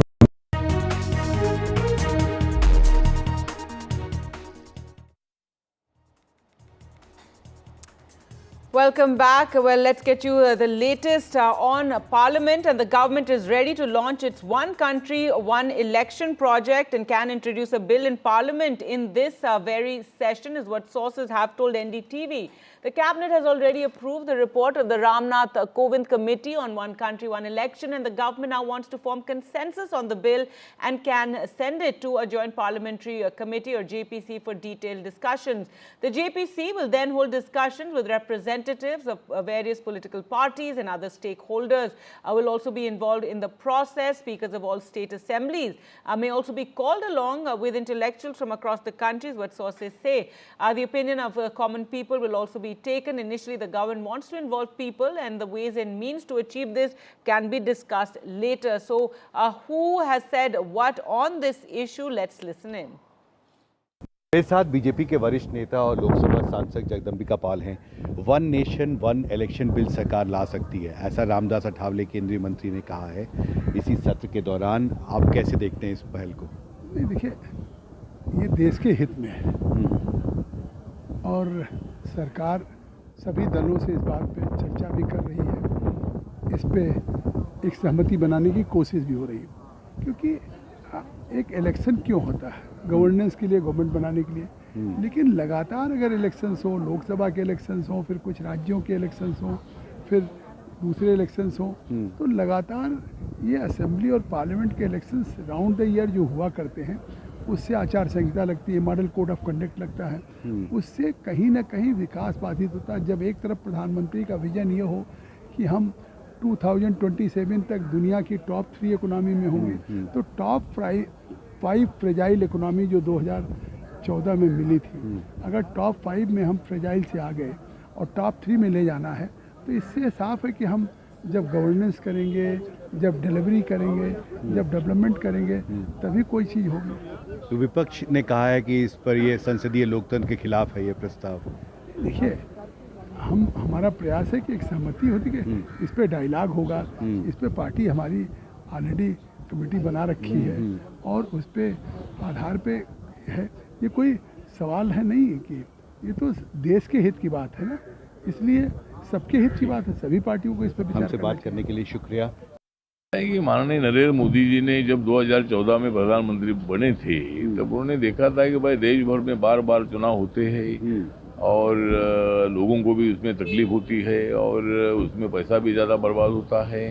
तो इसीलिए शुरू में जब संसद बनी थी और 26 जनवरी 1950 को संविधान लागू करने के बाद जो पहला इलेक्शन हुआ था 1952 में, तो वो तब लोकसभा और विधानसभा एक साथ होती थी, 4-5 चुनाव एक साथ ही हुए थे। लेकिन बाद में कई गवर्नमेंट डिसॉल्व हुई, का पार्टी इधर उधर हो गया, उससे मतलब ये अनियमित आई है। तो माननीय नरेंद्र मोदी जी का विजन है कि भाई वन नेशन वन इलेक्शन अगर एक बार हो जाएगा तो ये लोगों का टाइम भी बचाने में उसकी मदद होगी और इसीलिए वन नेशन वन इलेक्शन का एजेंडा हमारा है। माननीय रामनाथ कोविंद जी के कमेटी ने उसका रिपोर्ट सरकार के पास दे दिया है, सरकार ने कैबिनेट में उसको मंजूरी भी दी है। अभी संसद में आना बाकी है, तो इस सत्र में ही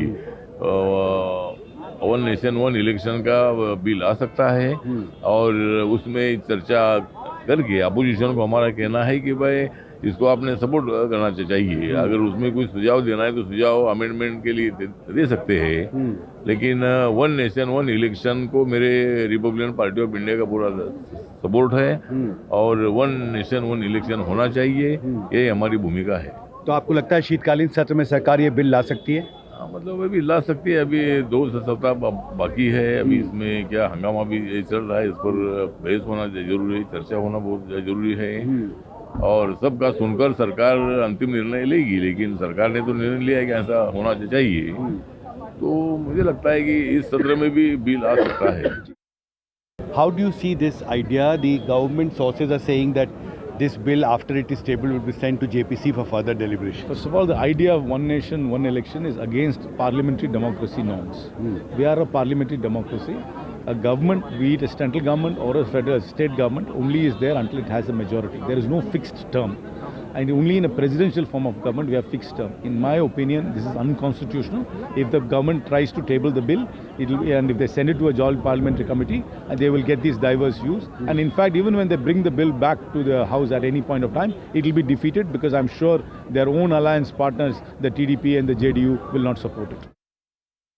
एक राष्ट्र एक चुनाव, वन नेशन वन इलेक्शन को लेकर के ये सरकार मनमानी करना चाहती है और ये सरकार ये थोपना चाहती है। सरकार को तर्क देना पड़ेगा कि आखिर इसे किस तरह से कंटिन्यू किया जा सकता है। ये हमारी पार्टी सदन में अपनी राय रखेगी, लेकिन ये सरकार की मनमानी नहीं चल सकती है। ये सरकार की मंशा नीयत ठीक नहीं है। ये चाहते हैं क्षेत्रीय दलों को समाप्त करना, इसलिए इस तरह की सरकार वन नेशन वन इलेक्शन की बात कर रही है। सबकी राय से ही कुछ फैसला हो सकता है। इस बार विपक्ष मजबूत है। News now from Gurugram, where two country-made bombs were recovered after a blast took place at a pub. In fact, CCTV footage of that blast can be seen. NIA team and local police were on the spot soon. Two people were detained after two crude bombs exploded outside a famous nightclub in Haryana's Gurugram. The blast took place at around 5:15 this morning outside the Human nightclub in Sector 29, and it was captured by CCTV. From a camera in the adjoining club. The Gurugram Special Task Force nabbed the accused, who's been identified as Sachin, a resident of Meerut, and recovered two live crude bombs from his possession. The accused was reportedly in an inebriated state and threw the two Sutli bombs at the nightclub. Police nabbed him before he could throw the other bombs.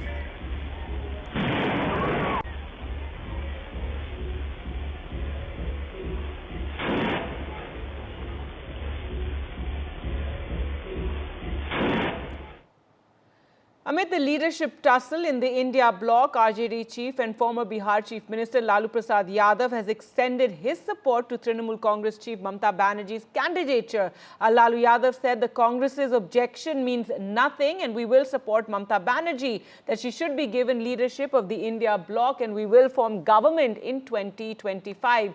Earlier, Lalu's son and senior RJD leader Tejashwi Yadav had said that he had no objection to any senior leader of the India bloc, including Banerjee leading the coalition, but stressed that the decision must be reached through consensus. Remember, it's the Congress currently leading the bloc. Banerjee had on December 6th expressed dissatisfaction with the functioning of the India bloc, signalling her intent to take charge of the alliance. हाँ दे दे 25 में बोल रहे सरकार फिर से बना रहे हैं लालू जी। हाँ बनाएंगे हम लोग। तो ममता जी को जो दिया जाए। हाँ दे दे 25 में बोल रहे सरकार फिर से बना रहे हैं लालू जी। हाँ बनाएंगे हम लोग। सबको एक साथ बैठकर इंडिया ब्लॉक के लीडरशिप के बारे में जो समय दे सके, इंडिया ब्लॉक के काम को देश भर में, उस बारे में नेतृत्व के बारे में चर्चा करने की हमारी सबकी इच्छा है।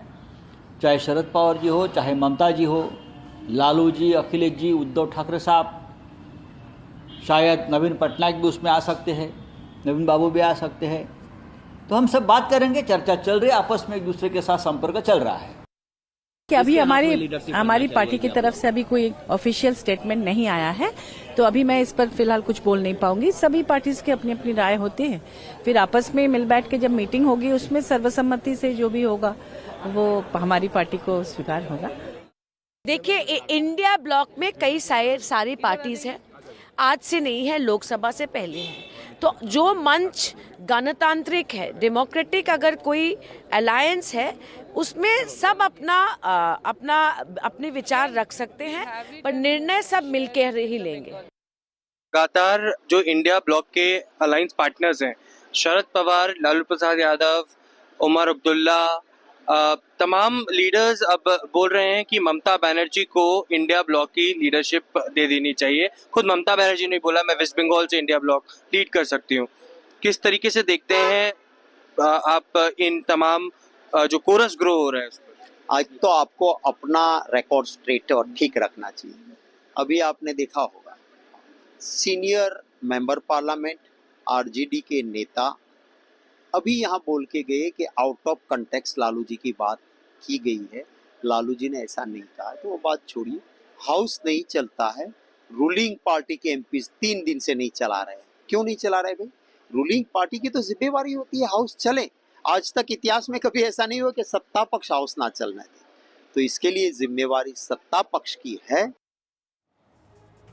All right, so tussle there in the India bloc. With that, time for us to slip into a short break. News and updates continue right here on NDTV. Do keep watching.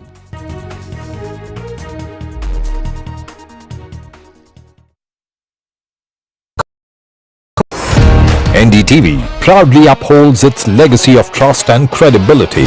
According to the prestigious Reuters Institute's Digital News Report 2024, NDTV is the top-most news platform in the country. Number 1 in both online and offline reach in India.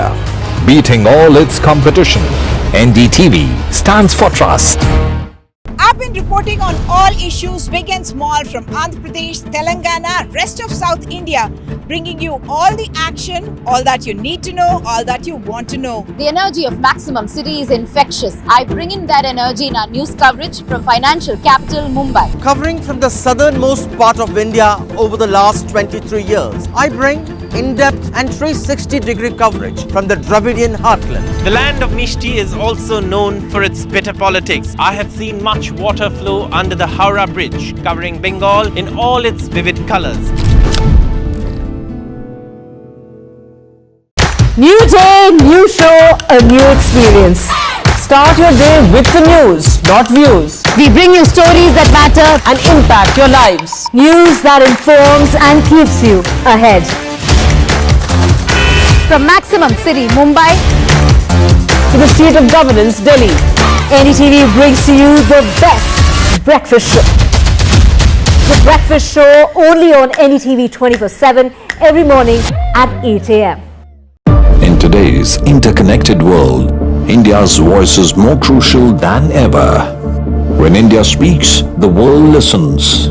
At NDTV World, we are that voice, bringing you intelligent and insightful news from India and beyond.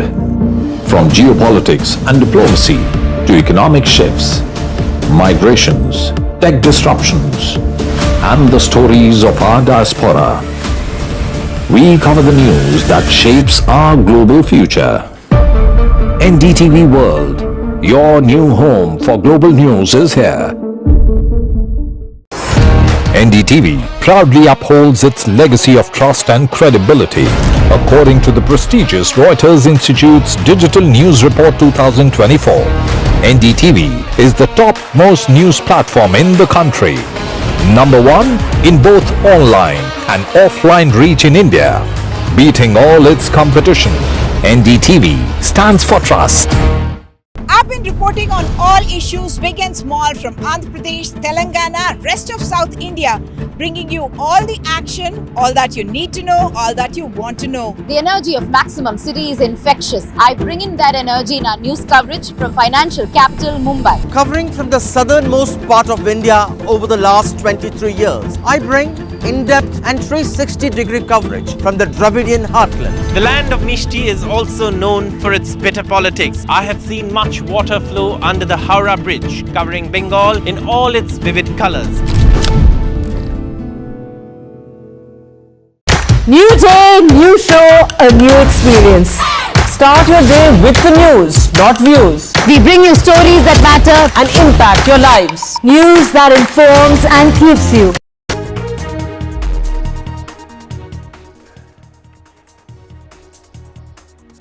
Bangaluru engineer dies by suicide. Man posts video before his death and blames his wife for harassment. First motion against Rajya Sabha chair in 72 years. India bloc moves no trust motion against Dhankhar. Rijiju says opposition move shameful.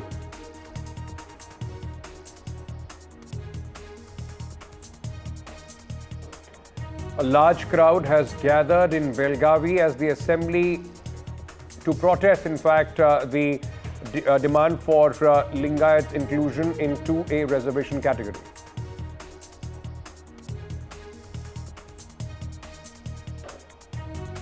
Chorus rose for Mamata Banerjee as the India leader. Lalu bats for Didi. Congress underplays the remark.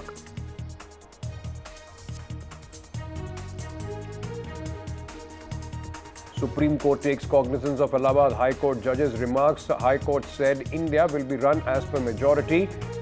Now NCMP to move impeachment motion against the judge.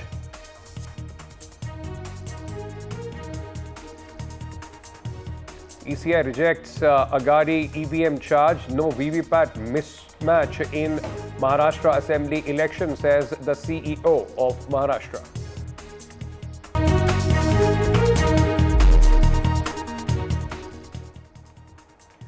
Now, this is a tragic story which is being reported from Bangaluru. A man died by suicide and has blamed, in fact, his wife. And now this is a shocker which has come through. He, in fact, put out a full video before his death, and he has accused his estranged wife of harassment. The man was found dead at his Bangaluru apartment with a suicide note which claimed that money was being demanded by his wife and his family.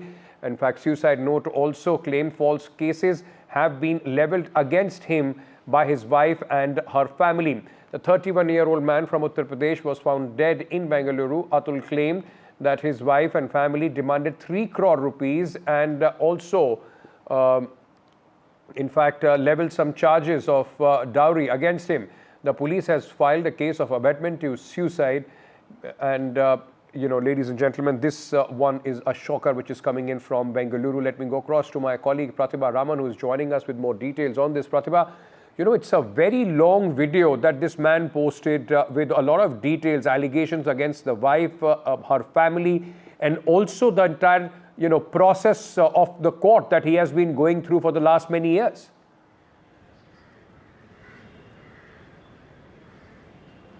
Well, it's not just the long video that we're talking of. We're also talking of a 24-page suicide note that he has left behind, and that has also gone viral along with this video. And he has elaborated on the kind of harassment that he and his family members have been subjected to, and that is the essence of the entire video, which goes on for several minutes, or like you pointed out, very, very long video there.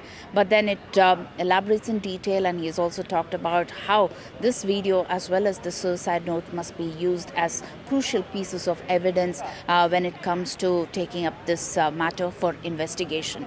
He has blamed his wife through this video as well as the suicide note, indirectly pointing out that she is responsible for his taking this drastic step.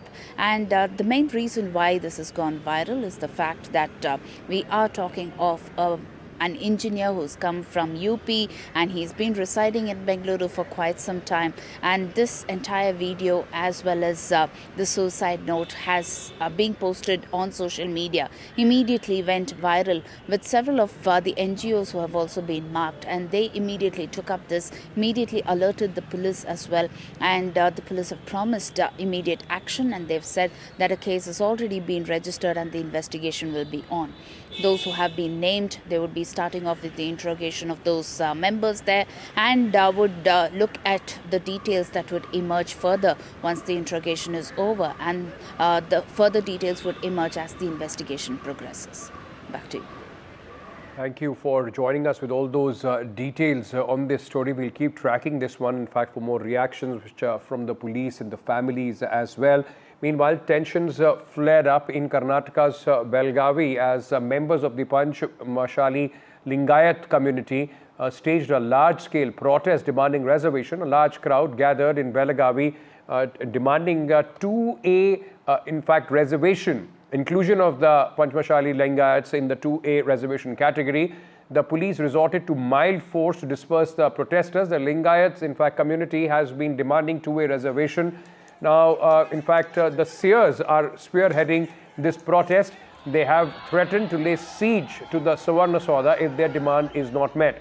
Meanwhile, Chief Minister Siddaramaiah launched a counter-attack on the opposition BJP on the Panchmashali Lingayat community, demanding for increasing its reservation quantum by alleging the BJP erstwhile government had given an undertaking in the Supreme Court saying it would maintain the status quo on the reservation matrix. This he said is contrary to the Saffron Party's claim it had set in motion a process to increase reservation for the sect. Pratibha continues to be with us. Pratibha, this has become a big, hot political potato as far as Karnataka is concerned, with the BJP more or less going back from their position which they had stated when they were in the government, and the Congress now finding it difficult to react.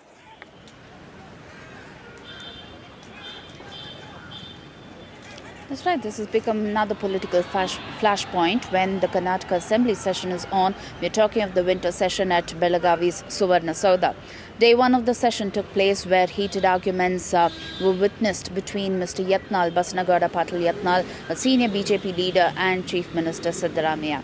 An exchange of words that took place where Mr. Yatnal did mention that the Panchamasali Lingayat, who form one of the largest communities here in Karnataka and who are also part of the major vote bank for the BJP, need to be provided this reservation under the 2A category.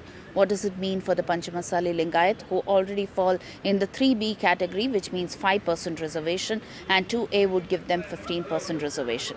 A demand like this has been on since 2011. Many of the seers have been spearheading protests like this, and they've been talking about how many CMs have come and gone, but their demands have never been fulfilled. And this time around, they wanted to stage this protest on a large scale with tractors, but no permission was given. Restrictions were imposed, which primarily set the stage for the debate on the floor of the House.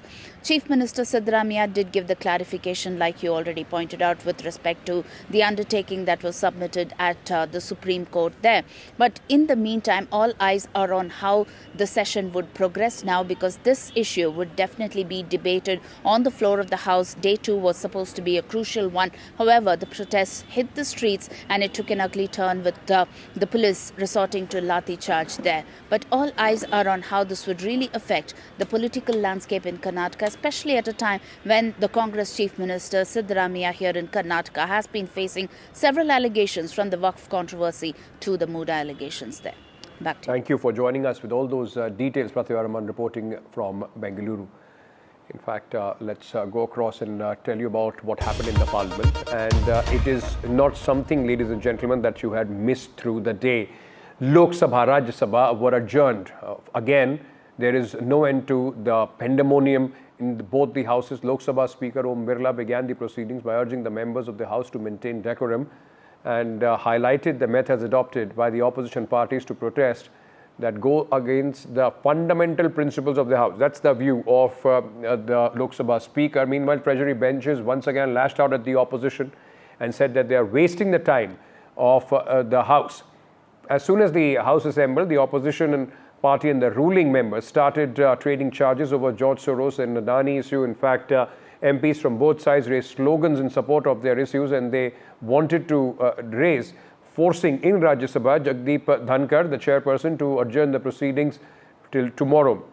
Now, there has been a heated discussion where the opposition has been, in fact, for the Treasury benches, as soon as the Parliament starts, have been asking and raising the issue of George Soros and the links with the Congress party. That is their allegation.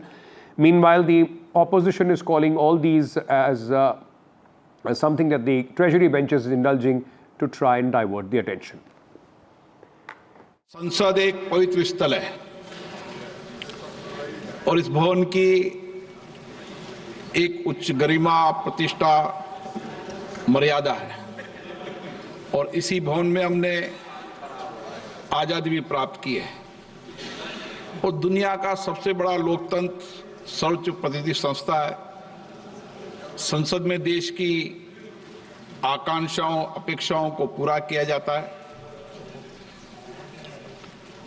सहमति असहमति हमारे लोकतंत्र की परंपरा रही है, जो संविधान बनते समय भी हमने अभिव्यक्त की है।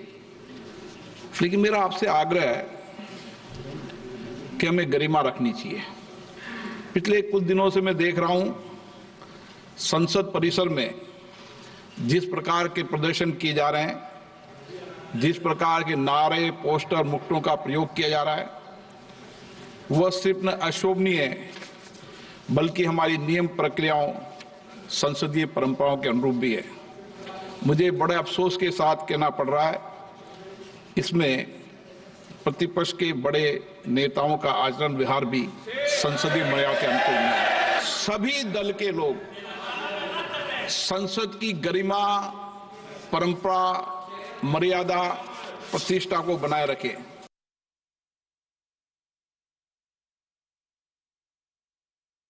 Nobody has any record of it.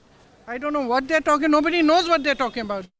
As we have entered in third week of the winter session of Parliament, we saw another round of a ruckus and adjournment from both the lower house and upper house of the Parliament.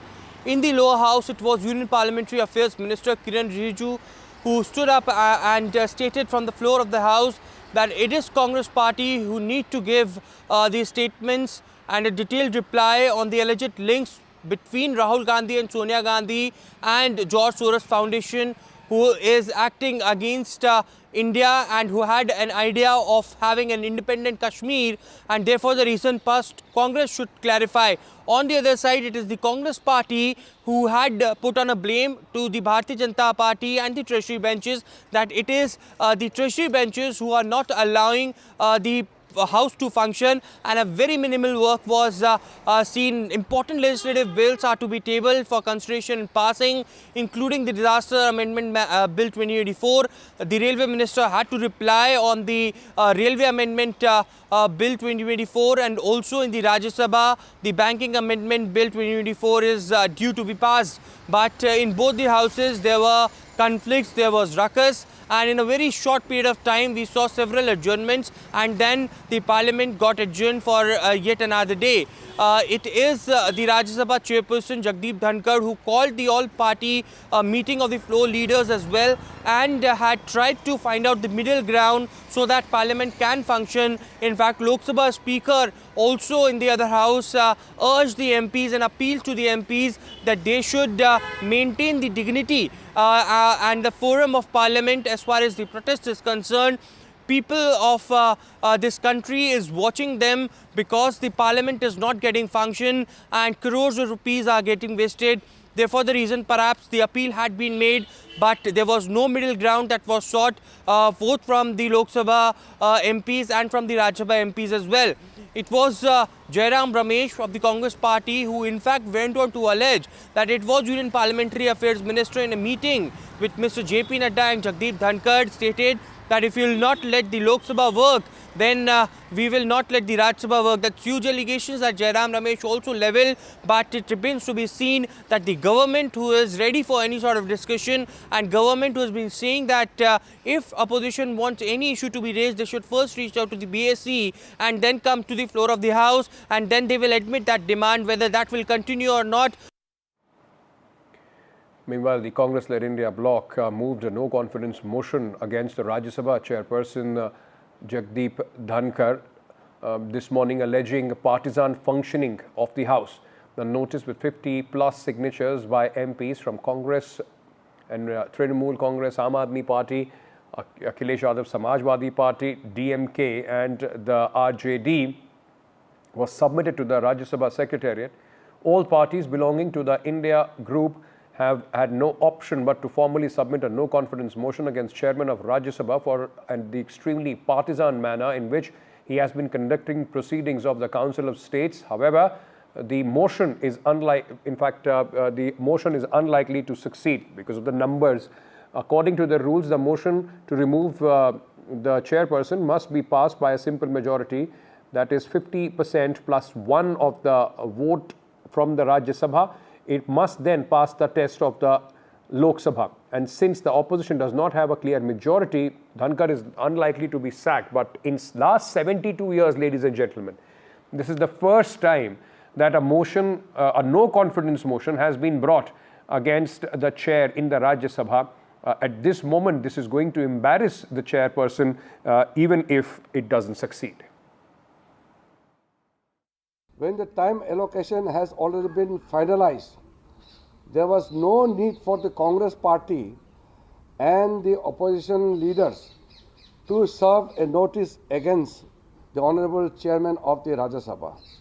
This notice is only prompted by their effort to get away from the exposure of the links between OCCRP, George Soros and the leadership of the Congress party. This kind of diversionary tactics will not succeed, and we are very strongly defending the Honorable Chairman of the Rajya Sabha. आज जो no confidence motion opposition की तरफ से डाला गया है, ये भी पार्लियामेंट्री प्रोसीजर में अलाउड है। ये कोई हमने नियम का कानून तोड़ के या संविधान के बाहर जाके अपने अधिकार का हमने अधिकार नहीं जताया है। हमारा अधिकार है नो कॉन्फिडेंस मोशन मूव करना, पर इन सब चीज़ों से हटकर इधर उधर की बातें करना बीजेपी की आदत है। आज भी वो सदन में बाधा दे रहे हैं, इसलिए तृणमूल कांग्रेस वॉकआउट कर गई है। India bloc, India alliance led initiative. Biju Janata Dal is not part of the India alliance. We are equidistant from both the India alliance as well as the NDA alliance, and therefore getting associated with this does not arise.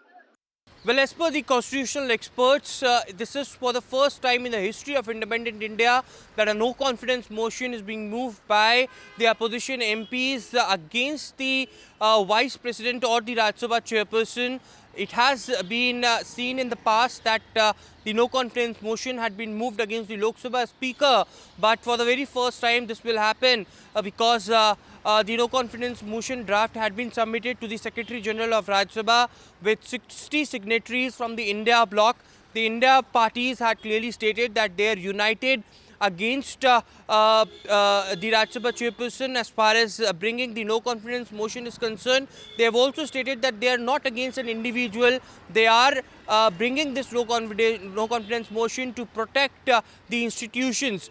In fact, all the parties came together, the 60 signatories in this particular no-confidence motion against the Rajya Sabha Chairperson had been from every political party who are the member of the India bloc, and it has been also stated that now when the motion has been given to the Secretary General, it needs to be seen that whether that will be accepted or not. But remember, there are also constitutional experts who have been stating that there are norms which had been set for the Lok Sabha Speaker to bring no confidence motion against the Lok Sabha Speaker, as 50 signatories are required. But in Rajya Sabha, there is no guidelines or no rules that had been laid. So according to that process, any individual from the Rajya Sabha can bring that no confidence motion against the Rajya Sabha Chairperson. But in this case, 60 signatories had duly signed this no confidence motion, and they had alleged that Rajya Sabha Chairperson is working on a biased way against the opposition MPs. He has given chance to the treasury benches under Rule 267, but the opposition MPs' request under Rule 267 was rejected, and therefore they were compelled with deep heart and deep pain to bring that no confidence motion against the Rajya Sabha Chairperson, which we will see for the very first time in the history of our country.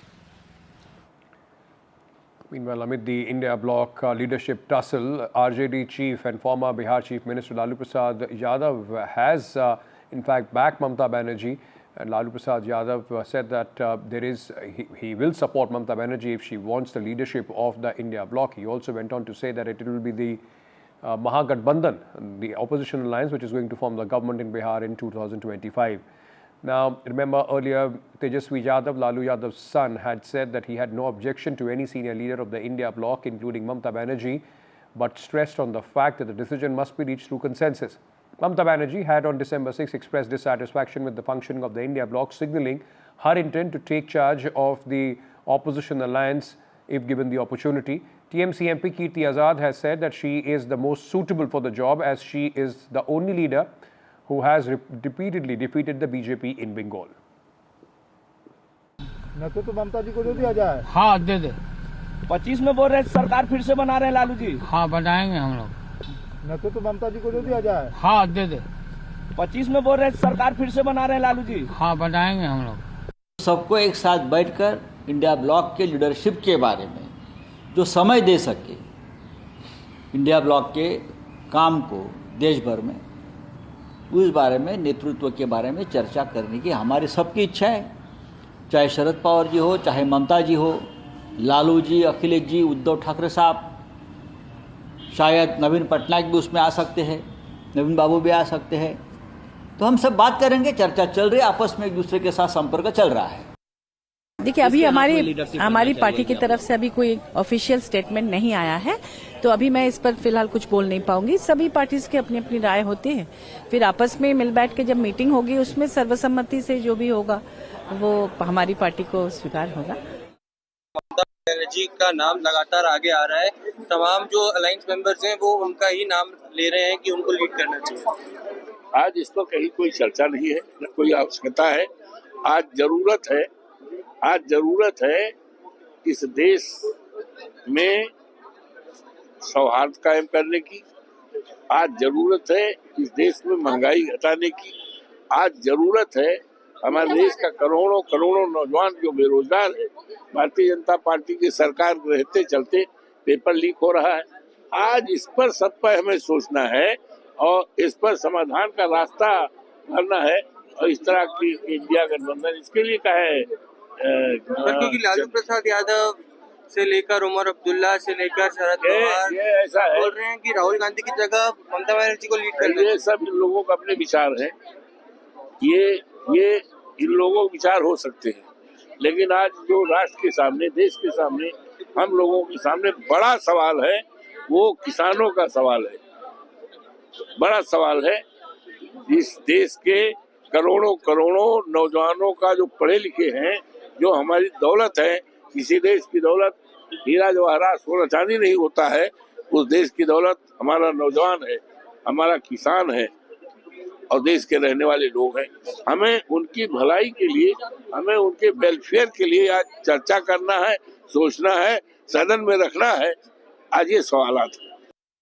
देखिए, India block में कई सारी parties हैं, आज से नहीं है, लोकसभा से पहले है। तो जो मंच गणतांत्रिक है, डेमोक्रेटिक अगर कोई अलायंस है, उसमें सब अपने विचार रख सकते हैं, पर निर्णय सब मिलकर ही लेंगे। Even though YSRCP is not part of India bloc or NDA, I sincerely feel, because of the past experience, and I have been seeing the Congress party for the last 8 years in Rajya Sabha. This is the 9th year. At this point of time, I feel that the Congress party has failed to lead India bloc for the last one and a half years. Didi ji will be in a position to lead the India bloc parties, and Didi ji will be able to handle any issue, any problem that crops up in any given situation, and handle more effectively and efficiently than Congress party. Therefore, Didi ji should be made to lead the India bloc parties. लगातार जो India block के alliance partners हैं, शरद पवार, लालू प्रसाद यादव, उमर अब्दुल्ला, तमाम leaders अब बोल रहे हैं कि ममता बनर्जी को इंडिया ब्लॉक की लीडरशिप दे देनी चाहिए। खुद ममता बनर्जी ने बोला, मैं वेस्ट बंगाल से इंडिया ब्लॉक लीड कर सकती हूँ। किस तरीके से देखते हैं आप इन तमाम जो कोरस ग्रो हो रहा है? आज तो आपको अपना रिकॉर्ड स्ट्रेट और ठीक रखना चाहिए। अभी आपने देखा होगा, सीनियर मेंबर पार्लियामेंट आरजेडी के नेता अभी यहाँ बोल के गए कि out of context Lalu ji की बात की गई है, लालू जी ने ऐसा नहीं कहा। तो वो बात छोड़िए, हाउस नहीं चलता है, रूलिंग पार्टी के एमपी 3 दिन से नहीं चला रहे हैं। क्यों नहीं चला रहे भाई? रूलिंग पार्टी की तो जिम्मेवारी होती है हाउस चले। आज तक इतिहास में कभी ऐसा नहीं हुआ कि सत्ता पक्ष हाउस ना चलने दे, तो इसके लिए जिम्मेवारी सत्ता पक्ष की है। To comment on the leadership crisis of the India bloc as well, because several non-India bloc parties, including the YSRCP, had requested Mamata Banerjee to take over the India bloc. What's the Biju Janata Dal stand on it, or if you want to comment on it? You see, as far as India bloc is concerned, since we are not part of the India bloc, for us to comment on it would be inappropriate. If we were, probably I would have held a view. But I would believe that when we are not a part of the India bloc, to talk about its leadership, at least from the Biju Janata Dal's perspective, would not be right. Thank you so much for that. Was Biju Janata Dal MP Sasmita Patra speaking to NDTV. Meanwhile, the government is ready to launch One Nation, One Election project and can introduce the bill in the Parliament in the upcoming, this current session, ladies and gentlemen.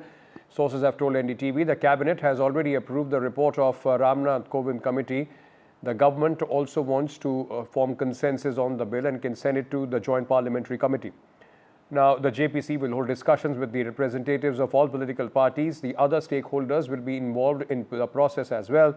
Speakers of all states assemblies can be called upon with intellectuals from across the country. The opinion of common people will also be taken in. In fact, initially the government wants to involve the people, and the ways and means to achieve this can be discussed on the later stages. मेरे साथ BJP के वरिष्ठ नेता और लोकसभा सांसद जगदम्बिका पाल हैं। One nation one election bill सरकार ला सकती है, ऐसा रामदास अठावले केंद्रीय मंत्री ने कहा है इसी सत्र के दौरान। आप कैसे देखते हैं इस पहल को? देखिए, ये देश के हित में है और सरकार सभी दलों से इस बात पे चर्चा भी कर रही है। इस पे एक सहमति बनाने की कोशिश भी हो रही है, क्योंकि एक इलेक्शन क्यों होता है? गवर्नेंस के लिए, गवर्नमेंट बनाने के लिए। लेकिन लगातार अगर इलेक्शंस हो, लोकसभा के इलेक्शंस हो, फिर कुछ राज्यों के इलेक्शंस हो, फिर दूसरे इलेक्शंस हो, तो लगातार ये असेंबली और पार्लियामेंट के इलेक्शंस राउंड द ईयर जो हुआ करते हैं, उससे आचार संहिता लगती है, मॉडल कोड ऑफ कंडक्ट लगता है, उससे कहीं ना कहीं विकास बाधित होता है। जब एक तरफ प्रधानमंत्री का विजन ये हो कि हम 2027 तक दुनिया की टॉप 3 इकोनॉमी में होंगे, तो टॉप 5 फ्रेजाइल इकोनॉमी जो 2014 में मिली थी, अगर टॉप 5 में हम फ्रेजाइल से आ गए और टॉप 3 में ले जाना है, तो इससे साफ है कि हम जब गवर्नेंस करेंगे, जब डिलीवरी करेंगे, जब डेवलपमेंट करेंगे, तभी कोई चीज़ होगी। तो विपक्ष ने कहा है कि इस पर ये संसदीय लोकतंत्र के खिलाफ है ये प्रस्ताव। देखिए, हमारा प्रयास है कि एक सहमति होती है, इस पे डायलॉग होगा, इस पे पार्टी हमारी ऑलरेडी कमेटी बना रखी है और उस पे आधार पे है। ये कोई सवाल है नहीं कि ये तो देश के हित की बात है ना, इसलिए सबके हित की बात है, सभी पार्टियों को इस पर विचार हमसे बात करने के लिए शुक्रिया। माननीय नरेंद्र मोदी जी ने जब 2014 में प्रधानमंत्री बने थे, तब उन्होंने देखा था कि भाई देश भर में बार बार चुनाव होते हैं और लोगों को भी उसमें तकलीफ होती है और उसमें पैसा भी ज़्यादा बर्बाद होता है। तो इसीलिए शुरू में जब संसद बनी थी और 26 जनवरी 1950 को संविधान लागू करने के बाद जो पहला इलेक्शन हुआ था 1952 में, तो तब लोकसभा और विधानसभा एक साथ होती थी, 4-5 चुनाव एक साथ ही हुए थे। लेकिन बाद में कई गवर्नमेंट डिसॉल्व हुई, पार्टी इधर उधर हो गया, उससे मतलब ये अनियमित आई है। तो माननीय नरेंद्र मोदी जी का विजन है कि भाई वन नेशन वन इलेक्शन अगर एक बार हो जाएगा तो ये लोगों का टाइम भी बचाने में उसकी मदद होगी। और इसीलिए वन नेशन वन इलेक्शन का एजेंडा हमारा है। माननीय रामनाथ कोविंद जी के कमेटी ने उसका रिपोर्ट सरकार के पास दे दिया है, सरकार ने कैबिनेट में उसको मंजूरी भी दी है। अभी बिल संसद में आना बाकी है, तो इस सत्र में ही वन नेशन वन इलेक्शन का बिल आ सकता है और उसमें चर्चा करके अपोजिशन को हमारा कहना है कि भाई इसको आपने सपोर्ट करना चाहिए। अगर उसमें कुछ सुझाव देना है तो सुझाव अमेंडमेंट के लिए दे सकते हैं, लेकिन वन नेशन वन इलेक्शन को मेरे रिपब्लिकन पार्टी ऑफ इंडिया का पूरा सपोर्ट है और वन नेशन वन इलेक्शन होना चाहिए, ये हमारी भूमिका है। तो आपको लगता है शीतकालीन सत्र में सरकार ये बिल ला सकती है? हाँ, मतलब अभी ला सकती है। अभी 2 सप्ताह बाकी है। अभी इसमें क्या हंगामा भी चल रहा है, इस पर बहस होना जरूरी है, चर्चा होना बहुत जरूरी है और सबका सुनकर सरकार अंतिम निर्णय लेगी। लेकिन सरकार ने तो निर्णय लिया है कि ऐसा होना चाहिए, तो मुझे लगता है कि इस सत्र में भी बिल आ सकता है। How do you see this idea? The government sources are saying that this bill, after it is tabled, will be sent to JPC for further deliberation. First of all, the idea of one nation, one election is against parliamentary democracy norms. We are a parliamentary democracy a government, be it a central government or a federal state government, only is there until it has a majority. There is no fixed term. And only in a presidential form of government we have fixed term. In my opinion, this is unconstitutional. If the government tries to table the bill, and if they send it to a joint parliamentary committee, they will get these diverse views. And in fact, even when they bring the bill back to the House at any point of time, it will be defeated because I'm sure their own alliance partners, the TDP and the JDU, will not support it. एक राष्ट्र एक चुनाव, one nation one election को लेकर के ये सरकार मनमानी करना चाहती है और ये सरकार ये थोपना चाहती है। सरकार को तर्क देना पड़ेगा कि आखिर इसे किस तरह से कंटिन्यू किया जा सकता है। ये हमारी पार्टी सदन में अपनी राय रखेगी, लेकिन ये सरकार की मनमानी नहीं चल सकती है। ये सरकार की मनसा नीयत ठीक नहीं है। ये चाहते हैं क्षेत्रीय दलों को समाप्त करना, इसलिए इस तरह की सरकार वन नेशन वन इलेक्शन की बात कर रही है। सबकी राय से ही कुछ फैसला हो सकता है। इस बार विपक्ष मजबूत है। All right. The Chief Election Commissioner of Maharashtra now has said that during the Maharashtra Assembly elections 2024, as per Supreme Court of India and the Election Commission guidelines, 5 VVPAT slips at each assembly segment were to be counted to match it with the numbers in the EVM. In all 288 assembly segments, a total of 1,145 VVPAT slips were counted the same day of counting, which was 23rd of November, and there was no mismatch which was found in the numbers of the VVPAT slips matching with their concerned EVM. So, EVM VVPAT checks in Maharashtra have been done, and there have been no mismatch as far as the Chief Election Officer of Maharashtra is concerned. Now, this is an important update coming in. That earlier tallied, and now, of course, once again, a confirmation that those 5%, which the Election Commission has decided is the appropriate number to tally. This is based on a study of the Indian Statistical Institute. Some would, of course, argue why, when the EVM and the VVPAT was introduced, this after a petition by Subramanian Swamy, that there should have been corroboration of the EVM and the VVPAT to at least to 20%. But be that as it may, the Supreme Court, based on a study of the ISI, has kept it to 5%. Now, the Chief Election Commissioner and the Election Commission has confirmed that there's been no discrepancy on that issue. So it's in that backdrop that they are giving themselves a complete and total clean sheet. It's just not the EVMs. I think they have now said this has to be a national movement, a people's movement against the Election Commission and against what they believe is faulty procedures, because it's just not EVMs, it's an entire process. For example, how do you decide the date of an election? Be it Maharashtra, where they didn't hold it along with Haryana, or the dates were changed in Haryana based on the BJP's petition. In Maharashtra also, as you can see how things have progressed. Then, of course, the voter data. How do you, remove 40 lakh people from the list to include 40 lakhs? All those discrepancies and that entire process. It's a long process in the election. It's just not the EVMs. And then, as I pointed out, the EVMs and the VVPAT. How many should be counted? Should it be only 5%? Should it be 20%? Many political parties ask for 100%. That will be back to the counting ballot. So all those issues have to be looked at. The Supreme Court has not given any guideline on that, but has left it to the Election Commission. The Election Commission, based on a study given by the ISI, Statistical Institute, has based it on 5%. Whether that can be increased or not, these are things that need to be looked at in its entirety to increase the confidence of stakeholders who are participating in this parliamentary democratic process. Let me bring in Advocate Arvind Tiwari, spokesperson of the NCP Sharad Pawar at this moment. And Krishna Hegre, spokesperson and former MLA Shiv Sena Shinde faction, is also with us. Gentlemen, thank you for speaking to us. Mr. Tiwari, now there were a lot of doubts which were raised on the EVMs. There was a village that wanted to conduct their ballot paper, but the EC says that they have now, in fact, gone ahead and checked all the VVPATs, and they have come out and said that there is zero discrepancy. It's a 100% match. I don't understand where is the hurry and what is the reason to hurry in declaring a clean sheet. See, there are two different directions of the Supreme Court. One is in the clutch of petitions filed by Chandrababu Naidu and a few other activists, in which it has said that it is mandatory upon the Election Commission to ensure that at least minimum 5 EVM machines, VVPATs need to be tallied after election. That is binding on the election commission. Subsequently, on a separate petition, it has been decided that 5%. Now there is a miscommunication here. I heard our colleagues saying that 5% has been counted. No, 5 machines have been counted. And whereas the election commission, there is an order of the Supreme Court which allows for a candidate to seek 5% verification of VVAT slips, and many candidates have applied for that.